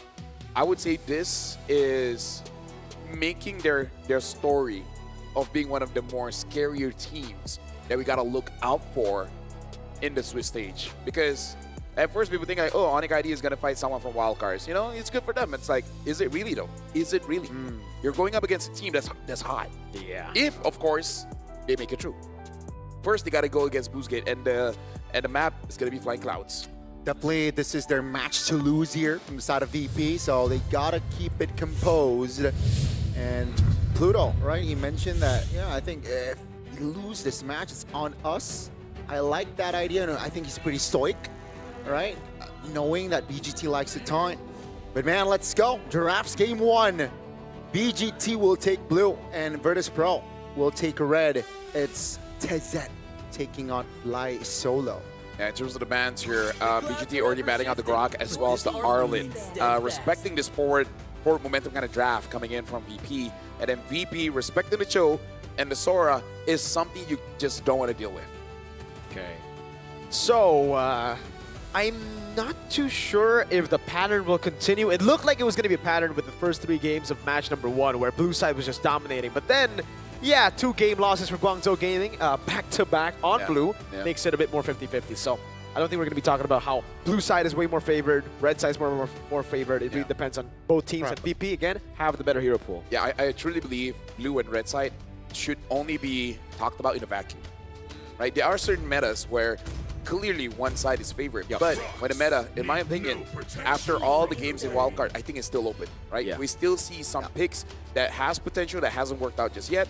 And we know some picks that we hear in the background that we have not seen as well. So still up for grabs to say which one is the better side. But now moving on, banning out the Baxia for a team BGT, they understand the front lines from VP is one of the more scarier things. Because they're so good, this is where Gorka doesn't have to play the game. He's just there farming. Very specific ban there. Not Baksha indeed, but the Zuchin comes through, right? For the side of BGT. Still a very, very high value mid lane, especially in this match, right? The value is immense, like so much. Let me just say, VP though. In our game just now, I did play Jushin. Yeah. I don't notice that big of a difference in terms of the mana. I noticed the mana difference, but at the same time, I'm like, big whoop, big deal. When I need to fight, we still get the kills. So I'm more than happy. But that's usually, you do well when there's no Yve on the other side. When there's a Yve on the other side, it's still a counter, especially because of the nerfs. Yeah, sure, you don't feel it as much, but it's still a big nerf. Yve's gonna have a better lane compared to you, and I like the fact that VP take away the combo that they love to have on the Juicin. Usually it's always Juicin high-lows for them. So they take the high-lows away from BGT, and they go for the Yve. And again, it is a comfort for Pluto. He is the high-lows that has made it work, where he fought against the Jushin and did not die at all. To banish all darkness. Yeah, that was high level of high-lows gameplay there, but BGT will lock in the Lancelot here. Another hero that is very popular in the jungler position, very fast.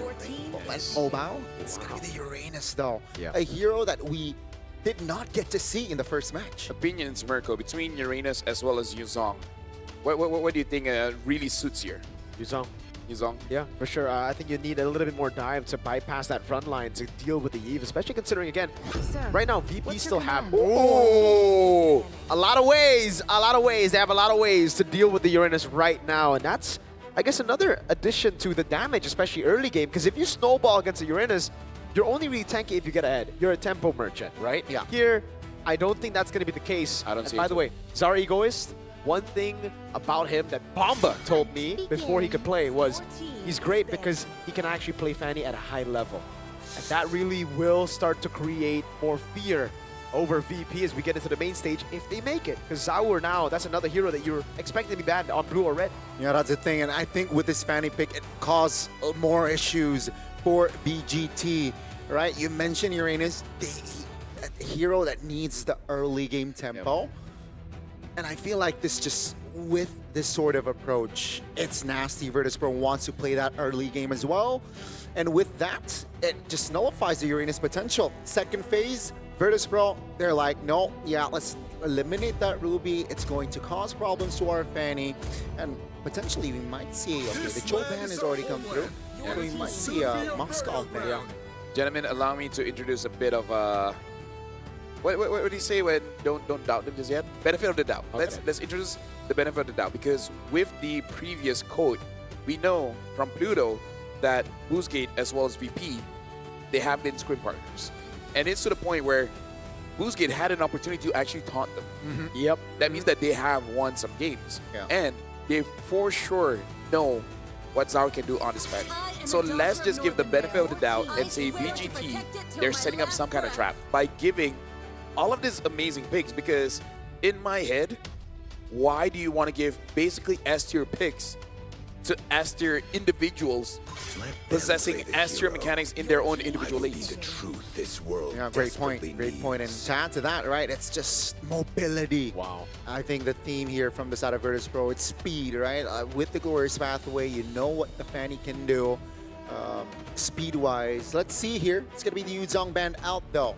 So two fighters. Alice is open. Yeah. I'm actually thinking like something like Terizla as well, if you really want to lock people down here, because if you go for the Alice, it's pretty good, but the Juicing can just bounce away, right? It's not as easy to land. And in the lane, it's going to be very non-laney against the Uranus. They go Claude first, they're saved the XP for last year. Again, Super Agorka and VP, they just love the marksman. They love the traditional gold lane picks. They've never gone for fighter gold yet, I believe, in the wild card. Yeah, carries, Ranger, and Claude, yeah. Are they forcing a carry pick here? Maybe. Which is not ideal, I feel like, with this composition. That's why they went in for the Moskov and the Gatot Kacha. So the only, like, sure, there is a small kit of crowd control in that Moskov, but yeah, I think the taunt, no real, like, crowd control on the side of BGT, which I don't like.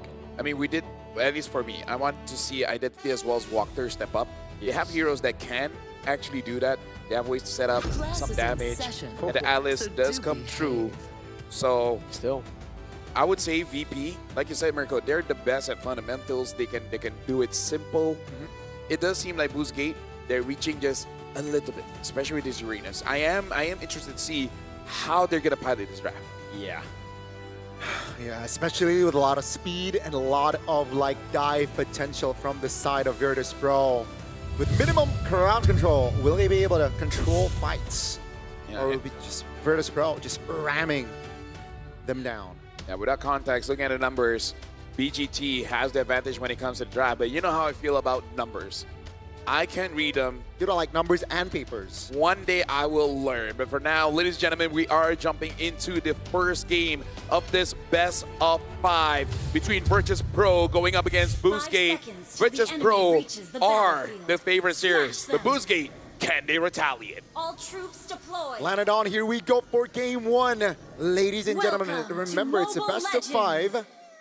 And yeah, BGT here trying to gain momentum early with that Uranus pickup in the first phase. Going up against Zaur on that Fanny. Let's see. We saw Fanny game in the last match. Did not win. Well, Zaur. It was. Yeah, let's not forget that. But let's see if Zaur can find a different outcome. Yeah, 0% win rate on the Fanny so far in wildcard. That's going to be a knockup over on Catcon with the Juicing, but Zaur will be the one to claim the Lethal Wanderer. Yeah. And Boostgate, they're not fighting, but they are prepared just in case if Virtus.pro really want to move forward. Identity is really utilizing the advantage that even though Bobber has an advantage on his Eve, he's using this advantage of the Jushin going up against that Hyla. So in a way, neutralizing the lane. Definitely. And talent-wise here, the Uranus, he went for tenacity and a basic common emblem. So yeah, more rotations, more sustainability as well. So far, it's all good here. Lethal ignition for that Fanny on the bottom side. That's a lock onto Zor. Not level 4 yet. Yeah. I want to see how RX will perform here, because so far, win or lose, he's very consistent with the fighter build here on RX. Super Gorka gets out of that. He smelled that coming from a mile away or a kilometer. Depends on where you live. But it was a really good dive, or sorry, a gank anyways by Kazue, because it made him miss the gold cannon minion. Level 4. And I think both teams are just hovering around, you know, waiting for an overextension. The turtle is up here. And Fanny versus Lancelot is slightly favoring here. The Lancelot. Let's see though. Zone, hard to get from down. Oh, with the Throne of Ruin as well. Retri still going to Sour Egoist. Wow. Despite the Phantom Execution combo, Pluto now with the Glorious Pathway will try to zone XC away. Virtus Pro with a big win and breaker from XC. Mirko, can I just say it's rare for me to say a Fanny winning a retry fight? Yeah, that's why. Against a Lancelot. That's the thing. Zaur. That's the thing. I thought that was a sure, like a neutral objective, but it seems like Zar perfectly timed, like clutch or retribution, and that might be enough to set a foundation here for Virtus Pro. It is 5 man already. Trying to establish some form of control. 3 minutes in, and Virtus Pro already saying that this is our map. Virtus Pro with almost 1,000 gold lead here at the start of the game with a kill and a turtle. Item-wise, it is quite classic. I guess for Super Gorka here, right? DHS Rush. I feel like it's okay because, again, with the buff, it does make it so that he can involve in the fights and actually deal quite a lot of damage onto Walker as well as XC. And once all those 50 guys are out of the fray, makes it easier for Zaur to really get onto the targets that he actually wants to get onto. Yeah, again, just understanding that there is minimal. Yeah, identity. If he's on after the beacon, that's the cables coming down as well. Can he find it? No, he cannot. Oh, yes, he gets the kill in the end. The turret. No. But a kill revitalized from Pluto, and he escapes. Wow. A clutch retribution earlier, but that was a clutch revitalize as well from Pluto, keeping his teammate alive. And again, 4 minutes in, it's a healthy gold lead built, established by Virtus Pro. 1,500 gold as the turtle will spawn here in 10 seconds. So again, they might just double their lead. Backup got that one. No. And this is the best way I can describe this: demoralized. Level ahead too. Looking for more here. Purple buff going to be contested here. Can he go for it? He does, and that means Turtle should be free. They got what they wanted. Beautiful stuff by BP. And this is why I shouted out to Alice for backup, man. When he picks up this Alice, it looks immortal. Yeah, that's the best way I can see it.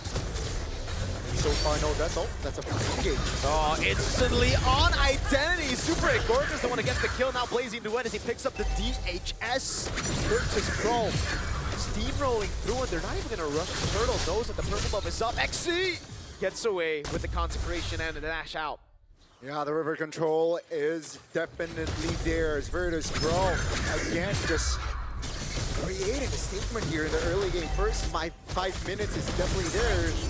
That SOD nearly lands on the right timing, but Virtus Pro again, just doubling their lead, doubling their advantage, and Pluto. There you go, Pluto. Playing with fire. Nah, I mean, like, he said it in the quote, right? It's like, I don't really taunt, but maybe, however, maybe against BGT, because they like to do that against us. But I also want to say that the mentality of this player, they're really thinking of this game in the next level. Hold on, Zaur, hard to find. But you see in that turtle fight, a lot of pro teams do this a lot too, but they do it so beautifully. Everyone times their attack so that even if Zaur doesn't get it, someone definitely will. Everyone was trying to last hit that one. Yeah. Yeah, I mean, it's very, very, again, just well coordinated here from Virtus Pro. Okay. Oh, Zar's level 9. Okay, that's Dewey coming. So still a level. Oh, to dive under the turret. Oh, the SOD barely missed in there. Good talk coming down. Sour might be locked down, and turret falls again before they can do it. Identity actually flicker forward, thrown to ruin by Badcott. Locks Identity down. No flicker, no beacon. He's cooked 0-4-0. So no Fanny after this, no?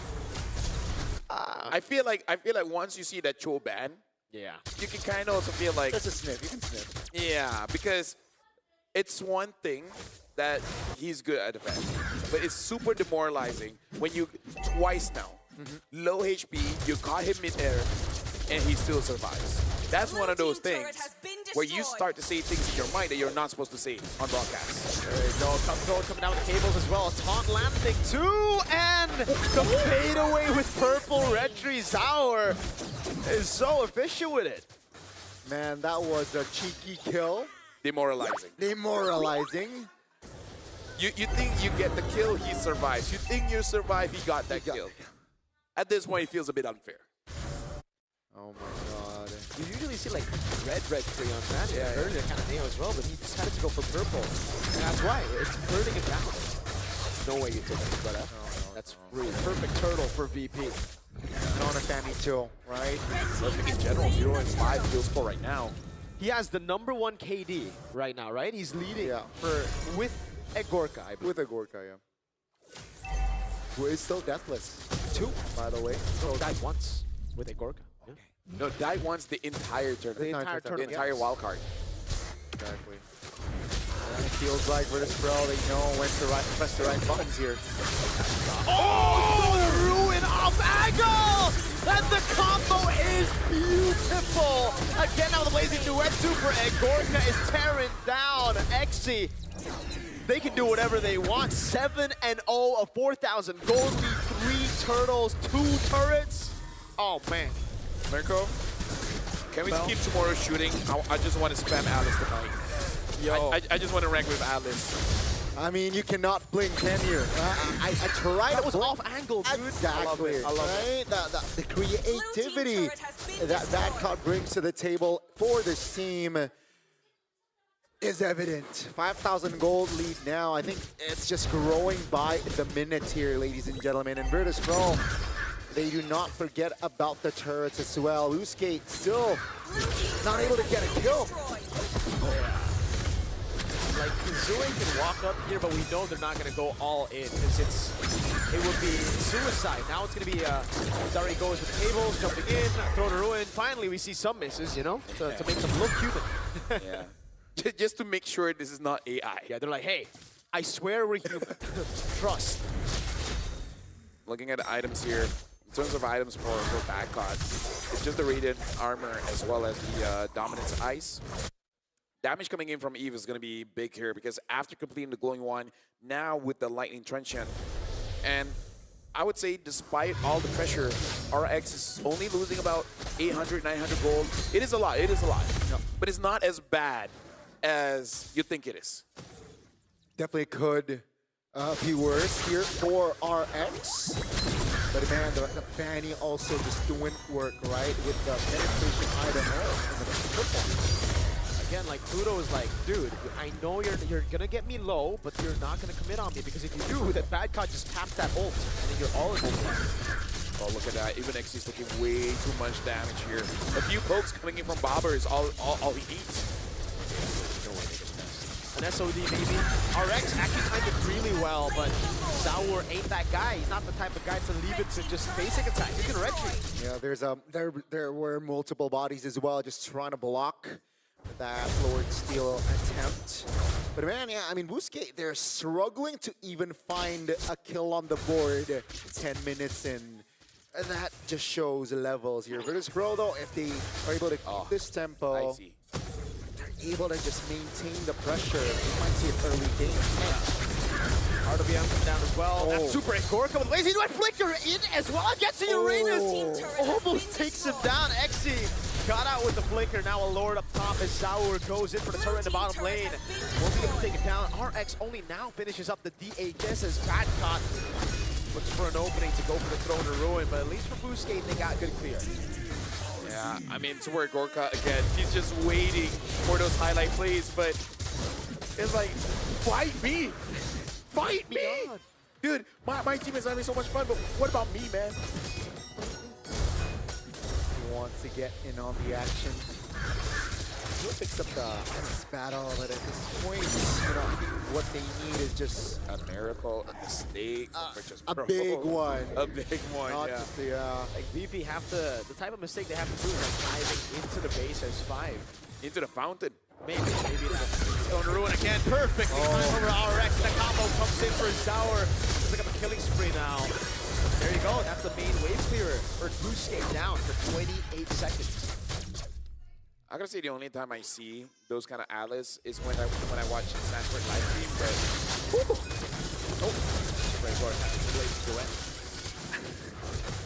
he's like damage testing. His water hunt towards the Uranus. Yeah, it's limit testing. There's Limit like, testing. can I kill him with just an ult? Let's try. it's like, is this enough items? Okay, it's not. Noted. We need a halberd. Put on paper and then use it later on. Speaking of, right now, it's kind of like the quest. Can Virtuous Pro maintain perfection? Yeah. That's it. Like right now, they're thinking of how do we get this game with 0 deaths? Yeah. That's their. Is that their side quest or main quest? I think at this point, the wild card is their side quest. Yeah. Yeah. Fair enough. Fair enough. Let's see the item update. Malefic gun for Egorka. So that's the Trinity plus gun. And if you take a look at the Eve as well, she had the glaive. So there's a glowing one. There's penetration as well. Basically, everyone dies. Basically, right? And also Peep the Fanny, right? Brute Force breastplate.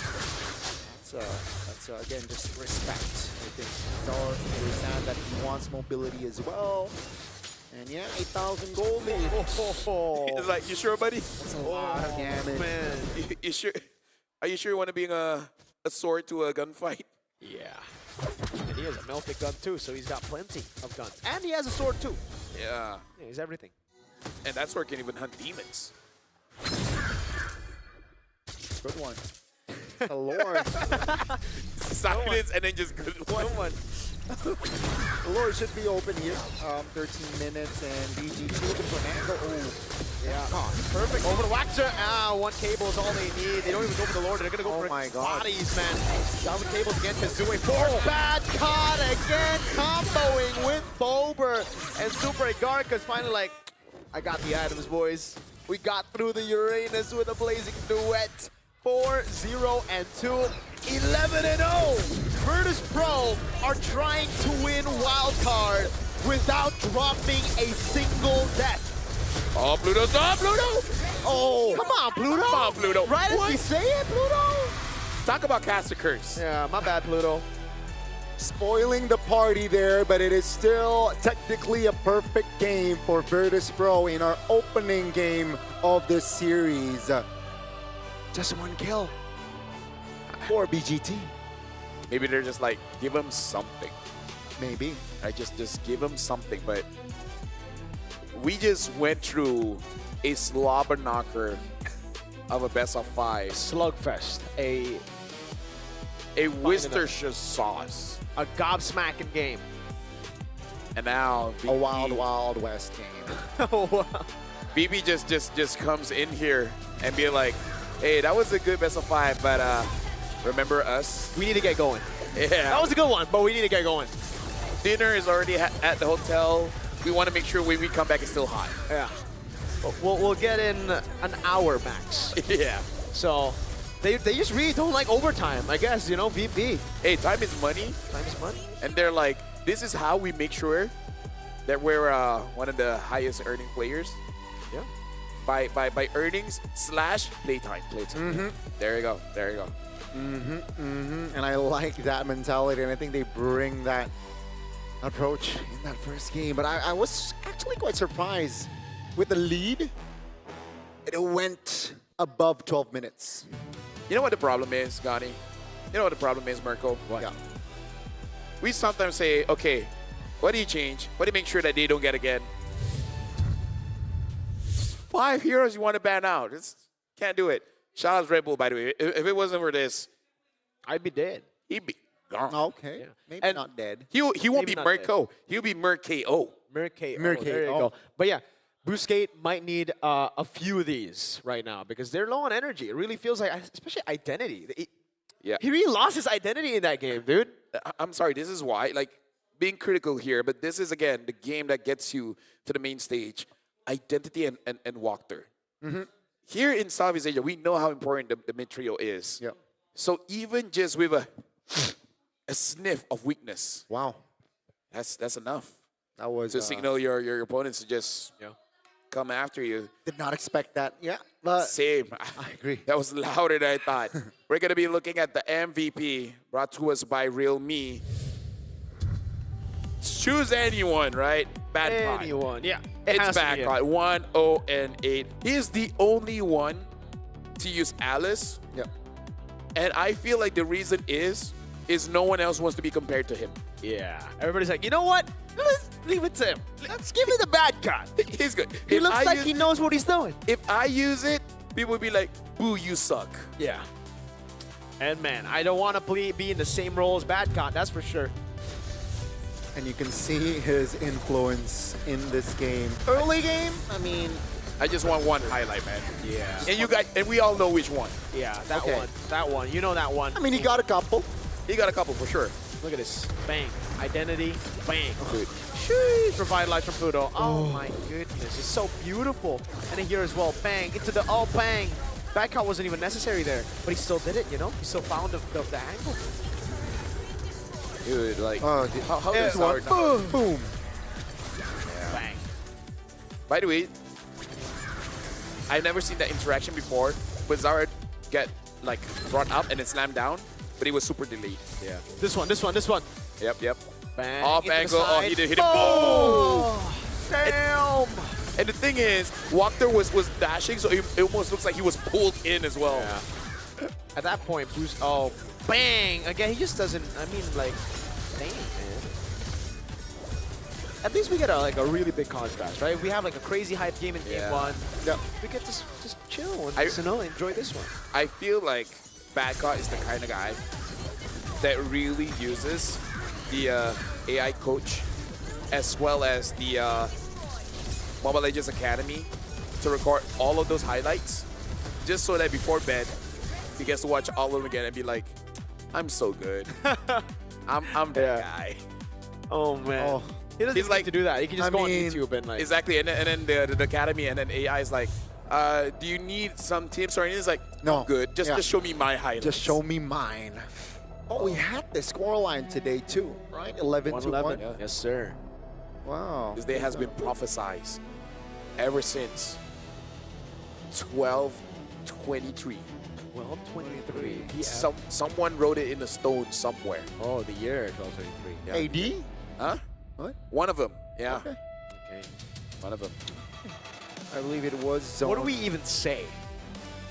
Well, that's the thing. What we have to say is that Pluto. Okay. Dead one. Okay, so basically let's have a game. Okay. What hero from VP that Boostgate really needs to make sure they don't get again?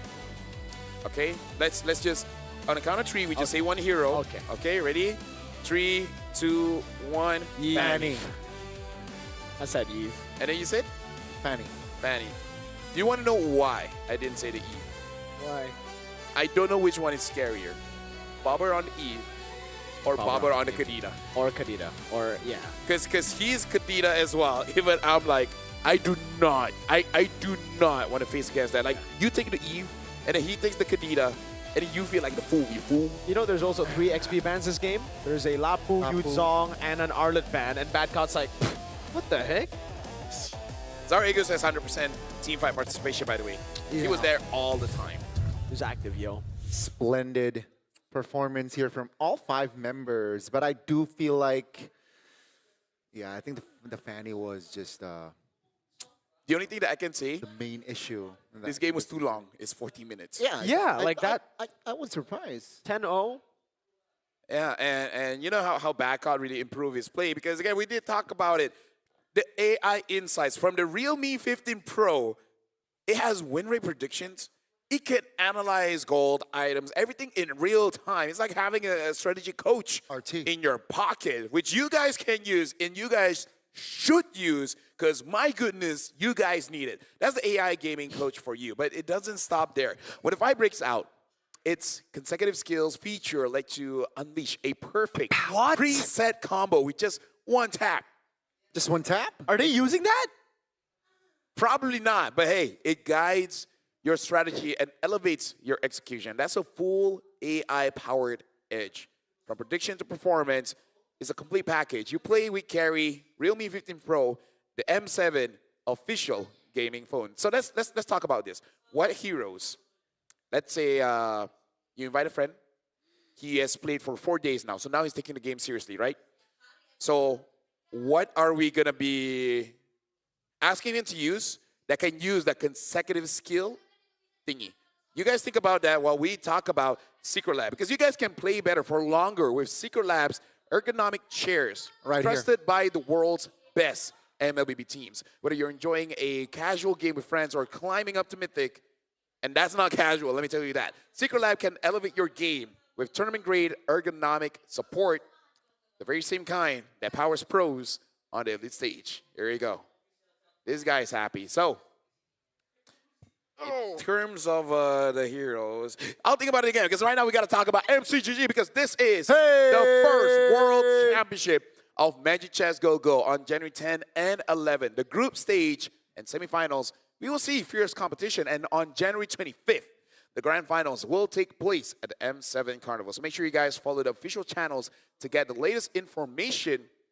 And let's witness the birth of the first MCGG Worlds. Speaking of, I already see some teasers about Season 5, synergies and etc. But even I myself, as an MCGG fan, I'll check that out. So, combos.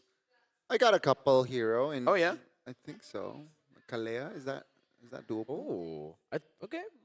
I think the easiest for me is, Kadita.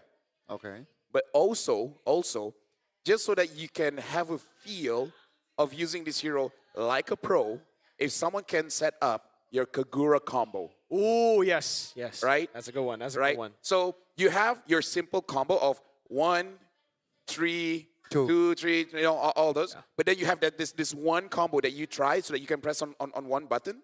And it's like, this is the perfect situation. Boom. Do it for me. Yeah. I'm thinking of the Ruby DD combo. Oh, yeah. Luna. Instantly. So it's consecutive skills, time at the right time, boom. When you're so high, just like, boom. And then your friend's like, how did you do that? I know, right? How did I do that? AI, bro. Yeah. It's the future. Or you lie and say, fast hands. Fast hands. You can be like, I'm just that good, bro. Yeah, you're just that good. So now we got to go back into the game because we're looking at VP here. They're walking in right now. They're walking in. They're looking confident. Confident. And they should. Hey, Backcot's there. He's waving to us. Crazy Alice. But Boostgate, they need some kind of boost. You talk about Red Bull. Red Bull, bro. You got to talk about Red Bull. Yep. And this is going to be a struggle for Coach Tezet. Oh, yeah. Draft, gameplay, emotions, the mentality. Because losing that game, it hits.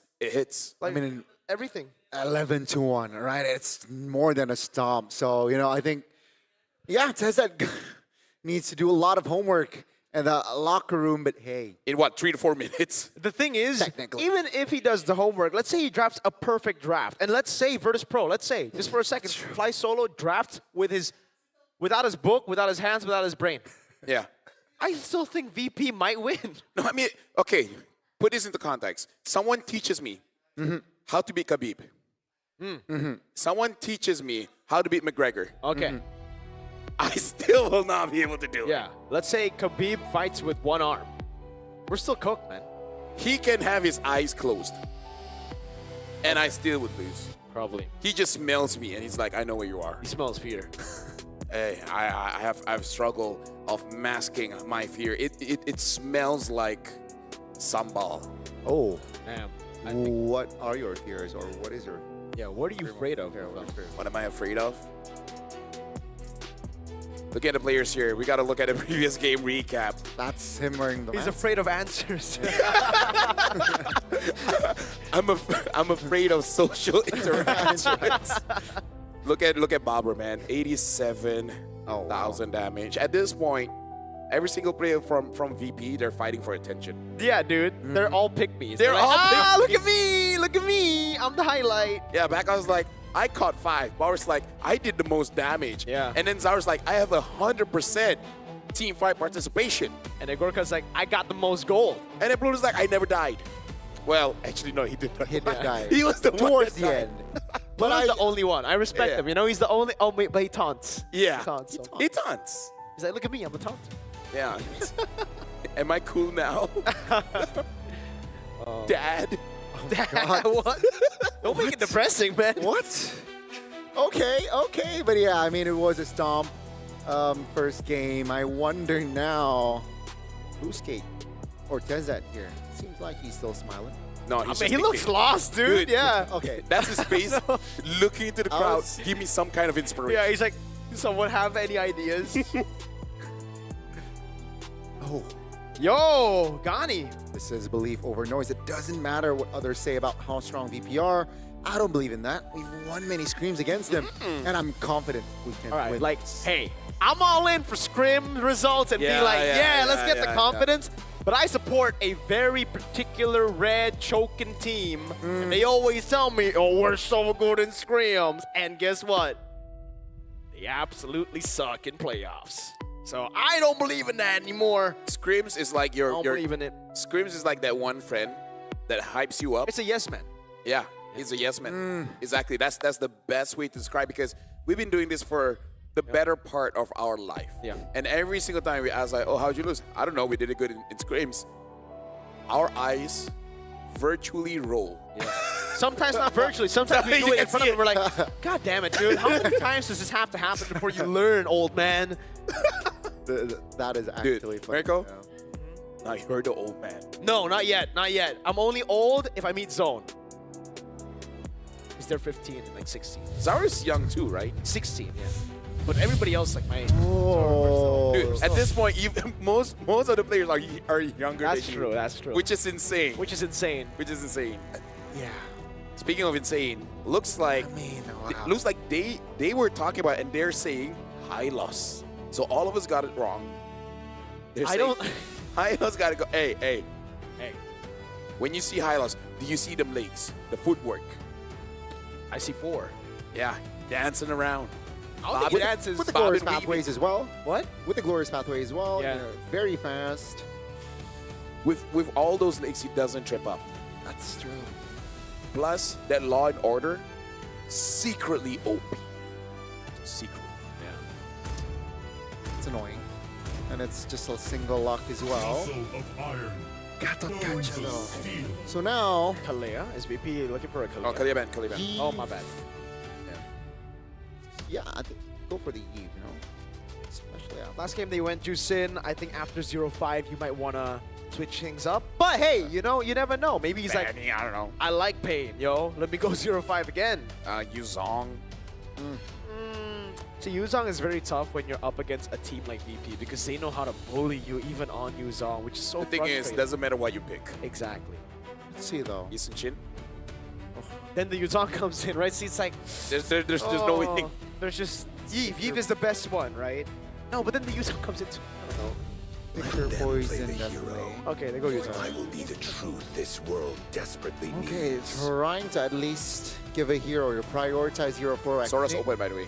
Sora Oh is my open. Yeah. There goes a Jushin. Should be the Eve, no? Yeah, but the dive that Eve Lance? they're gonna have should be Eve Lance. I think Haya is still okay considering what we've seen today. I think he is still strong. You just need to hear this. You go Fanny after.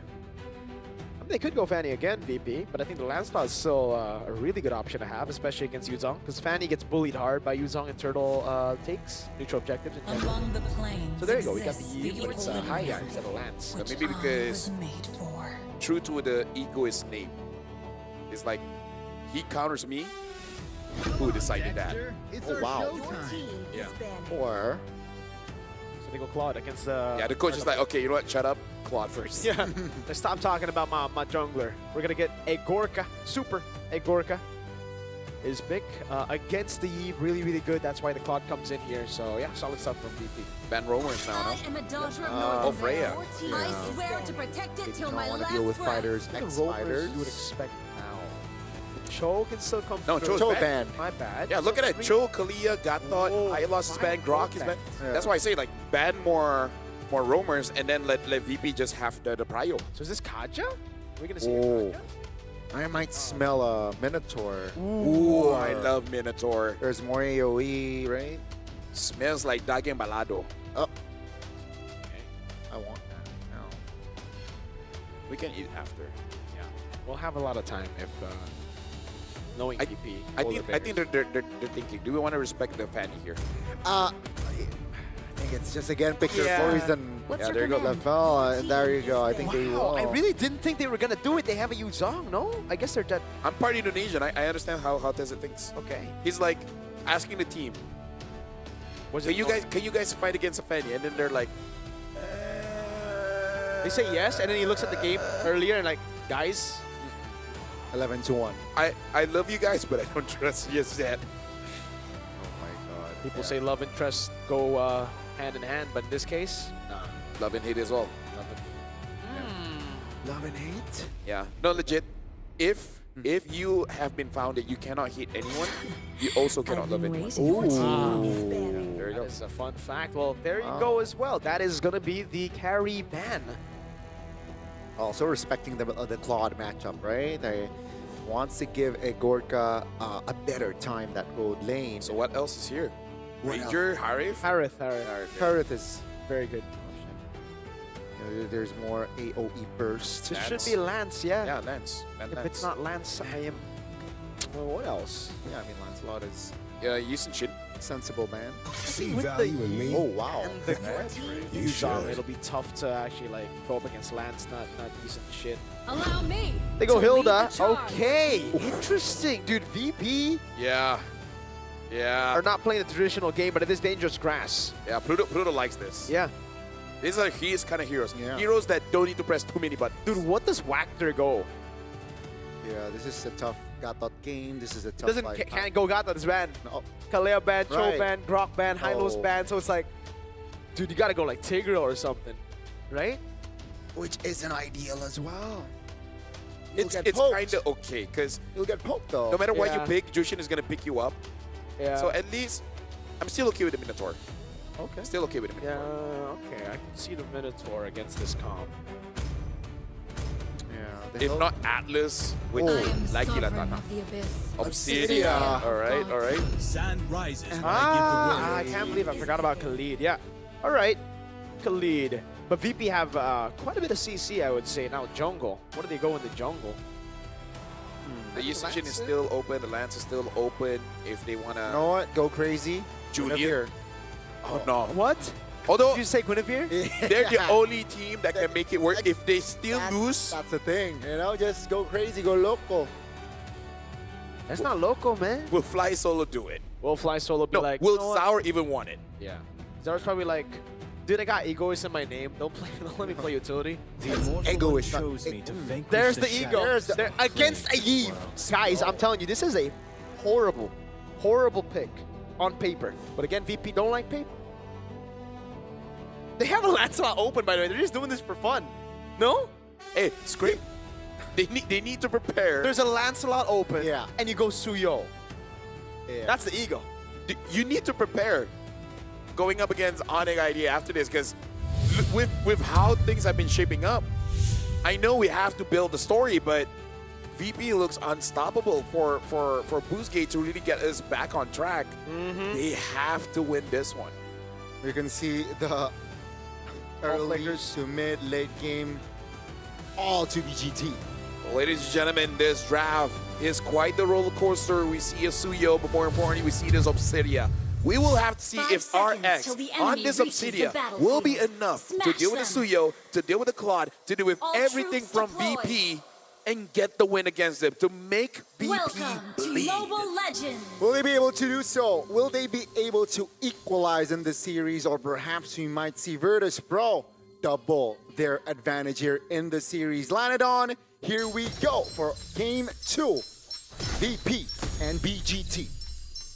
Yeah, right now looking at the I'm actually just more interested in the gold lane because in game number 1, Super Gorka really push RX out of the lane. I want to see how RX really performs on this Obsidia because Obsidia has that 1v1 potential of getting like early 2 kills.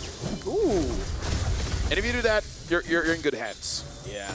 That was actually really clean, but now it gives the opportunity for Zaur to take away the green camp.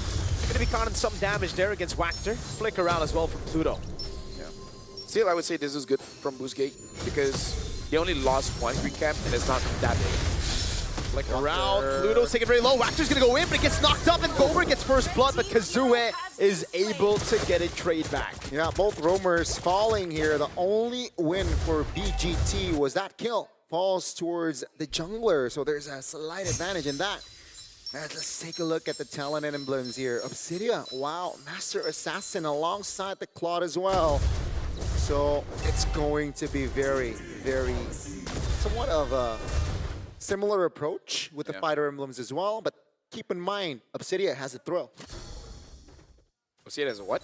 The thrill. Thrill. I heard throw. so the thrill. I've seen so many clips. I'm like, yeah, she has a throw mechanic in her kit. She does though. Yeah, that's true. Like if you ult on a fatty, you're like, Yeah. okay. That's the throw button. Well, right now it looks like Pluto still has the control despite that early lead for the Hayabusa. They're not able to really pull it over to a bigger lead. Heaven's Wrath coming out. That's Bober with another kill over. Badcott running back now. That's going to be petrifying the Fierce side. Badcott able to flicker out to safety as Pluto locks him down. And he gets the kill. Now Bober with the Crimson Beacon trying to go and lift Identity up. But he's able to flicker out. And just like that, VP get Turtle #1 for free.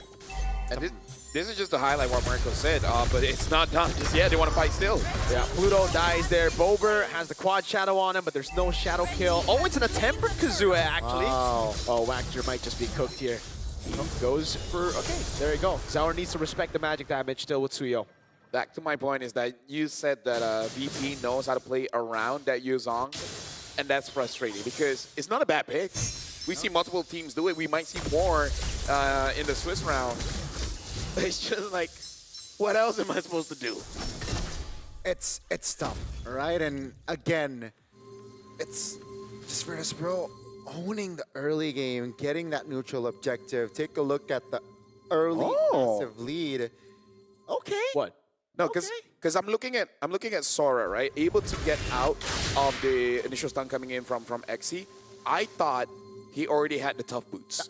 I was looking for that. Yeah, so even without tough boots, he was able to get out of that. Yeah. So probably just mis-execution coming in from Xe because there was no way that the Sora should have been able to get out of there. Yeah, so the Petri was late. Yeah. Or was it early? Or yeah, I think early. I think it's way too early.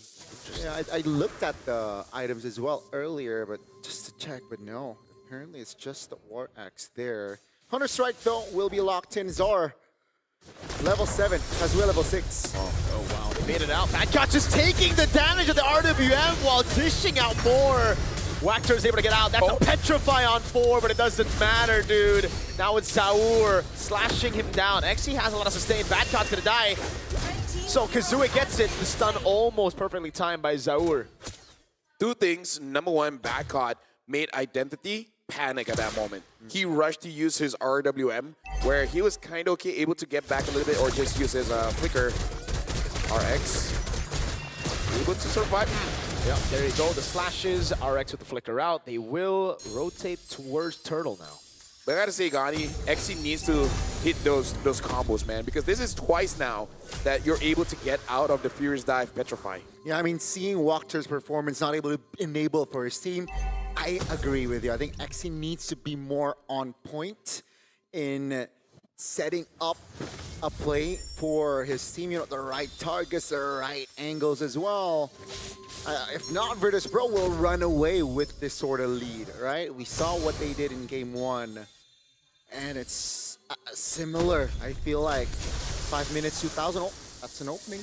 Yeah, but they Not use the enough shadow damage. kill. Look at the orange buff take. Look at Oh Zaur, my bro. He's God. going to be 2 levels ahead after taking the orange buff, I believe, as RX has to just play it safe. Tries to go for the Ton of bone. Good escape from Zara Egoist. And yeah, this looks like a turtle. Miko, talk to us this experience, right? If you're going up against a Claude like this, and he's just pushing you all the way to your tier 2. Speaking of, look at down bot.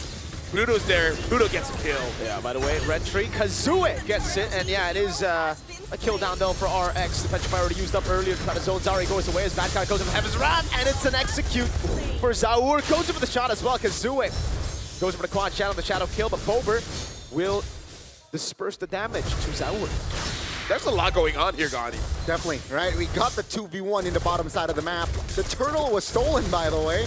And yeah, even with that sequence, Virtus Pro was able to get something more. Take a look at the gold lead. Take a look at the map control. They got a turret bottom side at the end of that sequence as well. So Boostgate Esports here, they have been active. They've been looking for trades. But Virtus Pro, they're just the more, gotta say, prep team here. Oh, Bober looking for an opening. Yeah, the Hunabone locks them down there. That's good radius Sandstorm to the back line. Zaur's actually gonna be caught. He's still able to dash away, but the magic damage tears through him. And Virtus Pro suffer their first team fight loss in the series. Now that is very uncharacteristic. They were trying to force out that fight, but I can see the idea considering like how well they've been doing game 1 now translating into game 2. And despite that botch, they still have the gold lead. And Super Gorka, this might be the game that he can actually be the carry. Yeah, I mean, Bober got a little bit too overzealous there. I think that the positioning, right, the formation from Virtus Pro wasn't ideal. He forced that fight, and perhaps you Boostgate, they were able to reinforce and even get more. Here, again, let's see. Bober pops the flicker, a little bit too ambitious there on the timing. But that stun right there was the difference maker for that sequence. They were able to get more, and they were able to decrease the gap here gold-wise.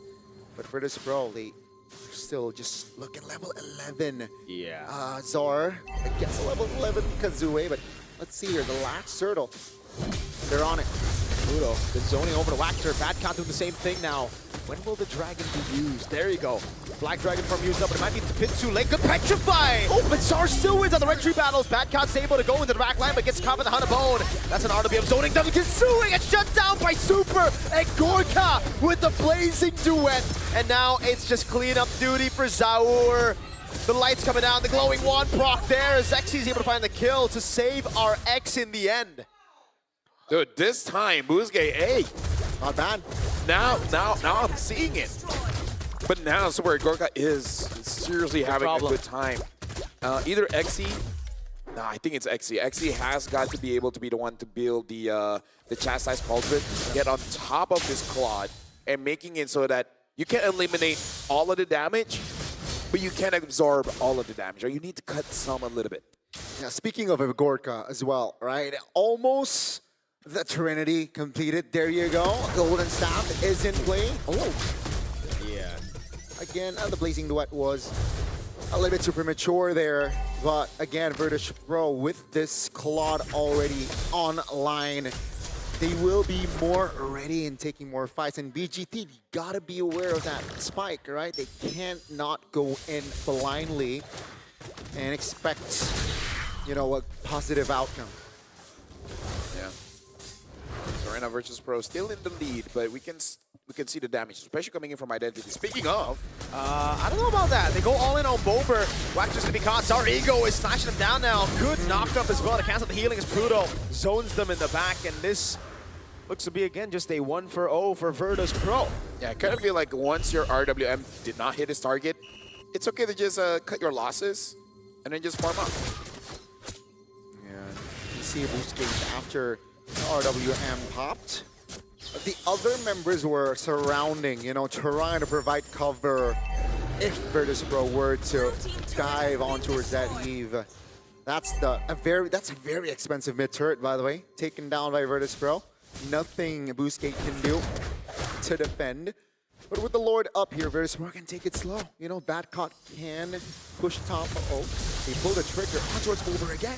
Oh man, good disperses. Oh, still Kazuya's able to find a kill, and he has a Sky Piercer, I think, right? That's the first Sky Piercer stack in the game for him. There you go.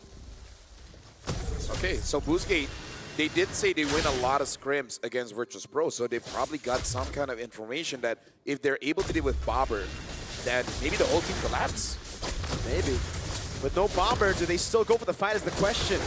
They got a lot of damage on Sour Egos as well, but they've completely given the control over Super Gorgo with the flicker out.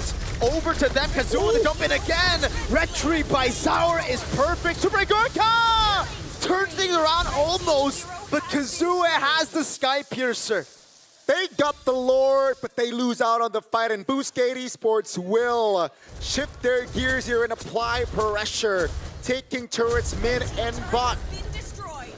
And Virtus Pro just lose all of their lead. I like the purposefulness of Boostgate there, because as they were going for that Lord, it's kind of like playing off of the habits of Virtus Pro. Understanding that they're going to go for the kill, so they move towards inside their own jungle area, yeah. In that tight spot, making it easier for Identity to actually pop the RWM, catching Pluto, and with Super Gorka coming in, gives them an avenue to deal the damage to catch them off guard. So it does feel like they're playing off the habits of Virtus Pro here.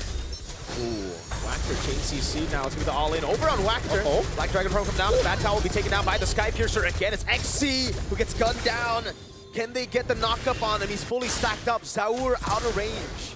Yeah, if Boostgate is able to keep the formation of Virtus Pro scattered, that might benefit Boostgate.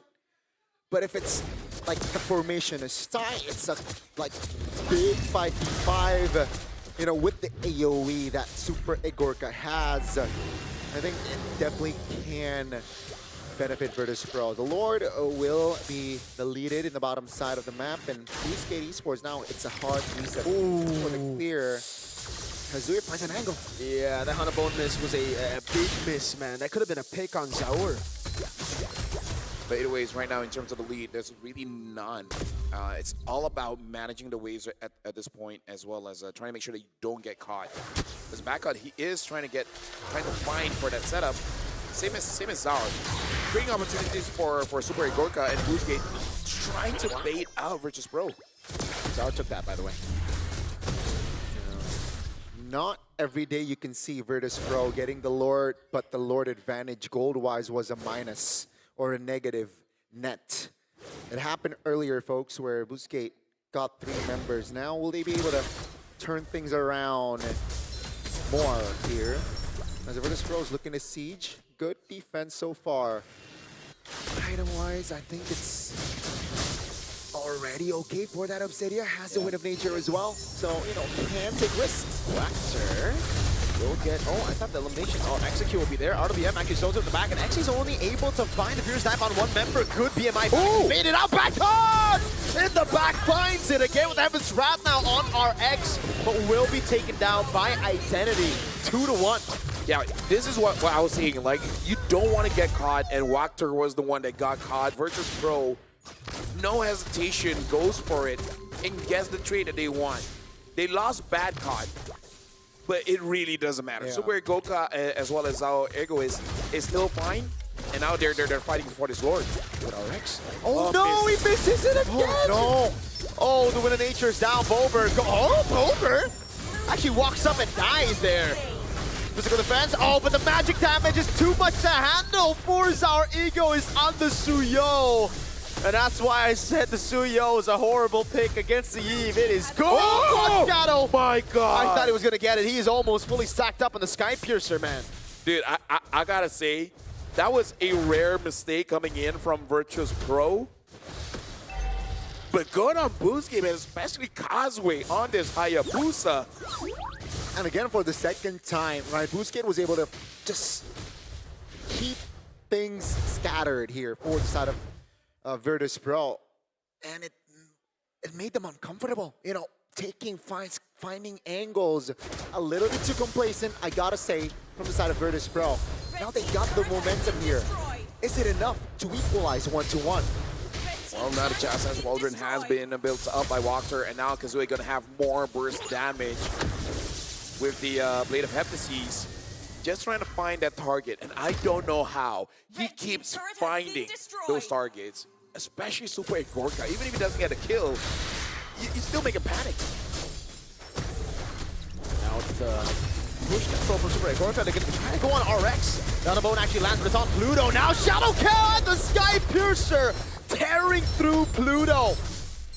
They clear out the Lord, but at what cost? 2 members and a base turret. Boostgate Esports might actually be able to take a game off of Virtus Pro here. Hey, looks like today we're all just gonna be wrong. This might be an extended series. Boostgate, they're trying to end the game now. Let's see what the wave is. Crashing onto Virtus Pro. Whoa! Identity with a flicker out now. Super Agorka there. Bober has a Crimson Beacon. Already used it. Shadow Kill coming down into the back line. A Sour gets taken out again by the magic damage of Eve. Dude. The last big value ain't valuing for the side of Virtus Pro. All 3 base turrets down and another angle to end. No, Bober. Oh, what a beautiful quad shadow.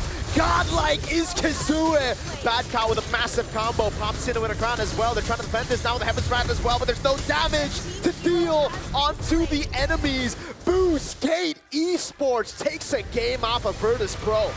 Gentlemen, we have a series on our hands. We heard the quote. They say that they won a lot of games going up against Virtus Pro, and we did set this up. If they really want to make sure that they have a momentum going in, they have to win this one.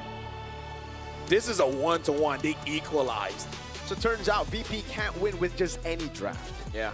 When they completely disregard fundamentals and they pick Suyo against Eve, yeah, obliterated. Hate to say, but I'll reiterate from when it's picked, it is a horrible pick. The other thing that you can say is, I told you so. Yeah. Yeah, but right now, the audience doesn't know, but this is all according to plan. What we wanted to do was to glaze Virtus Pro so hard that it is now equal. That we just cursed them even from the drafts. Like, I'm sorry, folks, but we gotta come clean. We want to come clean, man. We want a good series because we were blessed with one good series, and we want another one. We're greedy now. We're greedy. This is the type of greed you read in the Bible. We're really greedy. We're really greedy. And after an 11-1 game, they were able to bounce back. Bro. And shout out RX though. I like that up studio, especially like the final sequences. You know, miss a few on the bone, but maybe it was intentional. Maybe, yeah. It's like, ha! And then the enemy team's like, what the heck? And then because you're so surprised, you get caught with the Raging Sandstorm. Exactly. You're like, do I want to throw? No, I'm gonna miss. All right, so they got Red Bull. They definitely got enough Red Bull. Oh, is it enough to take game 3 though? I mean, it was enough to take game 2, so 1 game at a time, right? 1 game at a time. Amazing game, especially Kazue. Kazue. Bro. Amazing stuff, brother. Okay, a few things that we got to talk about. Number one, VP can't bleed. This is the first loss, right? This is the first loss. Game 1. Boostgate was able to do it. That was good. Sora, Backcott had problems with it. Al is amazing. But on Sora, we can definitely see struggles. Yeah. Definitely not the ideal composition, right? You really dislike the last pick Suyo as well. Also, the Jusin pick, right? Like, I think for me, I can't really blame it on Badcott having a bad performance because if there was actual follow-up, if they actually had heroes to follow up those sets from Badcott, it could have been different. But the answer right now, or the what's obvious in game number 2 is that Kazue outclassed Zauer. 10, 1, and 8. And I believe, like, in terms of the items, the thing that we have to talk about is the Warcry, and then this, help me out, Sky Piercer. Oh, Sky Piercer, right? yeah. Warcry as well as Sky Piercer. And it wasn't a rush Sky Piercer. He went for the 100 Strike first. I can't remember what it was. I think it was the second item, right? 100 Strike into Sky Piercer into the Malefic Roar, right? That's the order of the itemization, and he performed it so well. Yeah, they did. He was on 3 kills, and then he got the Sky Piercer, and then you know there were stacks. But this was actually minute 8. Virtus Pro still able to control most of the map, most of the fights. But after this fight, I believe this is where the start of the downfall for VP, at least in this game. Yeah, and really showing that they understand the movements of VP, right? We know your habits. We know how to bait you out. I I think that's the biggest thing. You know what triggers your opponent, right? You know what gets them upset. Maybe that's why they always get taunted. It's all part of the game, right? People can say like, oh, this is like unsportsmanship and blah blah blah. But hey, if you can get inside the heads of your opponents, It's part of the game. You won. Yeah. It's not that deep, you know. Wrestling recalls 1,000 times. It's not that deep, but you can see the emotions already flying here, game 2, folks. Wow, hey, some concern there for the Virtus Pro fans in the building. Yeah. And honestly, yeah, because like, I know he said maybe even with a bad draft they would win, but that was a maybe. I don't think you want to leave it up to maybe. You cursed him. Bro, at this point, it's like, can it not be on there? Why is it always on there? Yeah. I'm liking what I'm seeing coming in from both teams. In terms of adjustment, I kind of feel like for VP, is simple. Yeah. No, that's it. Simple. Yeah. Keep it simple. Keep it simple, right? Game 1 was simple, and in Game 2, they overcomplicated. Yeah. So just go back to what works. Definitely. I like that solution. At least it is very egoist, you know? He's sticking true to the name. That's a very egoist pick. Yeah. Very, you know, I think the early game was, I can't complain the early game, but Wait, what if? What if? What if? Super Gorka or Bobber, he was just like, I dare you. I dare you to pick Suyo. And it's like, oh, you think I can't? Watch me. Hold my Red Bull. Yeah, and it's Coach like, Faisal was like, guys, we need to make it to main stage. Hello. Yeah, and it's like, give me back my Red Bull. I need one after that game. the best of 5 something we would do, no? Yeah, that's bro. Yeah. Like, yeah, that's honestly something we have done. We have done that. But we're not fighting For world That's champion. true. We're just fighting amongst friends, you know, 5v5s. All Although that. I do have to say, even if there's a $1 million prize pool for us, we might still. Depending on I would I would no. $1 million, bro. If you guys troll a $1 million match, I'm beating y'all up. It's divided by 5 though. Yeah, that's a lot. That's That's 200K each. What do you mean? Do you not want 200K, Gani? I want $1 million to myself. So make it make the price pool 5. Bro, there's no. My God, let me just say, if we're fighting for $1 million, and then when we win, it's just him, I'd troll. Yeah, that's true. You know what? I troll. I don't care. You get that. What I'm saying is up the prize. Up the prize pool. 5 mil USD. Hey, first and foremost, if we're talking about money, Here's you know the who prize knows about pool. money?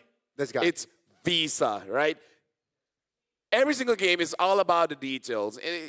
That's the thing about Mobile Legends. You make one wrong move, and everything goes down. That's why with Visa, you always make the right moves. You make the early rotations, the upgrade path, you map out every single thing.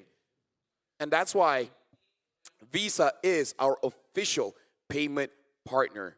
Because all of this is brought to you by them. All these amazing matches to make sure that when the players come here, they can actually do whatever they want here in Jakarta. They can buy this, they can buy that. Heck, me. You know, we hang out yesterday and able to get good food. Yep. Although to be fair, that one you bought that one. So With this. Thank you very much. With Thank Visa. you very much. No, legit. No joke. I actually paid it with my Visa credit card. So it's actually Visa. And by the way, this is officially promoted by Kaisam Eves No Puerto, and he is the richest caster.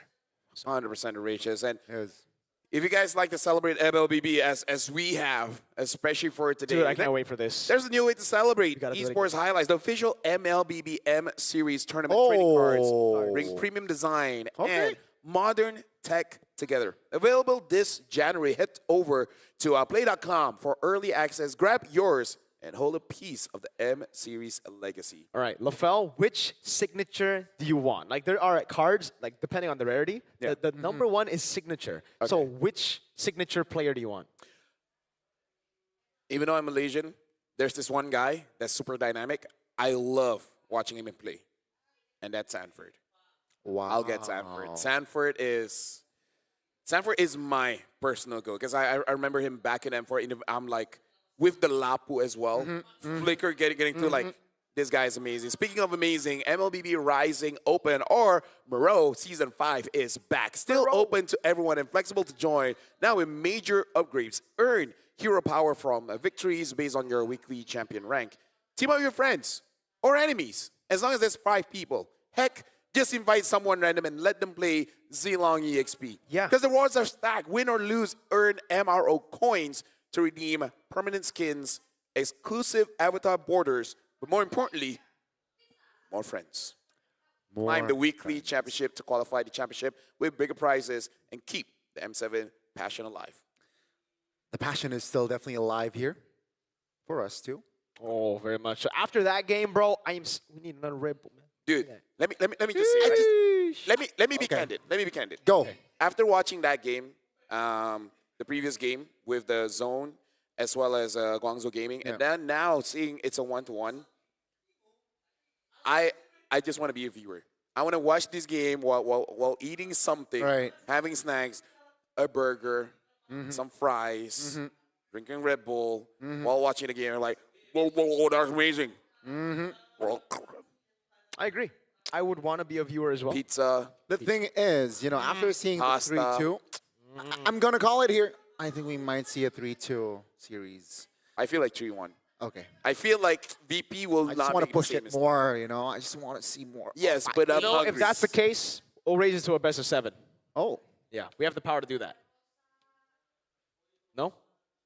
The only reason I'm saying okay is because we're sitting in a secret lab chair. This is comfortable. Fair so like, enough. I can do this all day. Heck, fun facts. Let's just not wait. Let's just not work tomorrow. Yeah, no, dude. Honestly, fun facts. You cannot just sit on here. You can sleep on here, brother. Okay? You can literally sleep. Whoa. That is deep. You know what? I'm going to let you sleep because we're going for a short break. But when we return, it will be game number 3 between Virtus Pro and Boostgate Esports. See you guys then.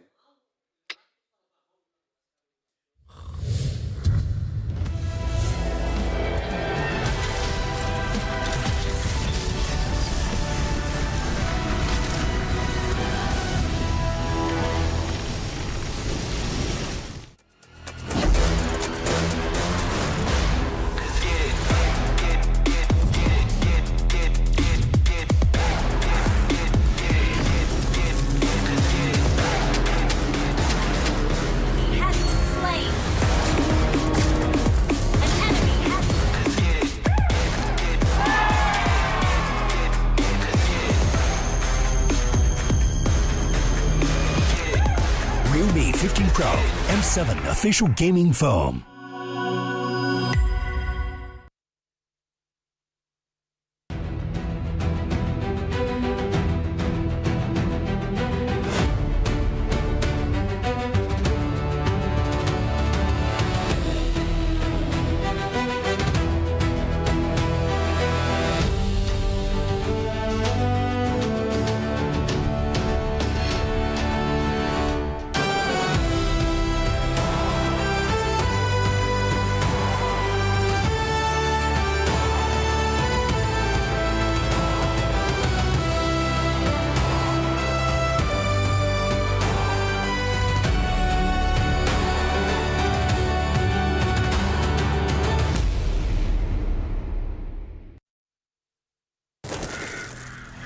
Nothing can withstand the withering.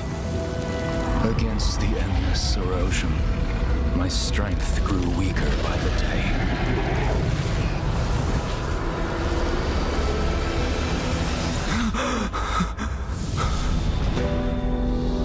True power dwells within the spirit. Try to embrace all that you are.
after what we saw, a 1-1, now we got to see between both teams who's going to crack first, because winning this one will give you the match point.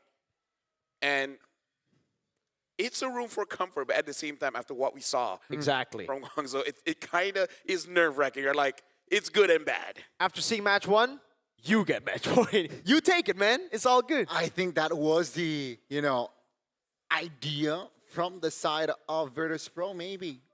That's why second game. But let's see. Maybe perhaps they will adjust here. Now, I feel like the thing about Virtus Pro is that whatever mistake they did was avoidable. That's it. Right? Just even from the drafts, I feel like. Yeah. Especially from the drafts. So I really feel like they're still the favorites. It's just that we cannot sleep on Boozgate anymore, right? Especially Kazue on that Haya. Nope. And then giving the Eve over, bro. Yeah, and picking the Juicin into the Eve, picking the Suyo. I think the Suyo is the worst offender of that crime, right? Because we know that the magic damage reduction is completely taken out, and it's against the Eve, someone with constant. At the late game stage, or even just mid game, once you get the cooldown, that skill 1 comes up every second, dude. Like, it is quick, and on a Suyo, you hate poke.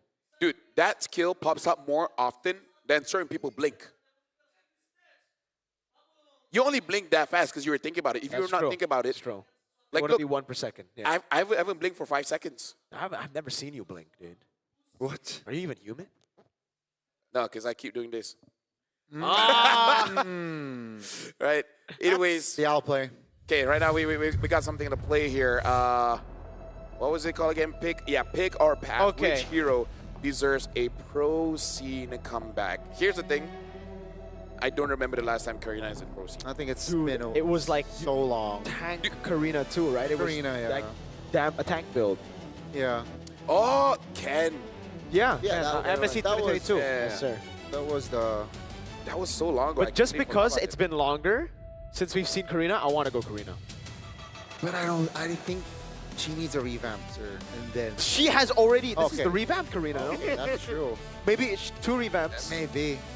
Are there other heroes that have already gone 2 revamps? Yeah. Who? I forgot because I don't remember. No, there definitely a few. Was it Bane? Bing got, okay. Bing got. Is it a mini revamp? Is it a revamp? No. revamp? It is a revamp. That is a Okay. straight up revamp. But that's Because- one, right? No, You because get 2 revamp twice. his original was a spaceship, Was and then now becomes a shark thing. How the heck did they go from spaceship? no, to not shark? spaceship. It's a Yeah, ship. it's not. Yeah, Okay, but it's a okay. ship Okay, makes sense. that bombards. Because playing this for a while, even roamers, there's so many heroes that's been changed multiple times. Oh, let me just. We are clearly in the minority. If you went Karina, if you guys went Karina, we're in the minority because Yeah. A is just. And then there are some trolls who are saying C. Shout out to you guys. No, because people like playing Nolan, you know. Yeah, Nolan is very flashy, you know. Freya. But it's Freya got Freya, right? Freya got How revamped so many times. Freya? I think it's got like revamped? 4. Yeah. I think 4 revamps, right? Okay, Freya has got a revamp. So not just much. buffs. Sun also, I think twice or 3 times. Sun has been revamped. Oh, Balman. Someone in the chat said Balman. Has Yeah. Balman been revamped? More than But not twice? too big. But not too big. Okay. Right. It's really not He too still big. just spins. Clint's ult used to be Claude's ult. Yeah, that I know. It's kind of crazy, yo. Grok is the second revamp. It's the second. Wow. Sorry, meaning like we have Okay, one yeah, version yeah. of Grok and Right, then another version of Grok. Someone said Nolan ain't flashy. Holy ghost. Kaja. What? Kaja was changed, yeah. Nolan is Hey, flashy, that is bro. news for me. No, because Kaja before this, you know how Kaja works? You have a double dash, you dash to your team, and then you can dash again, and the people you dash through gets a shield. That was so cool. Practically Lancelot. Yeah, but you to only, teammates. only twice. Okay. Yeah, and then Uranus used to have a suppression. Yeah, Uranus used to have a suppression. Quite a lot of heroes has been changed. Badang, Yeah. Badang I think has been changed 2 or 3 times because before this he dashes and the place that he dashes builds a wall. Now it's so much better. Oh, dude, I've never seen someone drink like that. You see that? Oh, I didn't. Because Zue, like he has the mic right in front of him, so he drank like on just the right side. That's mechanics right there. No. Mechanics. No, travel to Europe. That's like look at this. Look at this. This tip thing is to the side. Oh. I'm not kidding. I'm not So kidding. Apex should know. He's from Europe. Yeah, so let the world see Turkey rise. To Boostgate Esports, you have our full support. We believe you can beat VP and join us on the M7 main stage. Let's make Turkey proud together. W Apex, bro. Yeah, speaking of, we might as well be talking about this. You know how Malaysia and Indo, we have this rivalry because in a way, like our servers, we can with each other. Not too often, but we can. Yeah. It's the same with them, right? They share a server, so they can see each other every once in a while. So just a random rank game, and all of a sudden, on the other side, you see Bob. Lafel say. Yeah. Yeah. That's why Rora Turkey's roamer is Polish because they met on. I think they can play from their countries. Pretty cool. That is actually a pretty cool fact, right? Yeah. Sure, I love the Indo server, but I'd like Alice to has beat been you revamped multiple times as well. Who? Atlas? Alice. Wow. Right, Oh, remember? right. The anti-mage So one, the many old one, and times. then this. Oh, you're right. So yeah, there's a lot of heroes that's been revamped multiple times. But now we're looking at a player head-to-head here. 26.3 Dude. to 5.9. And that dropped, by the way, because like earlier before the Suyo game, he was at 80, I think. This dropped it by a lot. Those two deaths cost him. The gap was too huge. The YSS games are, I think, too one-sided. But man, I think now Virtus Pro, Valeric as well. Okay, you know what? There's a lot, yeah. I'm going through memory lane. Every single hero is like, yeah, Minotaur's been changed. Akai's been changed for sure. Akai, yeah. Lolita's been Even changed. Lancelot, bro. Lancelot And was Yisun changed. Shin. Valeric was Everything. Yeah, Yisun Shin. Everything has been changed. What is original? So yo, that's why. They're like, yo, we want original picks only. Agura. Agura's been revamped like multiple times, no? There was a visual revamp. Oh, there was yeah, a yeah. revamp like. Saber. Has Saber been Yes, Saber has been revamped. No, Visual and visually. Yeah. What about Chang'e? Oh, wait, you might have found it. an original one? An original one. There you go. Chang'e. Has Tigro been changed actually?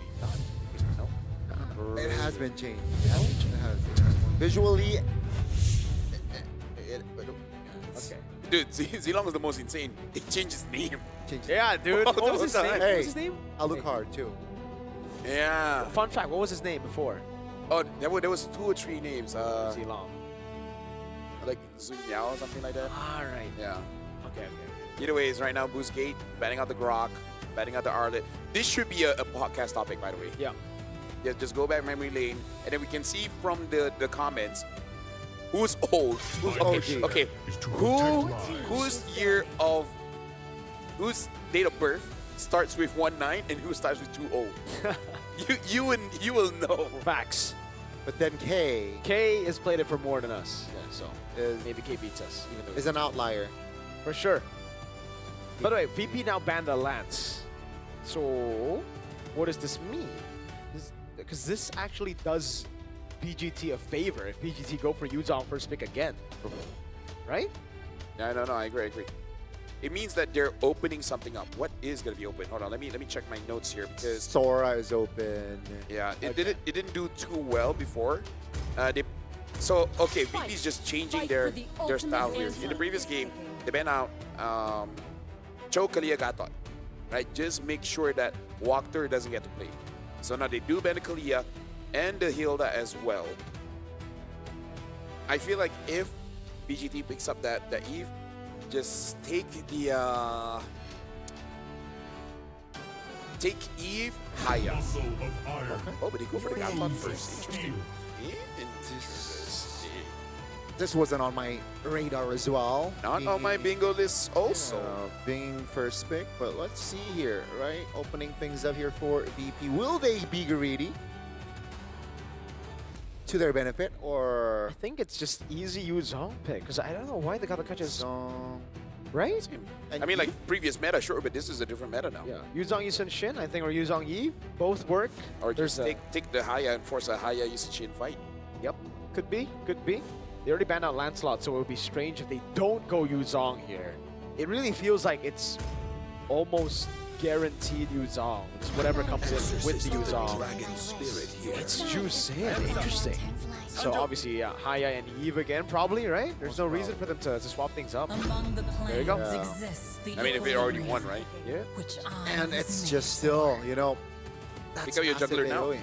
Yeah. Should be. I think it's going to be Yi Sun Shin, right? Because if it's not, we might see some funny stuff. Yeah. So in terms of like let's look forward here. They call me a hero. Yeah, because I Yi Sun Shin. saved All the right. So nation from far, falling both apart. teams are. I would say they got what they wanted. No, got what they wanted. Ruby, is it? Ruby. Yeah, got it. Do you think VP will go for a double fighters here? I think so, right? I think that could be the approach here. I heard a band, but what was it? It's Uranus. Uranus. Uranus band. Okay. There's an approach, you know, with the Yi Sun Shin being open, they can go 2 fighters, but you gotta remember, you know, the area of effect from that Eve and potentially that Gato Kacha is big. For the people wondering in chat, because I see a lot of people saying, like, why did they go Jusin instead of the Eve? Is because when you pick up Yuzong, you want to go up against you. So you get double value. So you zone Hayabusa. If Hayabusa gets zoned, you just jump on the Eve. This is just a trade over trades. This is how business negotiations usually look like. Yeah. Right? Okay, you don't get this. Okay, this. Yeah, exactly. It's like, I know I can't have my cake and eat it too. So let's negotiate. That is important business. Yep. I'm very bad at business. I as you guys can see, I have my cake and I eat it too. but funny thing, I actually don't like cake. Too sweet for me. Like, oh, too sweet. Like any cake? Like I can eat one slice. If it's too sweet, a quarter of a slice. Okay. You're not a sweet tooth then. Sora gets banned out, by the way, with the Uranus. In the second phase. Yeah, no pickup earlier. It's just strange to me that BGTs didn't go for Yuzong. I wonder what they're planning here. Okay, so Begins. there you go. That's the Ruby. So they somehow limit the potential. I wonder if they want to try Esme, because Super Goka has not been using fighters at all. But if any, Sun rises when I give the word. First. Yeah. I think it'll be very strange if VP got the Ruby, actually, because as of right now, do they have enough damage to pull off the fighter? I mean, with the Khalid now. Okay, but before the Khalid, it would have been tough. All right. You know what? They just don't have enough magic damage. I think the last pick should just be the Harith, but then Boosgate could take it away. Harith's really good here, no? For BGT. Very He's a good boy, yeah. It's very solid composition here if they do lock in the Harith. Good amount of burst, good amount of crowd control. The real question is, what's the EXP? I mean, Lapu is open, no? Lapu is open. It is. Yeah. That matchup. Alice! Oh, okay. And the carry. Wow. Is this a deny pick for Claude as well? Is carry gonna be safe though? I think it is okay because you have Eve and carry, so Yuzong's gonna have to choose between them. Overload. Yeah, he's gonna get cooked for sure in the air. It's solid. Honestly, BGT are doing really well. Like, I think, again, they have the better draft here, but it really depends on what VP go for last pick. What are the options though? If they want to go conventional marksman. Introducing my buddy. Not a fan of that. I mean, it's good against the Eve, but again, against the Alice, against the carry. Yeah. To be fair, K did kill all on a carry. Yeah. On quad. Solo as well. Yep. Maybe this is also to show that they're so fundamental that even if there's an opportunity to go for a fighter in the gold lane, they'll just go for that marksman. But yeah, I'm actually liking the drafts coming in from both teams. Looking at the lineup ratings here, I would say even-ish, 6.6 and 5.2. It's really just about execution, but I feel like BGT has easier execution. Yeah, keep in mind the pushability from that draft was favoring VP. Let's see though. The Sky Dome is here. Yeah, right now the ties. The score are tied here, 1-1. BGT going up against a VP. Now I feel like both teams have shown respect to each other. So now the real fight begins. It's round 3 indeed. Welcome to 3 Mobile flickers. Legends. XC, I didn't see an RX here. So even with like the dragon and whatnot, they won't want to keep their distance with the flickers. They don't care about that crowd control. All right, early on though, yeah, the Khalid plus Jusin combo will be able to win it out despite the Eve being on the hands of VGT. Pluto! Uh-oh, because of blast on Wactor, forcing the Revitalize out. Zue walks up, gets the Quad Shadow onto Pluto, and it's an instant flicker from Pluto, almost. Wactor taken down. This is free lethal for Zaur. Yeah, but I kind of feel like it's okay because they didn't die, and then Virtus Pro really trying to make sure that they take some camps away from Kazooie. They did it in game number 2, and now they're trying it in game number 3, and it looks like they will be successful, but facing Kazooie, he kind of doesn't mind it that much. No way! Oh, that was close. Kazooie, good reaction on the red tree. I think it's because XC spotted him out. Yeah, good awareness there. A little too close for comfort indeed. Now, let's take a look at the talent again, right? The approach here for the carry and the Claude, at least, both Fighter Emblems. Yeah. One thrill again. That is the difference. And something to say as well, you were worried a bit about the magic damage. Looking at the build here coming in from Bobber, it is going to be more defense, no rupture, so not a lot of penetration coming in from the magic damage. Less damage, but more survivability for Bobber at least. Who will rock the Purify. Let's see though, how much of an influence will he be able to put in this game on this Jushin, which technically was first picked from the side of Virtus Pro, by the way. First turtle is up, and Virtus Pro is on it first. Yeah, Identity is not level 4 just yet. Turtle has been started out by Virtus Pro. Looks like Busquets they're going to contest. Yeah. Wactor's knocked up here. Oh, the Mana Chakra actually doesn't land flush on Wactor, doesn't get the stun part of it. But with the Black Dragon form, this should be free. Throne of Ruin, great Traceless to get away from the Throne of Ruin. That's a Raging Sandstorm, good dodge by Wactor. Unable to get killed, but the Crimson Beacon will lock him down. First blood over. RWM locks Pluto, but he's still able to escape as the Purify gets used up by Bober and he walks out of the RWM. Whoa! Kazooie, with no Quad Shadow, actually tries to go back on Zaur. Again, I don't know how Kazooie, it almost looks like he's able to tunnel vision in a way. He doesn't see any other abilities. He just sees his shadow and his opponents. He keeps hitting it on right Tigers. I have no idea how he does it. Yeah, playing with fire indeed. But with that turtle, it actually translates a little bit towards a gold lead for Virtus Pro. Almost 1,000, not too shabby. And Busquets, they need compensation for that, right? They gotta be more active. They gotta look for trades. No real significance, but 3 Fury Hammers from the side of Virtus Pro. And that will, perhaps, Busquets needs to be aware of that. Virtus Pro 1,000 ahead, and considering that you do have a double marksman, they're pretty comfortable on that. But I feel like in a vacuum for this one, it's really about minute 8 and minute 10. Because at that point, Kazooie might go for that Sky Piercer again, and that's going to be the biggest timing. So for Busquets and Virtus Pro, they're just playing for that 8 to 10 minute mark. Gotta play it patient, you know, play the tempo game, wait for the farm to hit, wait for the items to hit, and then look for effective fights. But nevertheless, Virtus Pro, comfortable lead here, 4 minutes in. They're trying to keep it that way. Zor level 8, Kazooie level 6, so there's already a 2-level gap here between the two junglers. Yeah, they're trying to corral over onto the green camp. Really acting as if the green camp is a neutral objective just because they want Zaur to be steadily ahead. Yeah.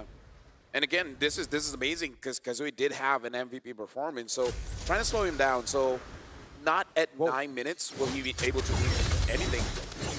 Probably has been extended to 11 or 12. Wow. So far, this is just a clean MLBB. Oh my god, with AOG Throne of Ruin, Raging Sandstorm got him back. That's Pluto who secures the neutral objective, and now Wactor and XE opposition. That's Zaur who picks up the double. I feel like there's a small mistake that Busquets has to kind of adjust back. That was a good engage, and they did what they had to do. But the context is, Kazooie is not at the same farm as Zaur Ego is, right? Any other situation when Kazooie is even, it's fine. But Kazooie was so far behind and he was zoned out, that was not the right time with the context of how your jungler is doing.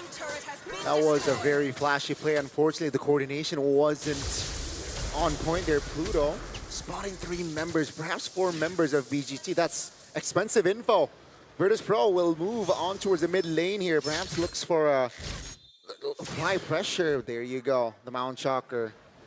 And this looks like a game 1. This feels like a game 1 Virtus Pro. Yeah, it's just dominance. It's playing with the fundamentals. Nothing too crazy. Game 2, they tried crazy. Didn't work out for them. Throwing a ruin over on Bober with AOG as well, but it's on Bober who has a Purify and a Crimson Beacon. Re-engage! Raging Sandstorm! They're fighting under the real Revelation though, and that's going to be Identity still despite the RWM falling. Bad caught in her turret, goes in, Sour Spree hitting, and he's on a killing spree now. It's XC next to the chopping block. Yet another double for Sour Egoist. Uh-oh, that is not a good sign for Boostgate. They were behind 2,000 gold, but now it doubled in a couple of minutes. And Virtus Pro, when they are in this position, it's just so hard to neutralize and come back from the game. Let's see though, Virtus Pro, Gorka is still deathless. They got to deal with that. But like you guys said, this is like game number 1. Virtus Pro are controlling the game. And Boostgate, at least Kazue has not died, but you can definitely sense that he's severely underfarmed. Zarego is now with the endless battle as well. I'm just worried. Virtus Pro just have too much damage at this point.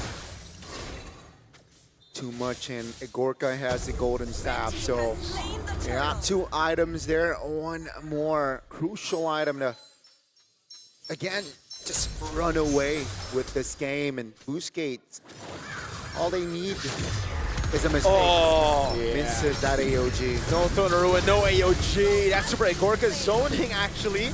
And that's another for Bober, the Beaver, who's on a killing spree. 3-0-5. That's an analyst point, but that was so obvious what the mistake was. Yeah. I don't think XE should even try. Should have just gleamed away. Oh man. Whoa, Mount Shocker on RX. Oh my goodness, they bait out the RWM. And they just walk out of it. Even a Holy Shield to top it off. 7,000 goldie, LaFell, Miracle. This, again, feels like a game 1 game again. Now, let's see here. The difference is 1,200 gold. If you compare the gold laners, but everywhere is 1,000 different. Cool, even the roamers. Oh man. But if you take a look at Zara though, level 12 against level 10, maintaining the 2-level gap, that's big, right? And 2,000 gold lead as well. Throne of Ruin again. Oh, Traceless from Zara Egoist again. It's an attempt that just doesn't go their way. They get Pluto, but now the Dragon's coming in, and RX will not be able to survive this. One splash is all it takes, and they go on to Identity with a Petrify Super. Gorka baits out the quad shadow as he goes onto his BMI, placed on the purple buff. Beautiful coordination yet again displayed by Virtus Pro, which leads to more ground to cover. Garni, get this inside of the head of the players now. How would you feel when you're playing a Kupra and you completely whiff your sets for like 3 times in a row? Turret has been destroyed. Yeah, I would do that. Yeah. That's the sound of a Kufra missing 3 Tyrant Revenges, boys. Yeah. I don't want to hear moaning. No, that would be my organic like reaction. Then I hope you hit all your sets. I hope you never I don't want to miss hear that. a Tyrant's Revenge. I don't want to hear that. I wonder if XE does the same thing, and now the team's like, please, just not so that we can win, just so that you can shut up. But yeah, this is a 9,000 gold lead, 12-2. Chet, how would you respond to that or to no, losing? like if you don't hit your abilities, Okay. like Similar to as mine, I believe. Yeah. I mean, I don't do that. What do you do? We'll talk about it later. Okay. Because it looks like Virtus Pro with 10,000 gold lead here with the Lord marching up top. This is going to be serious damage. Yeah, at least 2 base turrets, I believe, with 2 marksmen. It's hard to see 2 base turrets surviving this. And a Black Dragon as well. BDF already used on Sour Eagles, able to go for the chunk on Kazua's HP. Again, the Traces is beautiful away from it. Pluto in the midst of it all now has to flicker out, loses immortality. They're all still under the RWM as Waxter goes over the AOG, but now gets caught and lifted up for the Sky Piercer. Zaur up top, taking his turret down. That is RX! Fade away, Zaur is godlike. That's the first. That's a level 15 Yisun Chin right there. 704, and Virtus Pro will apply more pressure. Yeah. As expected, 2 base turrets, and Virtus Pro walks away very happy. Yeah, that seems pretty GG, man. 11,000 gold here. Something about these teams, man, they win and lose quite fast, which does mean that both teams are very decisive. You can't give them any kind of room. They'll take it, and they will expand that just astronomically. How do I react when I don't get a set? Yeah. I don't know. I usually do. You gotta remember, how do you respond organically? Actually, now to think about it, something like Gani, but less. Or more. Or more. More safe for work. Okay. I'm like, come on, man. So it's a grunt. It's a grunt. It's a grunt. Okay. Yeah, more, man. So is this comebackable? Is this geekable? Or I'll chat and be like, what are you guys doing? Comebackable. Is it? We got to look at the items. Seeing that Kazooie is Hunter Strike with the War Axe, not super convincing. Yeah, I think. Actually, even the Alice only having an Oracle. That's it. If they're able to delay to a 22-minute game, then maybe yeah, just 10 more minutes. More minutes, you know. But if not, then I don't see an angle, right? It's gonna be a Fury Lord or Waxter. I don't think they can contest this Lord. Actually, take a look at the damage he's. Yeah. Okay, he only has an Oracle. That's it. There's nothing else. Oh man, look at Pluto cutting off the escape routes. Raging Sandstorm! And a flicker to read it out. The AOG use canceled out. He slayed before he can even use it. The 2 frontliners. Oh my lord. Pat caught with a Petri. Almost a knock up. The Quad Shadow coming down with the Shadow Kill as well, but they're all grouped up together, so there's no damage. And Super Gorka with a blazing duet gets Kazooie down. VP have found their form back again. Game 2 was just them given a chance, it seems. Match point for Virtus Pro. And again, like, they're very dominating. That's why, in my head, I think it's a 3-1. Game 2 is just a lapse of judgment. We all have that.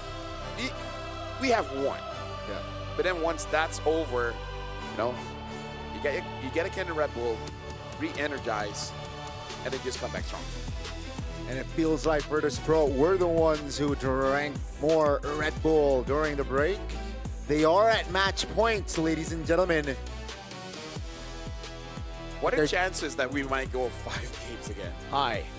After seeing match number 1, LaFell. I don't think so. But what if? What if? Okay. What if? That's a good series by them. It was. Virtus Pro, if they're able to replicate what they did in game 1 and 3. What if they replicate what they did in game 2? Nah, okay. Then game 5 would be visible. Okay. Well, indeed. What really went wrong here? Because I feel like the best to talk about is really the micro. Yeah. It's kind of like good and bad, right? Yeah. Good from Zaur, always escaping those engages. He's just bad at all of those engages, just whiff quite hard. Yeah. I think for me, it's just an execution diff, right? Like, this is just my opinion, obviously, but I think VP are just better than Boostgate Esports individually, and that's why when you see a 50-50 draft, it should just go to VP. That's why when you saw the draft in game 2, okay, even then, they were winning out in the early game. They were the ones actually doing better up until a certain point where the comeback happened. Fair point. I feel like step 1, let Kazooie farm.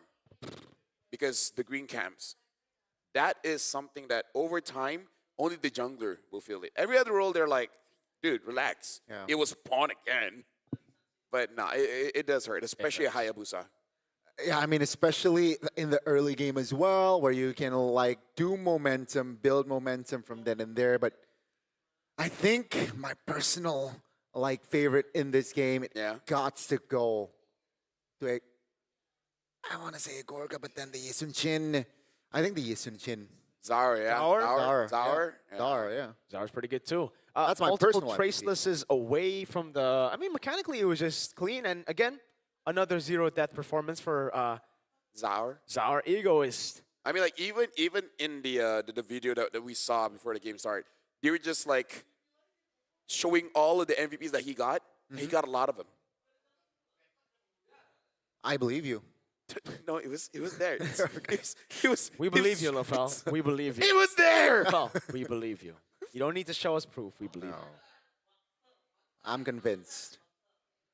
Let's look at the MVP by Real Me. You guys take this. I need a drink. Who's it gonna be? Who's it gonna be? Zaur Egoist. Zaur Egoist here on the Yi Sun Shin. Nothing too crazy, nothing too fancy, but it doesn't matter, right? Because this is all you need when you are on a Yi Sun Shin. It's all about consistency, stability. 920 GPM performance again from Zaur. And yeah, 806, level 15, what, minute 11, I believe, right? So all according to game plan from Zaur. You can see the highlight as well. They were just controlling the first turtle here. And it's just enough to build that foundation translated towards the mid game. We didn't get to see a late game, but it was enough for VP to get that game. And again, in terms of this game, we got to talk about what it means to play fundamental, right? Number one, the obvious one is basically not making mistakes, but also number two is how do you win the economical loop, right? It's really all about those resources, making it so that how do we get more gold and how do you get less gold with us doing the bare minimum, right? You don't do anything fancy. And that's what they do. They take those dream camps away and don't put themselves in a position that they can get caught, that they can die.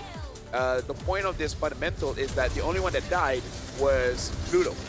At the end, sure, Backup died as well, but all the while, it's just Pluto, meaning that they have been trained to the point where only you can die. The rest of us cannot. So if bad things happen, you have to be the sacrificial lamb. So it's good because they don't make mistakes and they know how to get economical advantage without sacrificing basically anything. They're very efficient, right? In this game again, super efficient. They know where to rotate, when to rotate, and you mentioned Pluto being the front line. I agree. He was the spearhead in this composition. VP again just displayed clean game of MLBB, similar to game one. And even XC got, the Alice trying to perhaps replicate what Badcott did. Copy what Badcott did.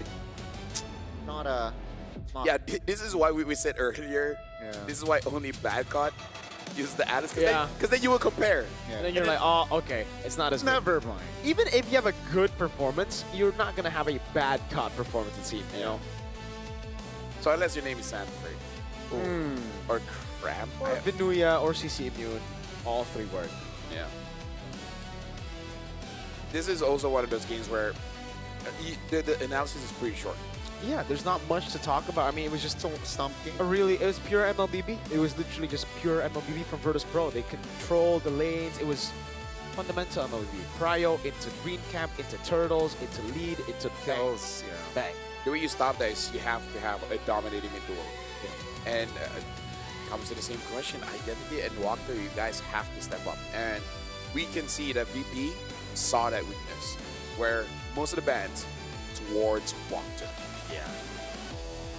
It's basically a battle of Pluto saying like, okay, I'm gonna have more heroes than you. I played a global ban system in the ECA, you know, I know how to flex, and we saw it here. They snatched away the Khalid. They're like, all right, let's go Khalid. What are you gonna go for? Went got the Kacha first. It's like, it's okay, it's ban all my heroes. I have a lot more heroes. What's a healthy amount of heroes as a pro player, you think? you know. Global ban or normal? No, without global ban. I think 5 at this point. Yeah, I was about to say 5. I think 5. Yeah. 5. More than that, great, of course. Sure. If you have only 3, you're bannable. Cooked. You're bannable. Cooked. Yeah. There you go. Global ban, I think And if minimum you 10. and if you only have 3, you have to take first pick. Because Like first phase pick. Yeah, meaning like you're the one that has to be the priority. And then your other team is like, but I want this, I want this. Like, do you want me not to have this hero? Yeah, that sounds like airline, dude. Yeah. So there you go. 5. 5 heroes. At least. More, better. Better. Hero power, not just, oh, I can do this hero, but you need to be powerful on that hero. So what do Why we are you talk doing about this? next? Okay, never mind. Now he expresses with his physicality. You know, like you know how you dance. Yeah. You show your emotions like Yeah. I am hungry. Yeah. Yeah. Oh! I'm not doing it. I know you're trying to make me do I'm not doing it. I am not. Shout outs to Ariana Grande, though. That was a funny Yeah. one. That's funny. SNL, man. Funny. I love SpongeBob. That's a strange segue, but I also love SpongeBob, dude. I also love Who's your favorite character in SpongeBob, brother? I would have to say Gary. Gary. Oh! Gary Good the shout. snail. Favorite Good shout. character. Why? Because always in my head canon, he's the smartest one. And he's just plotting something. The snail that says meow. Yeah. There are a few episodes where you see Gary and you're like, there's more to the snail. But the marine biologists are saying not yet. The marine biologists is the creators. Okay. Oh. Not yet. My brain is cooked, by the way. But you guys can check out Ace Craft. Hey. And hold on, where is it? Right here. What is that, LaFell? An SDG build around. Hold on. Whoa. I gotta make sure the lighting is okay. Random skills, bullet deflection mechanics, and I would say the selling point. The retro cartoon style, all designed for fast, skill-driven aerial combat. Jump into Acecraft now for some nostalgic fun. I want to see. This time I'm not gonna throw it. I'm too tired. Whoa. There you go. Flies over to you. Download it now. It's 2-player co-op you guys can enjoy with your boys. Yes, sir. Or girls.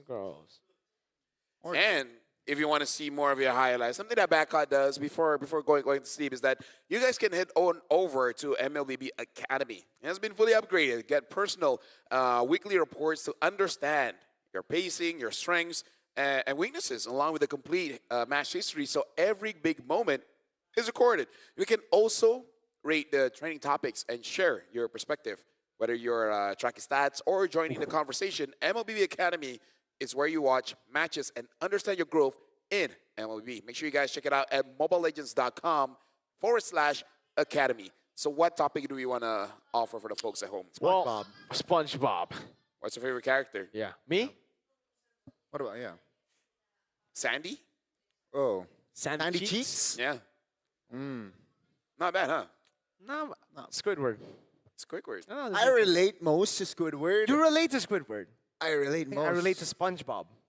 Well, I relate to Patrick.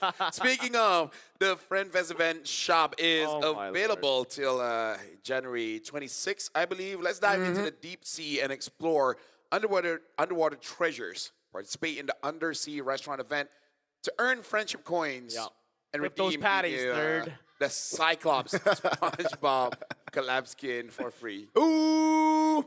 Honestly, I just want to pay Patrick for it. has the best glue skin. I agree. And has the best skin. 100%. Has the best SpongeBob skin, yeah. Yeah, okay. Dude, I remember seeing that in GOTF. That's It was so Agro troll. Who played it. Yeah. It's so funny. stupid. Like, he looks so stupid, dude. In a good way. You're just like, oh, this is SpongeBob. There you go. Yeah. This one is SpongeBob. But we're setting up because I don't play Cyclops, so I'm like, Yeah. Cyclops. should- But it's a nice skin. Should have more skins, you know? Dude, Mr. Krabs Bane. Oh, one. or Larry the Lobster. Larry the Lobster. Oh! Bane. But Bane. Okay, never Because, like, mind. if Mr. Krabs Bane, he doesn't spit, but, like, just this, and then when he uses ult, It's money. no. Krabby Patty? Butter, Pearl.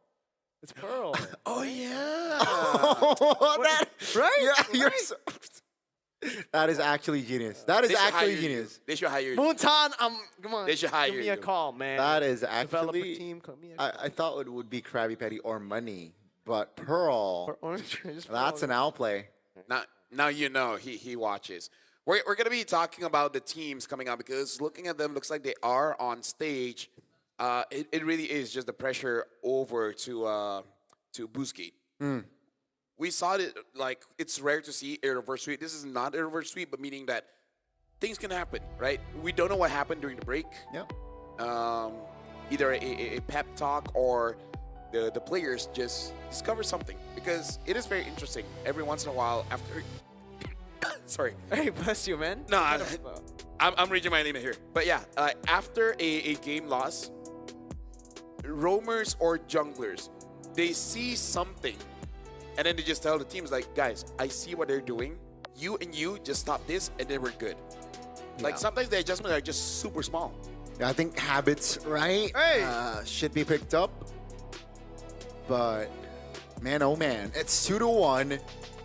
Will Boostgate be able to equalize here in this best of 5, or perhaps will Virtus.pro run away with another game win and just securing that final spot for M7 main stage?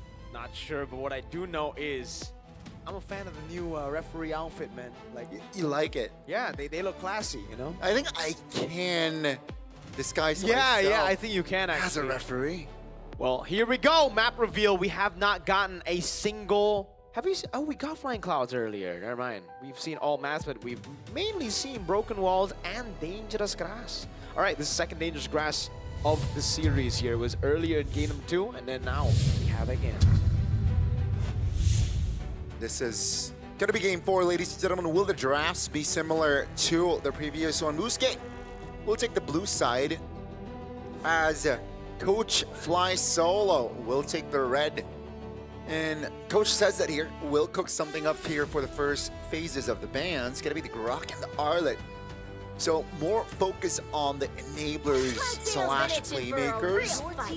Coach Fly Solo will limit a roamer himself. It's going to be the Kalea. My mission is to protect lives. 4 roamers? Oh no, 3 roamers technically limited. So it's the same route right now, right? Like VP are just gonna go for the Yuzong again if BGT don't. So BGT, they should. Very, very obvious choice. I think it's the Yuzong for. Oh my God! You're like, yeah, we know that's gonna happen. We're not gonna let it happen. We're just gonna flex our hero pool. So Hey, what do but you play? Eve, right? Eve, the Yuzong is out, That's true. right? Just That makes pick a up the lot of Eve. sense. And then But then Yisun Shin. I don't think. bite the bullet, man. Bite the bullet. No, but I think Yves is good against Yisun Shin, especially when there's no Yuzong. Like, usually Yves is just bad when there's a Yuzong. That's it, yeah. Okay. So, BGT, I think the Yves. Go ahead. That's good. But they go in for the Gatot Gacha. Sorry. Okay, so this is a Yves with the Yisun Shin, right? Should be. Or do they go Yves Lapu? But last time around, okay, they had Yuzong. Yeah, they had Yuzong, so they didn't want to pick up Yves. Yeah. They pick up Jusin. Here it would be a bit weird if they still go Jusin. So I think the Yisun Shin and the Jushin makes Right, completely forgot about Sora. Sora. Sora Yisun Shin. Is a Sora the answer to Yves as well? Because BP just... Either Boburst? I don't think Boburst not comfortable on Yves. I think it's a really good pick.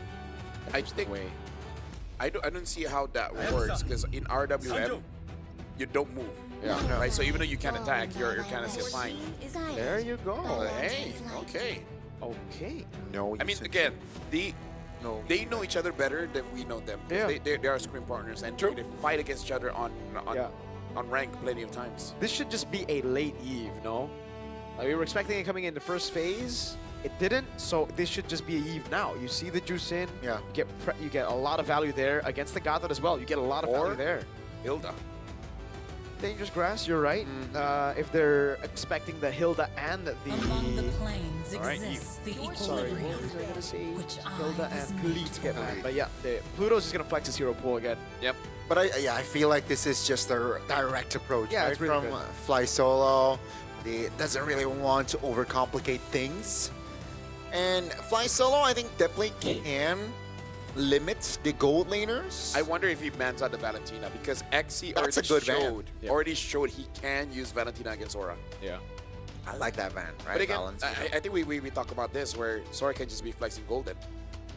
That's true. We saw it. I don't know if Super Gorka is comfortable on it. It's kind of like he's the opposite of Owl. He just wants to play gold. There you go, Valen ban. Yeah. Good call on that. There are two big ultimates, and maybe that's why. Okay, that's why VP didn't want to go Eve Sora. It's because then Valentina gets so much value. So they just go Sora, Ys, and Shin, and then the juicing comes in, and then you see. All right, now we ban Valen. Okay, okay. I see you Fly Solo. Yeah, it just shows that they know each other so well. Yeah, maybe I need Red Bull. You do need Red Bull, I do bro. need Red Red Bull. Bull Yeah, Red gives Bull. you wings, Lafel. You Dude, can fly. I need wings. I want to fly. You flew. You literally flew from Malaysia to Indonesia. So. Lapu ban. Wow. Lapu ban. That's... All right, they have Sora. My bad. Yeah. Ruby gets banned out. Really good choice there by BGT. Now this should be the proper game to go Ruby because they already have Eve and Ys and Shin. I kind of want to respect the Claude because I feel like even if you have a winning matchup, it doesn't feel like it. Isn't it too much? Isn't it too greedy to go Claude, Ys and Shin, and Eve? We might see a Cho pickup though. Cho rises when I give the oh yeah, Cho for VP for Pluto. I think it should It's just be just Hilda. Yeah, Hilda, okay. More direct, yeah. More damage as well. I like that. Or you can you afford to skip the Hilda for now? And then go for an EX. Like basically just hope that XC will not pick up Hilda EXP. Yeah, I think you can. If you really want to prioritize your gold laner, sure. Because the Claude technically works for BGT. You can deny it away. It is greedy, but if you're able to get a lead the way you have been able to in Game 1, Game 3, might as well, you know, go full on greed. Oh, good call, Gani. They go Cho. Yeah. But this Cho gold, the Cho roam. I think that's the flex. Yeah. I think roll. Because again, Super Gorka just has not used a fighter at all. So for BGT, seeing that that Cho, I think it is okay for them to go to the Claude, denied away from Super Gorka. Or I wonder if they want to. Yeah, I feel like Claude is the safest. I don't know if they want to go for something else, something like a Harif, something like a Granger or something. Ooh. And then when it comes to the EXP, what other divers that can deal with the Ys and Shin? Uranus? Not really. I don't think. Esmeralda? Oh yeah, Esme. This is why VP are still leaving their options open for the gold lane because you see the Uranus, and I honestly think this could still be carry, right? They can just go Shred. Yeah. Obsidia. They locked in the Obsidia and the Uranus. I don't like Uranus, but remembering their hero pool, that's the options that they have. Yeah. This is also the thing. 3 to 5 heroes, kind of easier to predict. But why don't you like Uranus?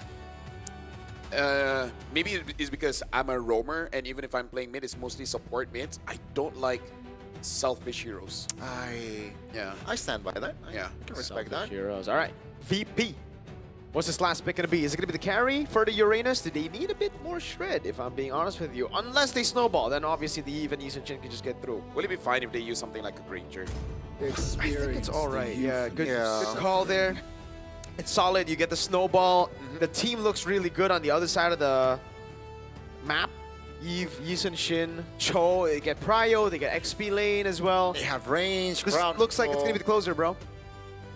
This, you feel it's going to be It's a good 3-1? draft. Yeah. Although to be fair, it's a workable draft by both. I just don't like the Uranus, but that's more of a personal thing more than a meta thing, you know? I feel you, right? I mean, technically the crowd control is quite minimal from the side of BGT. Equal lineup rating, BGT and VP. 50-50, you know who that goes to.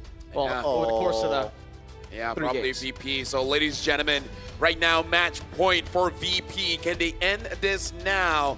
Or will Boostgate make it so that we're going for 10 games for today? Welcome to the Land of Dawn. I would love to see 10 games, man, because usually in MPO Indonesia, we get a max of 9 games. 3 matches, a best of 3. Yeah. So it has to be more than MPL. I want it, you know? I have been through 3 matches of best of 3s, but I've never been to a full 2 best of 5? 2 best of 5. Really? I don't think so. I forgot. This is a way for the world to see us. Let the world see us. Okay. Let the world see Lanadon. But yeah, I mean, it's going to be... I think the approach from the side of Virtus Pro would somehow be similar to their previous game, right? Zar gets the space that he wants, you know, get level 15 as soon as possible, and then create his mark. Same story with Egorka as well on this Granger. Will build the Sky Piercer later on though, so in a perfect world, the kills would be delivered towards Egorka after that Sky Piercer. I would say right now it's already good for Boostgate. The fact that they're not losing the mid, they're not losing those green camps. So this is already a much better start for them. I feel like if they're fighting on even grounds, I think they can do it because Jushin can really do something. It's just that they gotta figure out a way how to do it with Bobber first. Green camp attempt to take, but it just leashes for Zara, so he gets the clear quicker. And that's level 4 for Virtus Pro's jungler. Well, according to plan here, if not better for Zar. Pathing-wise, Kazuya is finally level 4, has the ult in hand. It's still first bloodless here in potentially the final game. While we are waiting for the turtle up, there's action here in the mid lane. Oh, good quad shadow landing there, but an instant flicker out before he can actually get knocked up. Sour Ego is on the turtle, but gets it reset. Boostgate have a chance. Yeah, right now, Boostgate. I haven't seen Pluto on this show for a while. I know he's pretty good at it, but again, this is one of those heroes that we know, but it has been in the back burner for quite a while. Ooh. Now looking at the goal lane here, RX almost getting Super Egorka. RWM locking him down. Kazue still able to escape. Mounted Shocker now. Sarigo is on purple buff though, however. Pluto's going to be taken out. XC, first blood. Bat caught. An attempt to steal, but it will be XC who secures it. That was so surprising. I can hear Al say, what? Yep. I think she assumed that Kazue was still around. That's why she's like, whoa. Yeah, the guy was so low. He's just like, can I farm? I want Sky Piercer. You guys got it. Yeah. This is not an ideal early game though. I go for more. Yeah, with the Chikundo and the Shunpu. Beautifully done. Identity caught in the bad spot, but Badcott is unable to get the Heaven's Wrath on him. Yeah, right now, I would say, oh, hold on, AOG. Full Purify. Nice Purify out. Not just from the AOG, but also the quad. Oh, actually, the quad should have landed. Never mind. And again, like, one different thing already, who's are winning the lanes. Like, talk about winning individually. Yep. This is not ideal, definitely for Virtus Pro. You know, but Boostgate, they are controlling most part of the map, and Pluto has been not doing well on this jump. The Obsidia also, man, the Hanabone really stops him from dashing. Pluto, we might have a hole in his game, and it's maybe the Cho 0-3-0 start. I mean, like, here's the thing. He's more of a macro roamer than really a catcher, right? That's why I was kind of surprised when he picked up the Cho. I thought he was just going to use it as a zoning tool, right? instead of going for those catches. And I think he really should stop playing towards his own play style. That's why we thought of the Hilda. Yeah, true. Especially going up against, again, a Zushin. Pluto should, you know, be more controlled. He shouldn't be caught that much, honestly. True, you know. Yeah. But let's see here. Will they be able to recover? Because Boostgate here, if they are able to maintain this sort of gap, you know, play clean MLBB, that best of 5 full game, we might see it. Yeah. Okay. So right now, Boostgate with about 2,000 gold lead here. And Super Egorka this time actually not having the best of times. Boostgate, I'm worried that with... Oh, hold on. Gets a kick in. Great way the dragon, and that's a kill for Frida Bober. We might have to apologize to Pluto right after saying all that. Hey, we cursed, we blessed him. Yeah, that's 100% intentional. Sour Ego gets the turtle. This is us just forcing out his max potential out early. We were not familiar with your game, Pluto. He was just... Kazue. Quad Shadow lands on Super Egorka with a Shadow Kill as well. Has the Quad Shadow! What? Super Egorka tried to cancel out the Shadow Kill, but cannot find the right time to do so. He spent the flicker as well, so that's value, more value for Boostgate Esports.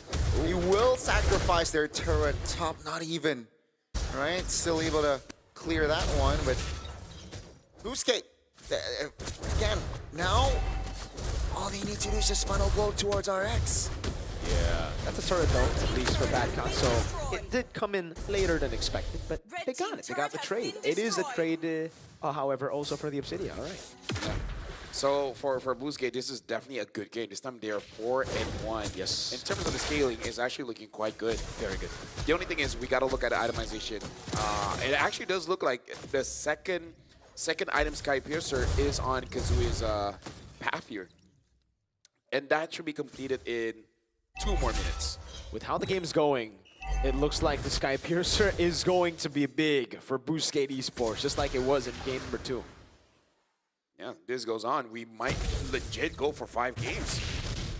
Damn. Wildcard to the final day, going all the way. Both teams really not wanting to back down, knowing that just one more slot to the main stage of M7 here in Jakarta, Indonesia. But yeah, 6 minutes in here. Virtus Pro hovering around their own jungles.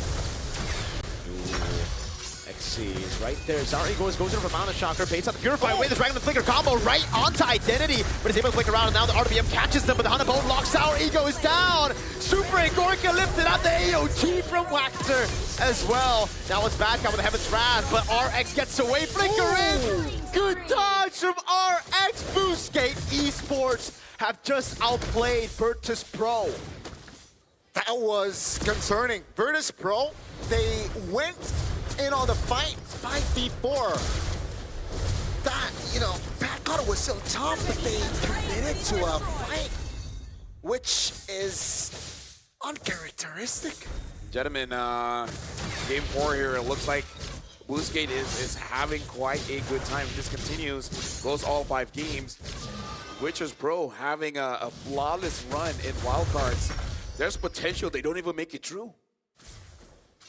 Remember the quote from Pluto, if you lose in wildcard, it's on us. Now, is it really going to be the case?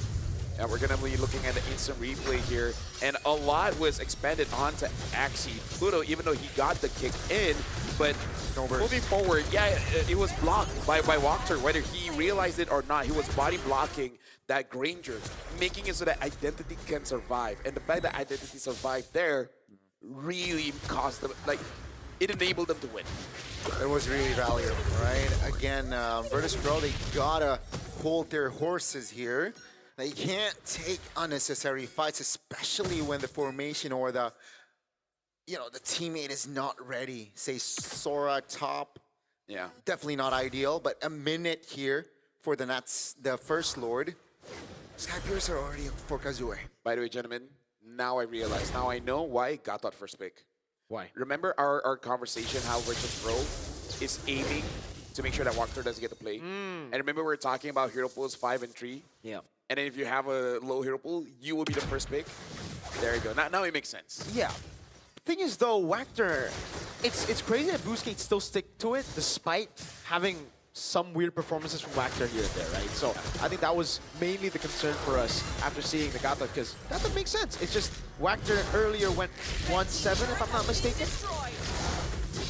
So again, Virtus Pro, they gotta play this cleanly. And wait, Egoist is level 12. Very different YSS here. Yep. And I would say different from Badcon as well. He's not really setting up. He's there as the assassin, right? He's there as the killer. Is Sora just a bad apple? Oh my goodness! Crazy reactions from RX, reacted to the Jiku no flicker, and then it is Boostgate who gets the advantage. Great dash away there, and you can see the frustration on Pluto earlier in the player cam. And this is what they've been doing, right? After getting a win, doing interesting things during the draft. Should have been Lancelot, pick up a CEO. Should have been a Hilda, picks up a Joe. Quite a lot of questions here when it comes to the drafts coming in from BP. Yeah, they are definitely, I think, underestimating their opponents. Yeah. Which is weird because they are good partners. True. True. Maybe because that maybe they're because, scrim partners, they feel, all right, we're better. Yeah. Well, now, this game's about 5,000 gold ahead. Don't think they can end it now, but maybe they can get 2 inhibitors. With this gold lead, with this momentum, definitely might take a couple of base turrets down, and Game 5 is in the horizon. Virtus Pro, will they be able to find a recovery? And remember, Game 2, Obsidia was one of the heroes that got BGT that game, and seems like it's their identity. Okay.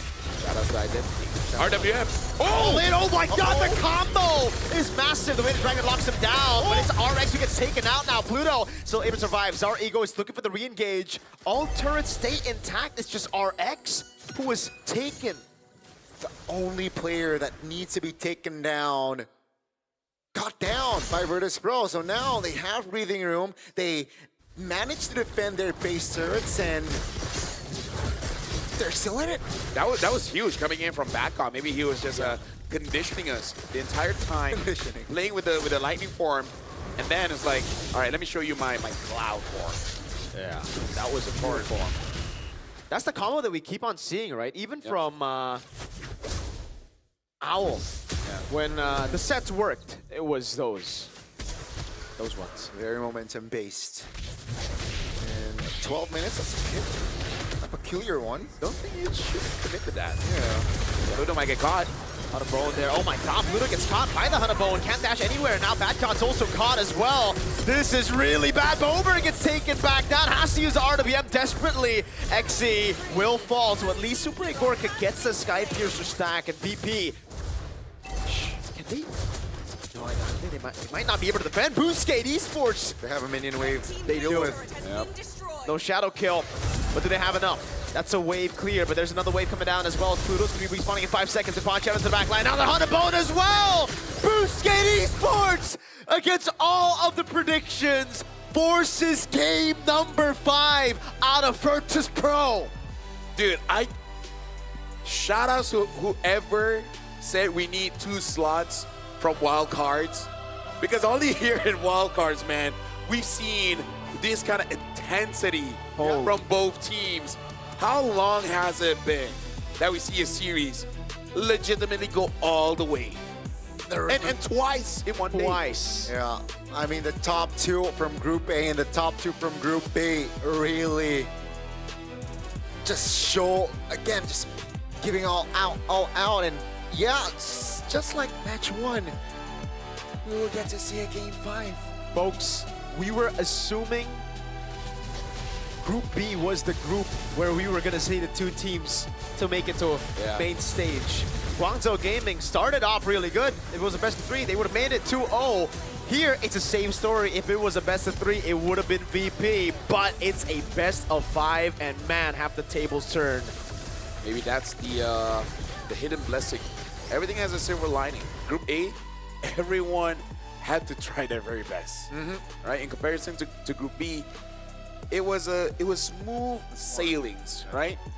So maybe because they went through hell and back in Group A, that prepared them much better for this match. So, ladies and gentlemen, if anything, for you guys at home, if you guys are going through trouble right now, you don't know. Maybe that's the setup for you to get a W. I am currently speechless with the situation here. Keep in mind, folks, we want to remind you the caster's prediction, at least for the English, was a 3-0 unanimous decision for VP. And we actually talked this behind the scenes. Does this mean that we're going to curse them? Oh, my vote for MVP. Gotta be Kazooie, right? It's gotta be Kazooie. Or RX. I think RX. If we're talking about MVP. I'm thinking about it real hard. Yeah. I think everyone deserves it. Honestly, like, it wasn't really It was like a a one-man show. It wasn't like wasn't. Game 2. Game 2 was clear Kazooie. This one was... I hear even the guys like, yeah, we don't know. I honestly have... Let the system decide. But don't use the in-game system. God. You know what? Let's give it to RX. Let's give it to RX. Sure, RX. RX. We reacted to it, the Honeybow lockdowns, RX here. Yeah. Sure. And I would say this performance on Obsidian much better than the one he used before. Game 2. Yeah. But it was still a win. 100% win rate on Obsidia. Is RX. Obsidia secretly the best gold laner in the game? Or just need the right person to use it. Maybe. If you have RX, I guess the Obsidia is the best pick of all time. Tezet knows it. Underrated pick indeed so far. At least the series, right? Yeah. Underrated. I mean, like, this is the only series we've seen it. True. Right? I mean, you can't miss the Honeybow. So, you can't miss it, brother. Game 5, just bring out the comforts. Backcut, bring back the Alice. Or Arlet or Yuzong. They're always going to get banned. I don't see Arlet going to get through. Okay. No Cho. No. No Cho. That was a tough. Sorry, tough Pluto. watch. But no Cho, I think. No, Yeah. I feel like it's our fault. It's our fault. How is it our fault? When we criticize him, he got a good pick. And then, then we never doubted him again. And then look what happened. Fair enough. Sometimes the players should really want us to doubt them. Yeah. Because that's when they shine. And this is the MVP brought to us by Real Me. It's RX. If anything, he is super consistent, man. Doesn't matter if he's using a fighter, a marksman, an Obsidia. This guy's the real deal. Yeah, that reaction from him to dodge the G Kundo flicker was beautiful. Beautiful from RX. I asked for forgiveness. Boostgate Esports, I was not familiar with your game. They were hiding it from us. They were. Eh. Where was this? I personally doubted the Uranus pick. You also mentioned. I like it. We hate Uranus. I mean, like, we predicted it, but we hate it. Yeah. But then, I think, again, Silent MVP goes to XE as well. He was just... Yeah, honestly. Just zoning, providing information. And Gorka, awkward. Yeah, frustration. Look at that. And, bro, yeah, I think so expressive. I think it's like, you know what? This skin is great and all, but it doesn't have a BMI. Yeah. And I think that's the end. I mean, here, it really looked like the front to back was going to be beautiful. The art of the M there, but it was walked away from it. It was on walkthrough, man, because the kick connect. But again, I don't know whether he intentionally did it or not, but he just body blocked most of the damage. The bullets, yeah. And that's how they basically won. This was a relief, a signs of life, but they failed. That was a big mistake. Yeah, right? Towards it. This was the end of the game, yeah. So it all started off with that Wave the Dragon that Pluto just went for randomly, yeah. And it was Exy, even if he did purify it, Exy's just like, bro, really? I'm a Uranus. I'm a walking sentinel. 4 members out, too much to handle. So yeah, this is what happens as the day gets longer and longer. Your decision making will start to suffer. That's actually true. Because they've been here all the way from match 1. They were watching match 1. Yeah. Wow. We were here since match 1. We were here since like 3 hours before match 1. Because we had to stand by, yeah. My throat is losing it. Your throat is losing it? Yeah. Okay. I mean, to be fair, I think yesterday I already caught something. You caught? Really? Yeah. I was feeling sick, yeah. Oh. Yeah. Oh well. Oh well. You know what it is? It is what is it? Yeah. That's it his is line. what is it? It is what is it? Yeah. So either ways, VP it feels so weird to say. VP, lock in the traps. Don't go for any. I thought game 2 was enough for them to like. All right, Boostgater actually, we can't beat them if we. Honestly though, I really thought this game was 50-50. And then you saw the execution, and clearly when they're not comfortable, it's visible, dude. It is very visible. Let's talk about this. Backcut actually didn't look all that great on Sora. Yeah. Pluto didn't look great on the Joe. And Super Gorka. Out of all the games he's played today, I forgot he was there. This game. Yeah. When he was using Cloud, he makes his presence known. Yes. When he was using the Granger, he was avoiding everything. Yeah, I understand here, and it was pretty much a tough game for Super Gorka, knowing going up against Hayabusa. There's Wacteron that got Tatkacha as well. And RX, man, on the Obsidia. Such an underrated hero, I feel like. Such an underrated hero. Obsidia? Obsidia. Honestly, in ranked games, it really does feel very snowball-ish. And I feel like you said, with the Yisun Shin, Obsidia is also one of those heroes. If you have a good team that can actually give you some kind of space so that you can free hit, that's good, because it's very hard for Obsidia to free hit. But either ways, we're about to go into the last game. We're going for a break, allowing Boostgate as well as VP to have their final meeting to really discuss what's going to happen. We're going for a break, but when we return, it will be the final game of the wildcards. Yeehaw.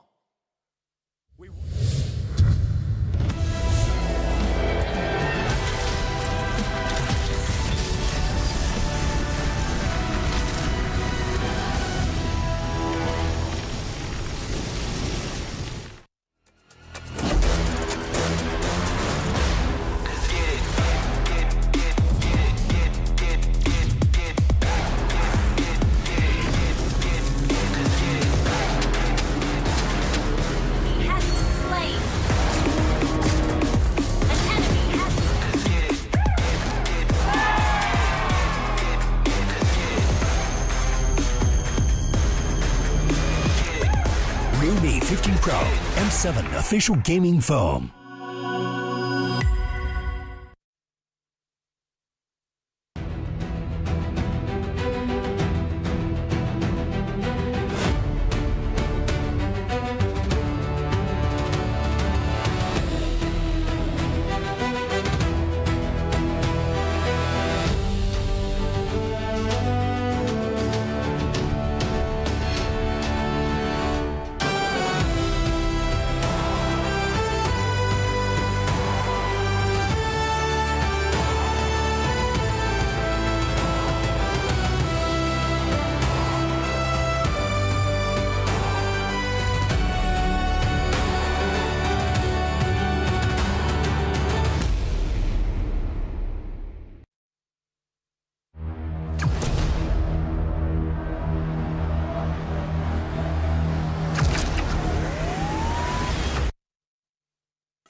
Fairy Games. Spend, play, and win.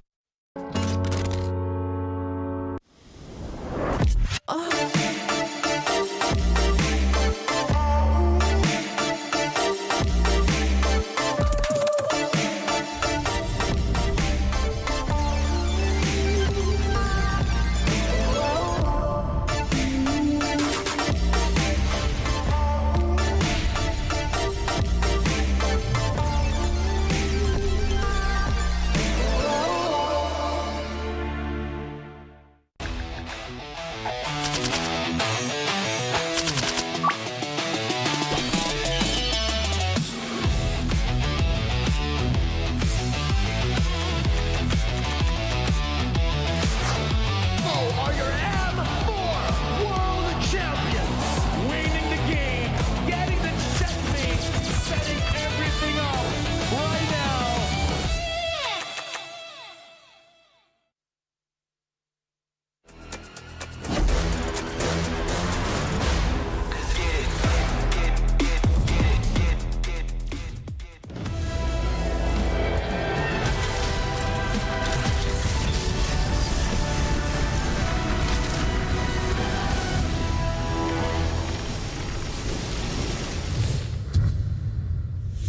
Welcome back, ladies and gentlemen, and now this is going to be the final game between a Virtus Pro going up against Boostgate. And here's the thing, this is the real reality here. It's just one game away. Even though people keep saying that VP had an amazing time here in Wildcards, it won't mean anything if they lose this last one. And Boostgate, here's the thing, they thought a lot in scrims. Imagine if they win this one. What kind of taunting will happen here? That's true, dude. That's And, crazy. I mean, we were here as the players were walking in. Boostgate came in a bit late, and we could hear their chant earlier. Boostgate, hey, they sound good. They sound like they got the momentum, and they Morale truly is do have high. the momentum. Tempo is on their side. Definitely, right after that I guess a convincing win. The question here. Wildest wildcard, are we witnessing the best wildcard stage in recent MLBB history? Yes, 100%. Yes, 100%. there's no debate. There's no debate. No. What would have been nothing comes close. Both 5 games. No, I feel just the Guangzhou gaming versus that series Zone itself. series itself is boom. all by itself, not even considering Yeah. who's game against VP. Yeah, no debate, not even close. I don't even remember the other wildcards. That's how big of a difference it is. Yeah, That's true. And most of the wild cards, it was a Malaysian team winning that he doesn't remember. Yeah, exactly. So it's like It's not that many, you know. exactly. It was just SMG dominating, Homeboys dominating, Lil Gun dominating M5. Yeah. Different story. It's match 1, 3-2. Match 2 confirmed. We will get to see a best of 5 as well. And Mirko mentioned, if it's a best of 5, Virtus Pro has an edge. If it's a best of 1, maybe then now it's a best of 1. Guess what? Oh, I mean, like, the biggest thing is that we say for best of 5, it should be good for VP, because if they make any silly mistakes, they can fix it. But what if they keep doing it again? Yeah, maybe if the egoist in their name is also too much in the game, then we'll see a different side of VP. Because again, all of us, and I believe most of y'all as well, predicted a 3-0 from VP. Yeah, and now we're looking at top 5 pick heroes here. Zushin Hayabusa still ranking at the top. And I feel like with today, Gato Gacha has entered the top 5 as well, because I believe he was not in the top 5 before. And also, if you take a look at the win rate, it's 67% on that Eve. Yeah. 6-7. But man, oh man, it's I'm getting too old for this. it's fair, It's been a long, it's a fair day. It's been a long day. It's been a long day, But yeah, Eve again, right? I think this needs to be looked at, especially for the final game. The thing is, the Yves has lost games the last 2 games. No, here's the thing. Wait, so it Let was me just say, higher. even Boxia have a curse. Every important game Oh my in lord. MLBB championship Wow. history. Isn't that mainly just for Onyx and Kai? No, like Okay. no, not just them. Like let's say even let's say MPL, right? There's always a Boxia they'll get caught in that bush. God dang it, man. And then something happens. Like it's more on Boxia rather than Eve. Because there are times that Eve is just not meta and you just don't know pick it up. Boxia is usually hovering around the meta. But something about these 2 heroes, man. In MLBB competitive history, when it's clutch time, they're anti-clutch. What is it, Gani? What is it with these 2 heroes, man? Gotta text my boy, Kai. And Sans, because Yves True. Baksha was M5 Grand Finals, dude. True. Ouch. What's up with that? What? Yeah, now that you bring it up, it's actually like, damn. It's a thing. It's a thing. The curse thing. Yeah. I think there's one very passionate fan that really hates Boxia. Just back in Malay? No. Oh. Anywhere, it doesn't matter. Just put some kind of mumbo jumbo on the hero so that no matter what, when it's time, when it really matters, it just doesn't work out. Yeah, definitely needs to be looked upon. Yeah, right now we're looking at a player head-to-head here. It's amazing how Zaur still has 20 average KDA. That's insane. 86% team participation. Average GPM, almost 100 ahead of Kazui. Keep in mind, he lost 2 games here in this series, and he's able to just collect crazy numbers. He lost on that Yisunchin early on as well, so let's see here the recovery. Again, Moosegate, their morale is high after, forcing a game 5, but they gotta keep their heads low. Gotta stay composed. Don't want to get ahead of themselves. Yeah. And Virtus Pro, I think the draftsman needs to be more sharp. I don't want to be a guy that goes like, expression-wise, but we did see this in Game 5 as well for GZG versus Team Zone. Yep. Zone were in the zone. They were locked in. They were so happy. They were excited to get into Game 5. Guangzhou Gaming didn't look that way. Virtus Pro, I see signs of that. Pluto, he doesn't look all that excited coming into Game number 5. Zaur Egoist as well. Bober, the guys that usually are smiling before the game. Frustration starting to build, and for Boostgate, they're happy. I guess because they're coming in as underdogs here. They're thinking, hey, most of the world think we're not gonna get through. That's the tough thing about being winners, man. The bigger you are, the harder you fall. That's true. Once you suffered that loss, you kind of don't know where to go from there. Wait, is this the first time VP takes blue? This is the first blue VP. Yuzong first pick could be the option here, but they banned out the Yves, so maybe it's not the Yuzong. What are they planning to go for here? Sora. Also, still up. Bad Con has lost both. I think they're okay with picking up the Jushin because they banned out the Eve, right? So that's an approach, you know, the Jushin first pick option for VP. Let's see, Teze, what will be the last ban here for BGT? We got Sora, there's Jushin, and it seems like it will be the Jushin, so no Eve and Jushin. With that, what will they prioritize here? So now we're going to be looking at the Lunox, Kimmy's. Yeah. So what is it going to be? Do VP take the Gata Kacha away? Do they try to I would consider. Yeah, right? Because like BGT, they've gone for Gata, but Sora and Yuzong are the only two heroes with 100% ban or pick rate in 37 games. Yuzong. Yeah, so far, Sora, yeah, like I said, the only two heroes with 100% ban and pick. These two are really shaping out the meta at this point. So now BGT, I wonder, because they are going to have Red Tree, save the Valentina pickup later on. Or just make sure you get a prio mid, something like a Luna, something like a Kimi here. And the Gatot, of course. I like those options. It's gonna be the Hayabusa first though, so securing an assassin alongside the Gatot Kacha. It works wonders for the side of BGT. Seems like this Gatot Kacha, and yeah, they want to replicate that approach. This should be the Lunox and the Yi Sun-shin then for Virtus Pro, right? Yep. It could also be the Lancelot if you want to play it really, really safe, but I think that's a bit too safe here. You need some more range with the Lunox. Lunox will be great, again, against the Hayabusa. We've seen many mid laners just go for Lunox just because of the survivability. You also take it away from Boostgate. The thing is though, Boostgate can still go for Kimmy. Yeah. Which is annoying. It's gonna be the Garak though. I forgot about the Garak completely. Pluto has used 5 different heroes this entire series. Yeah. He's played a different hero every game. Yeah. Wow. Starts with the Ilos. I already forgot what was the second one. Was it the Khalid? I think second one was the Hilda actually. Hilda, and then the Khalid, and then the Cho, and then now Grok. Now Grok, yeah. Very versatile. He's playing like it's a global ban. Yes, he forgot. And then he's looking at his team, he's like, why you guys keep using this again?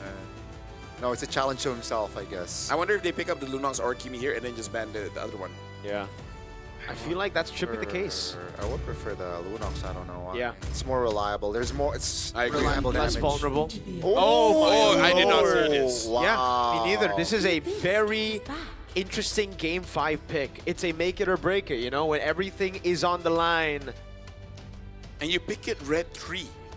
Yeah. And it's a mid Selena as well.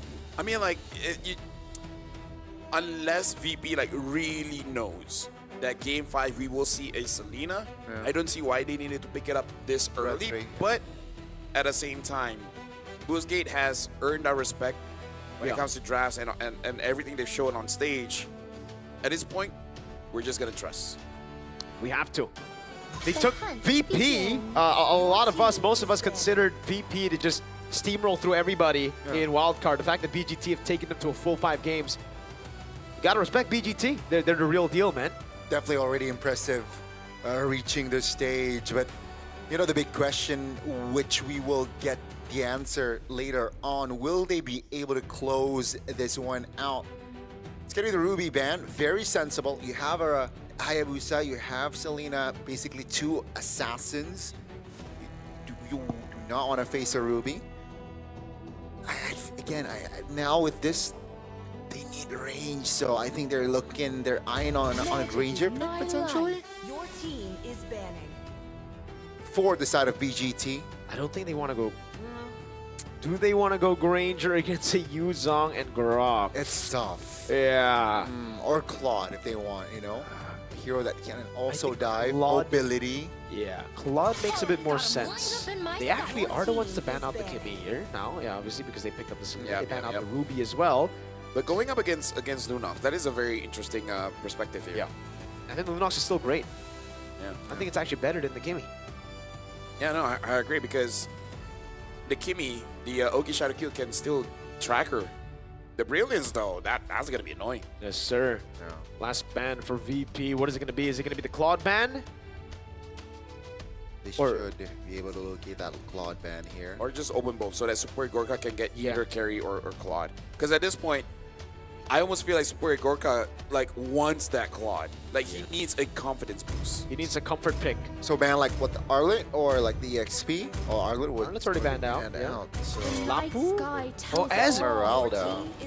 Okay, so Wait, what are they gonna pick up? So they don't want to go Lunox. Is it the Kadena? Yeah. I think it might be Kadena. Yeah, I think it's a Kadita as well. Yeah, because the moment they banned out the Harriet, I was already thinking like, yeah, because you already have Lunox. Why would you ban Harriet, Esme, Uranus? This is a Kadena for Bober.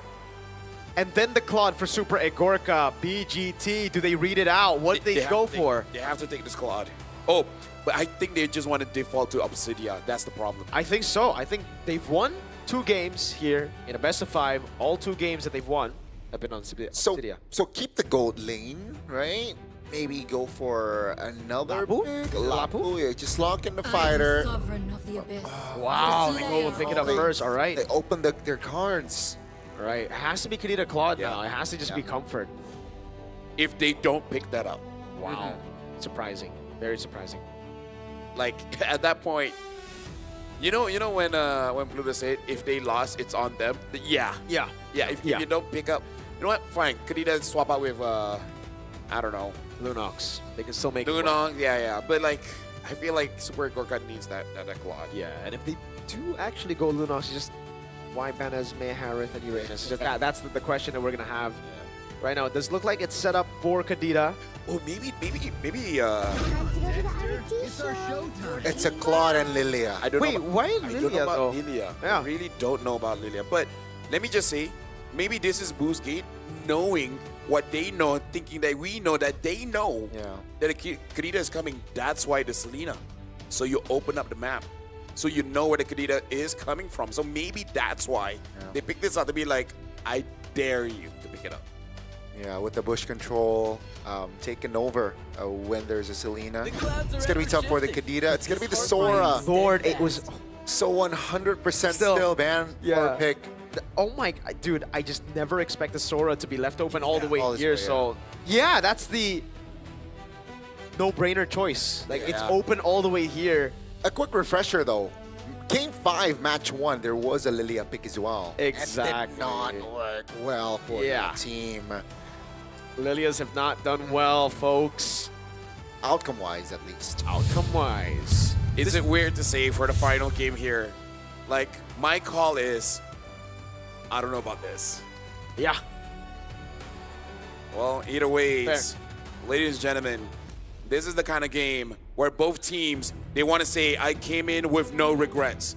This is the final draft that will be having on that wild card stage. This will be the final game that they will be playing here to determine whether they get onto the main stage or this will be the final showing of them here in Jakarta for M7. One more step, one more round between these two. Let's see who will take it. Yeah, I feel like this is going to be a game of momentum here, right? So whoever gets a good start is just going to snowball. Goodness. What a gank early. Petrifier already used up by Badcon. He cannot deal with it. Kazue with the pathing. Beautifully done again by Boostgate Esports at the start. I really say this, but I'm just like, you know what? Called it.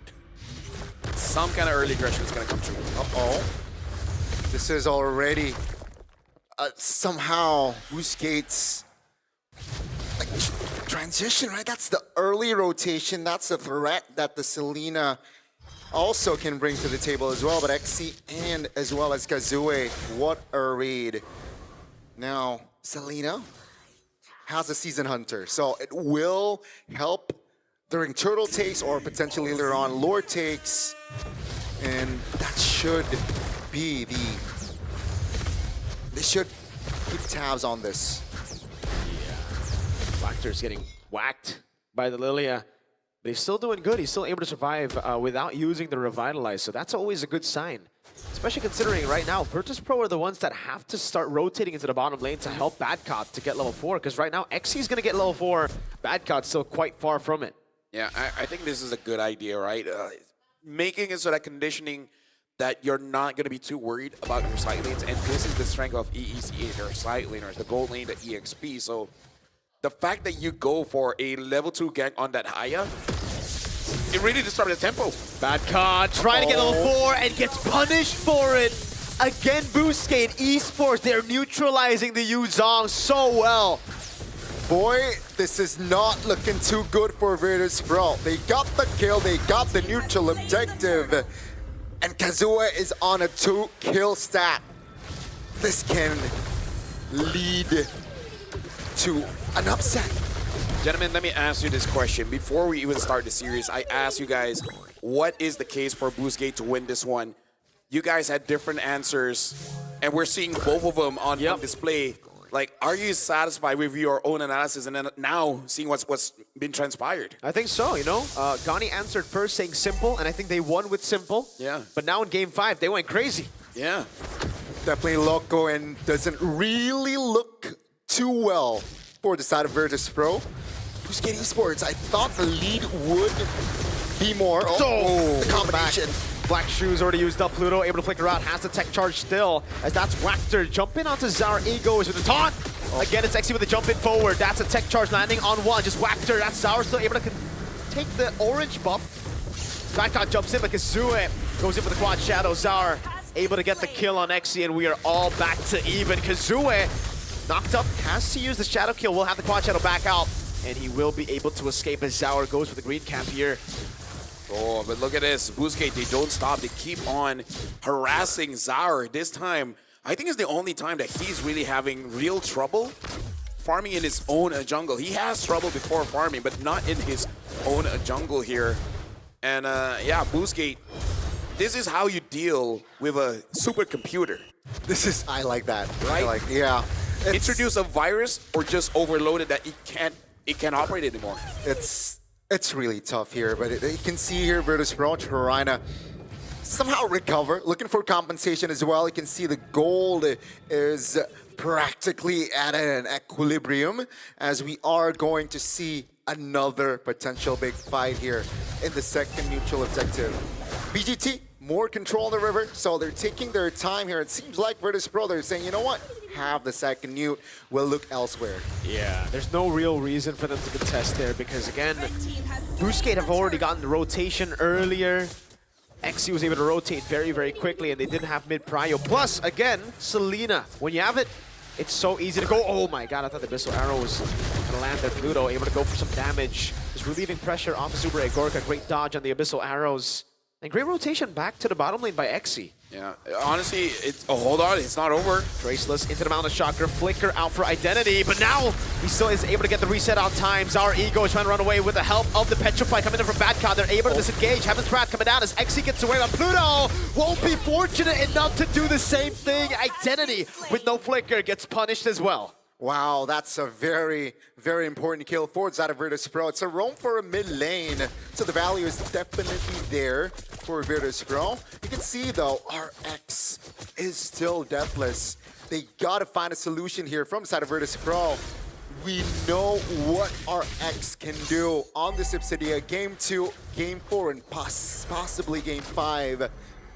And already a turret, right? A structure top lane taken down already. So that's, again, not a good sign for the side of Virtus. Oh my goodness! Solo kill! Oh my god. Badcott is having a bad game. XC.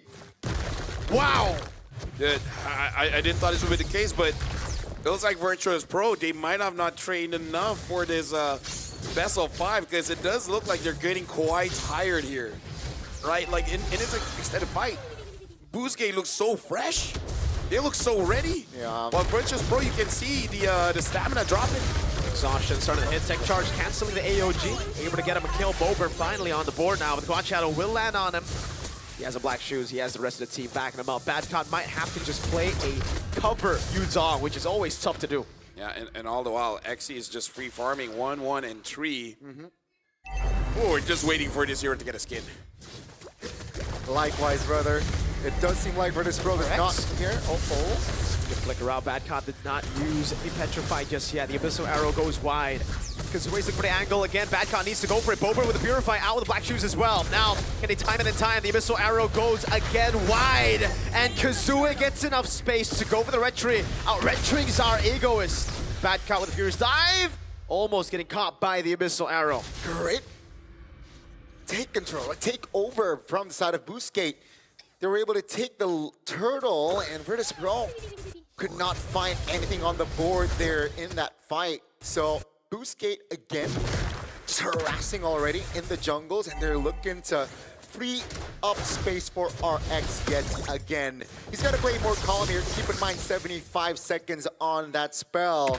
So I'm not seeing RX going for fights just yet, unless there's a clear, cover. But Kazue, that's a Sky Piercer. Yeah, that's his own special power spike. Yeah. All of a sudden we have that item. He just becomes a different kind of Hayabusa. It went from like a green belt all the way to a black belt, man. And yes, just the black belt system. Just more you know. I mean, yeah. Usually when Kazue gets a Sky Piercer, you can see him be more active, increase the killer instincts, I gotta say, in game. So yeah, gotta be careful here. Virtus Pro, they're definitely behind here, and it feels like they're crumbling, Miracle. They're starting to lose control. That could have been real bad. Nano Shocker lands on Wactor. But he's A-OK. He's got the catcher that can take those shots. Somehow, Virtus Pro are still only just 1,000 gold behind. I thought this would be more. Yeah. I mean, like, considering the amount of denials that Boostgate has been. Perfect turtle. Giving, yeah. 2 turrets over 1. We got to see who has the most gold here, because it has to be Super Gorka. Yeah. Either him or Zaur. Yeah. Both. I think, yeah, for Boostgate, definitely on Kazue. 3-0-0. Right now, look at this. Kazue is also looking for an opportunity. Same as Xe. Oh! Tech charge on all 5 by Pluto. Xe in the back line doing the same thing now. Brings our egos into the midst of it all with Petrify. Will lock 2 members down. Super Agorka gets a massive blazing duet, and now it's a re-engage as Identity is forced to flicker back. Virtus Pro showing signs of life. No, you cannot blink in this game. This is the final game, and when you blink, yeah, Pluto showed what you will miss. That's a 5-man set tech charge, and that will somehow take time to lay as well. Zaur, though, was the sole casualty from their team. That one is not just instant replay. A full just slow it back down, frame by frame, see how it works. But now look at the goal difference here. Honestly, not much. Only RX has a quite a substantial lead. Actually, no, the EXP has a bigger lead. 1,000. Wow. Yeah, that, remember the solo as well, right? Yes, sir. Rexy, so yeah, the Lord though. Lockdown. CC Mundo coming down from Pluto. Has the tech charge. Can he go for it? The Quad Shadow didn't land. Zaur Ego has already used a Mana Shocker. Gonna go for the green camp as Badcon tries to retake the Lord aggro. Bouncing Shocker as well. Oh my god, he missed the arrow from Identity! Kazue wins out the red tree battle. Blazing duet from Super and Gorka. RX has become Badcon. Jumping in forward, goes in but gets kited away by RX! Identity has been shaky game by game, but it seems like the timing was perfect this time around. Just about.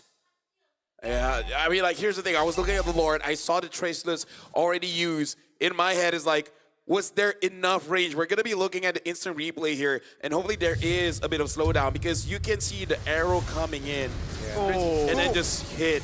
He walked into it, but you can't blame him. Yeah. There were so many things going on from the front, from the left, and from the right. An arrow suddenly comes in. You can't be mad at this kid, man. He's so young. This is his debut on international, and he was overloaded. That's how you deal with a supercomputer. Oh my goodness, ladies and gentlemen. We might see another technically upset. Yes, sir. With this lead, with this lore, with this momentum, and RX is still untouched. Oh my lord, brother. Boostgate, 4,000 gold lead. Now with the Holy Shield as well. It's going to charge down. Badcott is able to go for the Furious Dive. Now up top, they're trying to get a base turret, at least one. But VP are doing a good job to defend it. Remember, this is the last game of the series, folks. You lose here, you're out of M7. You win, you make it to the Swiss stage. The Walker just, this is what Virtus Pro has been hinting to us about. This taunting. And Walker, like, we gotta track how many times he's gotten this Gato Kacha, man. Not denied at all. 4 games, I think. Pluto, oh, Pluto, drop back. Quad Shadow zoning, Zar Ego is there. Pluto gonna be caught. Shadow kill down, but a tech charge doesn't save him. Shadow kill with Sky Piercer. Kazue is back on the Sky Piercer. Man, oh man. Virtus Pro catching strays. Keep in mind, game 1, ladies and gentlemen, it was 11-1 for Virtus Pro. Game 5, different story. Boostgate Esports, they're currently manhandling Virtus Pro. Yeah. 40 seconds on the clock, neutral objective. And it does seem like Boostgate, they are more than comfortable around playing. You can see the arrows in this position having that benefit. Look at this lead, man. Like, Badcott is really having a bad game, and it feels bad because, especially on that Alice, he was dominating. He was having MVP performances, but now Xy's just showing up as a better EXP leader. Yeah. On the Yuzong, man, it's horrible when you're behind. So the fact that he's 2,300 gold behind against Xy on a Sora. Sora, on the other hand, even if you're behind, you still have a lot of value that you can bring to the team. All the calm before the storm here for the side of Virtus Pro. Boostgate is, take a look at the zone, take a look at the formation, it's tight. Pluto looking to provide information. Kazue is unknown, the position, I believe. Looking for an awkward angle or awkward opening here. Oh, no Purify on Bober. That is 80 seconds where he's vulnerable. You can pop Black Shoes, but if you're locked CC, it'll be tough. Kazue again, just he's moving from bush to bush, getting better positions as we get into Lord fight. Yeah, Henzauer is probably, I would say inches right now because you don't know where the engage is coming in. The Haya can come out of nowhere. Identity with this Alina can come out of nowhere. All of a sudden you have a circle around you and Agathon is jumping on top. Like, he's got to be super ready with his use and shit. He cannot use his traceless willy-nilly. There you go. They're trying to get control again. They got to get it. Kazue in the back line, trying to go for it. Petrifying to take the charge now. Over on Kazue. He's still able to go for the shadow kill. Super Gurko goes for the blazing to win and actually gets taken down by Zaur. A ton in there. Traceless over. Bober takes the Lord. And somehow Virtus Pro pull it back. Zaur gets a triple kill. Against all odds. It was the Lilia pick who got the Lord. And 3 members of Boostgate now. Down and out. They look to push. With the Lord, there's an angle. Yeah, looking at the players here, Kazue using the quad shadows, trying to get something there. 1 inhibitor down. A few more to go. Virtus Pro looks like they don't want to make a mistake here because again, this is literally tournament life. Lord still up and available. Super Gorka is still quite far away. That's a wall placed down by Pluto. Xy still able to dash away. Good Abyssal Arrow. Taking Bober to a quarter of his health. Has to Purify. Has the Black Shoes. Needs to save it. The Lord actually takes the base turret down below. And that is massive. Virtus Pro now hold the advantage. What happened? Boostgate Esports, they were able to control the game mid towards minute 10 even. But it feels like with that Lord taken by Bober, it really turned the tables around. And now, slowly but surely, Virtus Pro gaining more ground, building themselves their own momentum. As Boostgate, they were the ones rattled. Yeah, I mean, at this point, it just shows you need 1 good engage, but also one bad one. Really turn things around, because we got to talk about XC as well as Walker, the anti-synergy. Like you can say that you're making it so that no matter what happens, you're gonna get caught. Yeah. But at the same time, that chain CC really didn't happen, so it gave enough room for Virtus Pro to fight back, because they weren't really controlled all that much. They were controlled 0.5 seconds, and then after that they were free. So XC as well as Walker, I can understand making it so that you're closing 2 doors. But maybe they just have to close 1 door and then make sure that door never opens. That is all balance again. 2 turrets though in the hands of Virtus Pro. Now they should play around with Lord is top side, so they can definitely use this advantage in their far lane. And yeah, all spells are technically up apart from that retribution from Zara. So they're ready to have a raw, big team fight 5v5 here around the Lord. With this advantage, Virtus Pro, they gotta play it disciplinedly. Yeah, all they need to do is play around these far lanes, right? Let the far lanes go there, hold on the Lord, and wait for the members to walk up. You don't need to go in aggressively. Don't need to force out fights. Tezet watching. Virtus Pro fans as well watching in the building for sure. This is a 50-50 despite the base turret. 80 minutes. 1 or 2 deaths can be all that is needed involved to end the game. Ooh, good damage on Wactor. Smoke. Identity. Try to get Zara again, and Zara's really like, fool me once, shame on me. Fool me so. Pick up the Shadow Kill, but it's instantly Bober with the Purify and the Black Shoes. 2 big resources used up. That's good. Disengaged by XC. Goes back in. XC. Oh my God, Super Core with the Blazing Duet now. It's trying to go in. Mountain Shocker lands on 2. The Minocron coming down as well as Backhand tries to go in with the Fury's dive. AOT almost lands. Great traces to get away and Petrify that lands on Kazue. Pluto is able to get immortality in time. Bober gets away just barely. How did no one die? What? All 10 players are still in it, and they hit the reset button.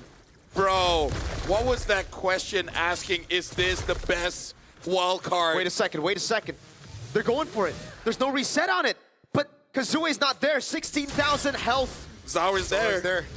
Has a retribution. Kazue's here too. Mountain Shocker there. They're gonna go for the lockdown onto her Zara. He buys immortality in time. Can he swap it out? Oh my goodness! Super going with the peel. On the ball from RX. Goes on the bomber. Black Shoes perfectly timed. Now back down with the Pierce dive over RX. The quad shadow. Now with the shadow kill. Over with the retry as well. Zara recalling Stone Cold. The missile arrow from Identity. Oh my God. No way! Oh, almost.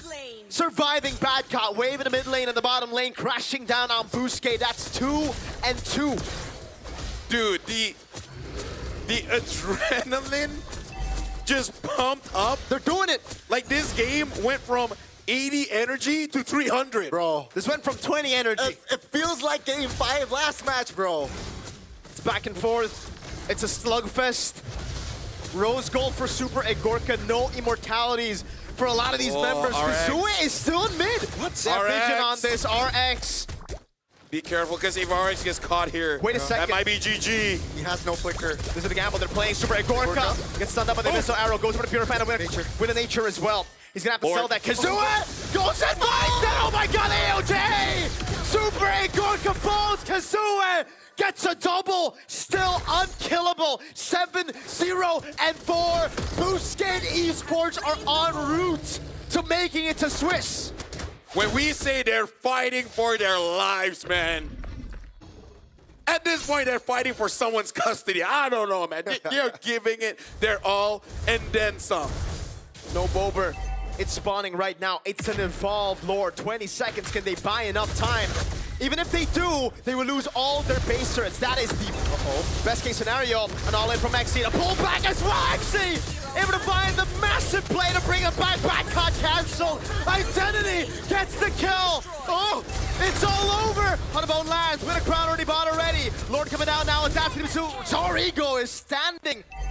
The rest of the team coming down. Amount of Shocker as well. Bober gonna clear the waves. That's the big question now. As Super Egorka spawns as well. Black Shoes coming out. They can't. No way. Now in the mid lane, Zari goes on, the quad channel doesn't land, and again it's Tower, who spaces perfectly against an Evolve Lord. They defend. How is that not over? Are we really gonna see multiple base defense? Gets the Sky Piercer shut down. Buys Immortality, Academy in the mid lane now. Super Gorka! All right, blazing new web, but it's all over. Boosgate Esports against all odds make it to the Swiss stage of the M7 World Championship. It is all over! And Boostgate, they have done it! And you can see the fire, the flame, the hunger beating the ones who are favored to dominate the wild card. Boostgate Esports send their regards. A bit more than that. My, oh my, Miracle. My, oh my, LaFell. I did not expect this ending. You can see the disappointment. You can see the emotions, both rising and falling. And unfortunately for Virtus Pro, they're in disbelief.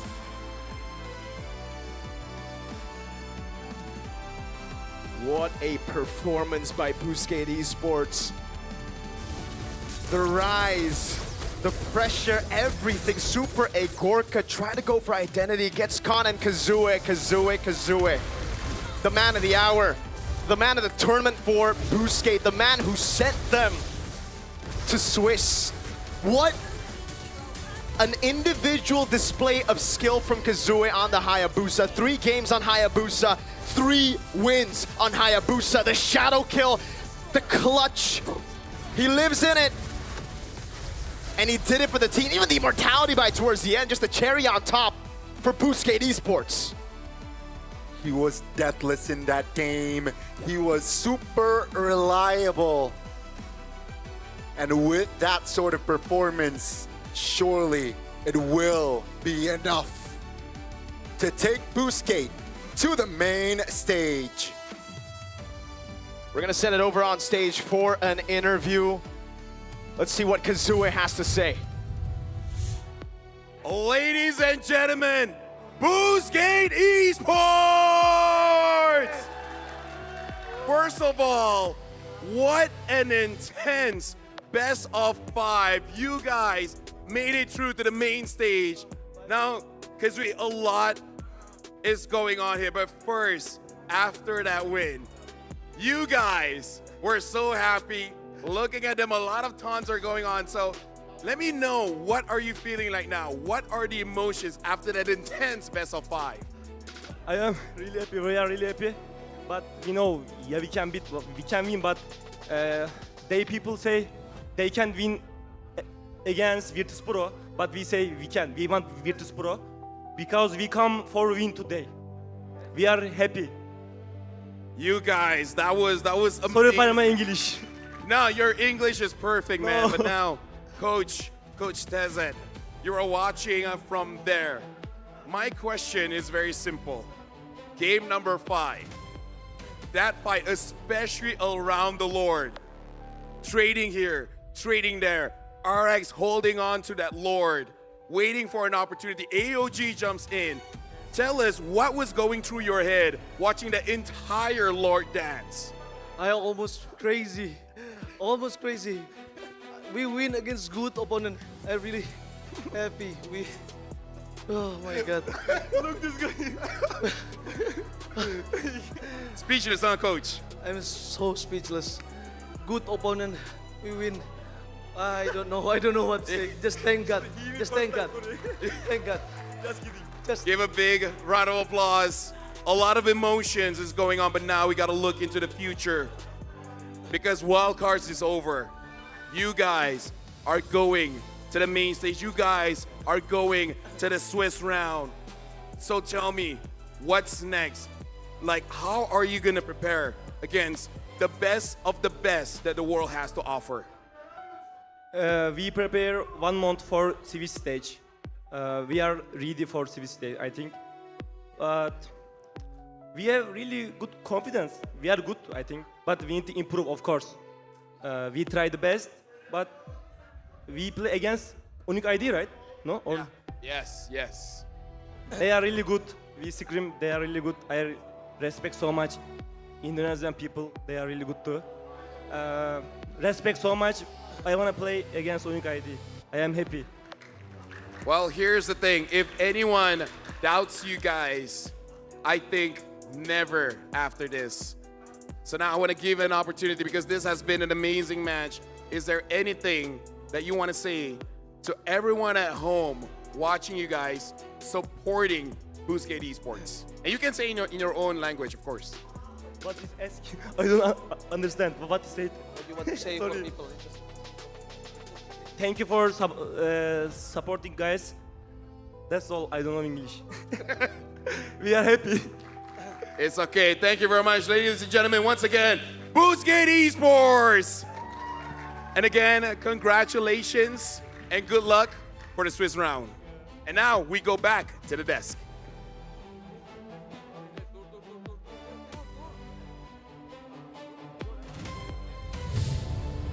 Ladies and gentlemen, for one last time in the M7 wildcards, type it in the chat. W Kazue 8-0-4, my personal player of the match on top of the player of the game. What a phenomenal performance by this man, brother. The guy who was definitely the standout for BGT for the majority even of the group stage, but everybody started pulling their own weight, letting him shine like this. Kazue, I mean, you saw how fired up they were. You saw how hungry they were. You saw how they wanted to prove to the world that Turkey, not just Boostgate in wildcard, but Turkey are not a one-team league. It's not just Aura Turkey. It is Boostgate Esports who've just been there in the shadows as well, but finally now get to see the light. I mean, one word to describe Boostgate is resilient, right? They're so resilient in this series, not wanting to back down. And again, Kazue just so reliable on this assassin, you know, 0 deaths. 100% win rate on Hayabusa. That's crazy. Brother, and it's all Sky Piercer. Yeah. Like, this guy, the fact that there was one time where Pluto and Bad Cop both jumped on him and still wasn't able to kill him shows you just how clutch he was. And it really comes down to not just the mechanics, but the brain. This guy has it all. Such a well-rounded player. The gank, level 1, Badcott didn't expect that. That set Badcott in for a horrible game. Yeah, both of you actually called it. What's going to happen in this game. The chaos. Do something unpredictable. And you guys were also talking about simplicity, making it so that you don't go far away from your own identity. And then also the emotions coming in, right? The team that looks lost going into game number 5 compared to the team that's clearly having fun. Such a big difference when you see the game. Pressure was heavy for Virtus Pro coming into game 5 as the favorites, right? I think just coming into this as the favorites, they were expecting to just steamroll their opponents. Yeah. They're really going to regret picking Suyo in game 2 now. Yeah, 100%, 100%. I mean, like, this was the play that I like that when I described it to both Kazue as well as Coach Tez, that they know 100% what I mean. But even Coach Tez is like, he was speechless. He could not describe the thoughts, the emotions that ran through his head, through his heart in that final bout. Special moment for Tezet, right? Technically, this is going to be his first appearance in the International. So, again, it's David versus Goliath kind of deal. It really is. Like, it really is. Boostgate weren't even #1 in Group A. Yeah. And Group A, this tournament, I think most people, again, thought it was the weaker group. Yeah. It just shows with practice, you know, when you are going through hardship, that will change a lot because, again, you can't have an easy life and a great character. Wow. I mean, I'm still really go hand in hand, yeah. That quote right there on top of the game is like, I'm getting hit by a lot right now. I mean, like, I was on stage and the emotions was intense. Oh, yeah. I've never been spat on stage. What? Oh, it wasn't on camera? Unintentionally, though. No, right? so I was asking Tazit, and as Tazit was answering, because he was drinking water, and he laughed so hard. Oh my god. And he just hit me. I was like, hey, it's okay, bro. We're all having fun. Oh my lord. Oh my. That's a moment to remember for sure. Kazue. Wow. What else is there to talk about? We've gone through Obsidia, brother. the Obsidia. Obsidia, yeah. 100% win rate as well. Facts. The question really is it meta or just an RX special? Dude, I hope it's just an RX special. Because Yeah. if it's meta, it's so boring. Like, oh, it's just good. RX made it work. This guy's reaction time, this guy's positioning, his spacing was phenomenal. Again, we're finally getting to see wildcard teams showing some real good MLBB, dude. In the past, a lot of people would just be like, no, I'll just watch the Swiss stage. I'll skip over to wildcard. But now, you really got to keep your eyes on wildcard. After this, never again, man. Wild cards, man. Yeah. This is where raw emotions, pure passion, bro, takes over. And at the same time, the other side of the coin, the disappointment, the thrill and the agony, the regret. Like, I was there on stage. As much as I was looking at Boozgate, I was looking at VP as well. You can see their soul left their body. Definitely. Right? Like, their eyes were empty. Like, they knew it was over. You know, like, the celebrations coming in from Boozgate as well. That's definitely painful. That's definitely, you know, that helped in taking away the soul. Yeah. But they were definitely in disbelief, right?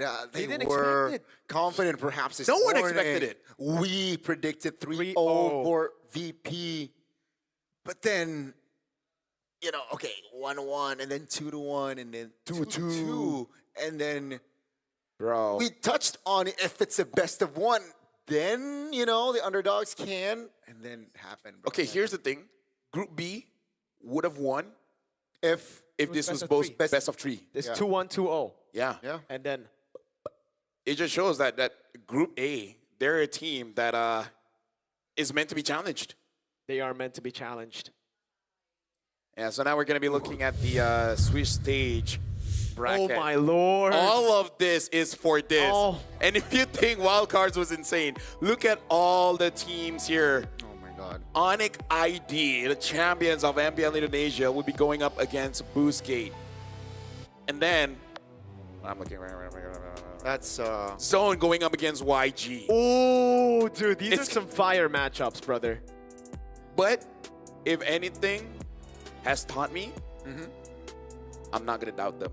Yeah, I'm gonna respect. I'm gonna say they're coming in with high spirits. Dude, I thought BSE and Evil were weak teams coming into M7, and now I might have to shut up, you know, because like, no, probably not though. Probably won't change because I got to stick to it. But I might have to, you know, really look at them closely and be like, you know, maybe some upsets could happen again. If somehow Evil is able to take down Team Spirit at this point, this might be the best M series ever. Dude, we need to see the champ though. We need to see the top three, the That's top true, four as that's well. true, It's not that's just true. about the Yeah, first because round. it's always the start that's good, and then at the end, Exactly. like, Wild card is the only one where the start was like, it's kind of boring. Because like we know what's going to happen in the start. And then we see the last day and we're like, no way that just happened. way. Dude, a reverse sweep in match one. that makes it better because Exactly. our expectation, you know, you don't know what to expect, and then 10 games. yeah. You eat a sandwich thinking it tastes like a burger, But and all then- of a sudden it tastes like Steak. There you go. There you go. Steak tastes like vegetables. Swiss stage. It is best of one now. We got to look at the schedule here to see what is gonna be Oh my the god. openers. We will start. My lord. We will start where we finished today. My lord. Boostgate going up against Onyx ID, and then the next match, PSE. CFU against BSE, and then Zone 1 going out against Yangon, and then Dongfeng Yao Y against Falcon. So they're still Chinese representative, but I hope they carry the spirits, man, because they're like, okay, you know what? We're going to avenge you. Man, TS versus Evil, then next for match number 5. SRG versus CG in the first Civil War. That's right, first because we have 2.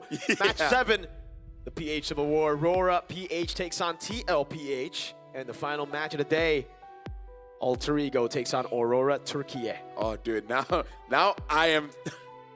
I have the live bring back into me, man, because I forgot about what's gonna happen. Dude, later. I thought it was over. I thought exactly. we're done. It felt like a whole tournament already. It is, but That's true. wow. We still have Swiss. We still have knockouts. We still have the grand finals.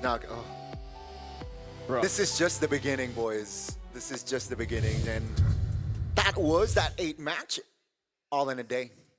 Yeah. Fun fact. So prepare your snacks. I mean, we've been through 10 games today. Yep. So we won up two MPL. less. Yeah. Yeah. It was just me. I just closed right now. But Gani, any final words you want to say? You know what a ride. Final day. Congratulations to the 2 teams. Thank you, LaFell. Thank you, Miracle. That's about it. If this isn't already a tease to how competitive, how exciting M7 Swiss stage and then knockouts and then grand finals going to be, I don't know what's going to be better. All right? Keep your eyes tuned. Don't forget to catch the Swiss stage. That's Gani. This is Mirko. My name is LaFell. It has been an amazing day, and I hope more crazy wildcard actions for MA. But for now, we'll see you guys in the Swiss stage.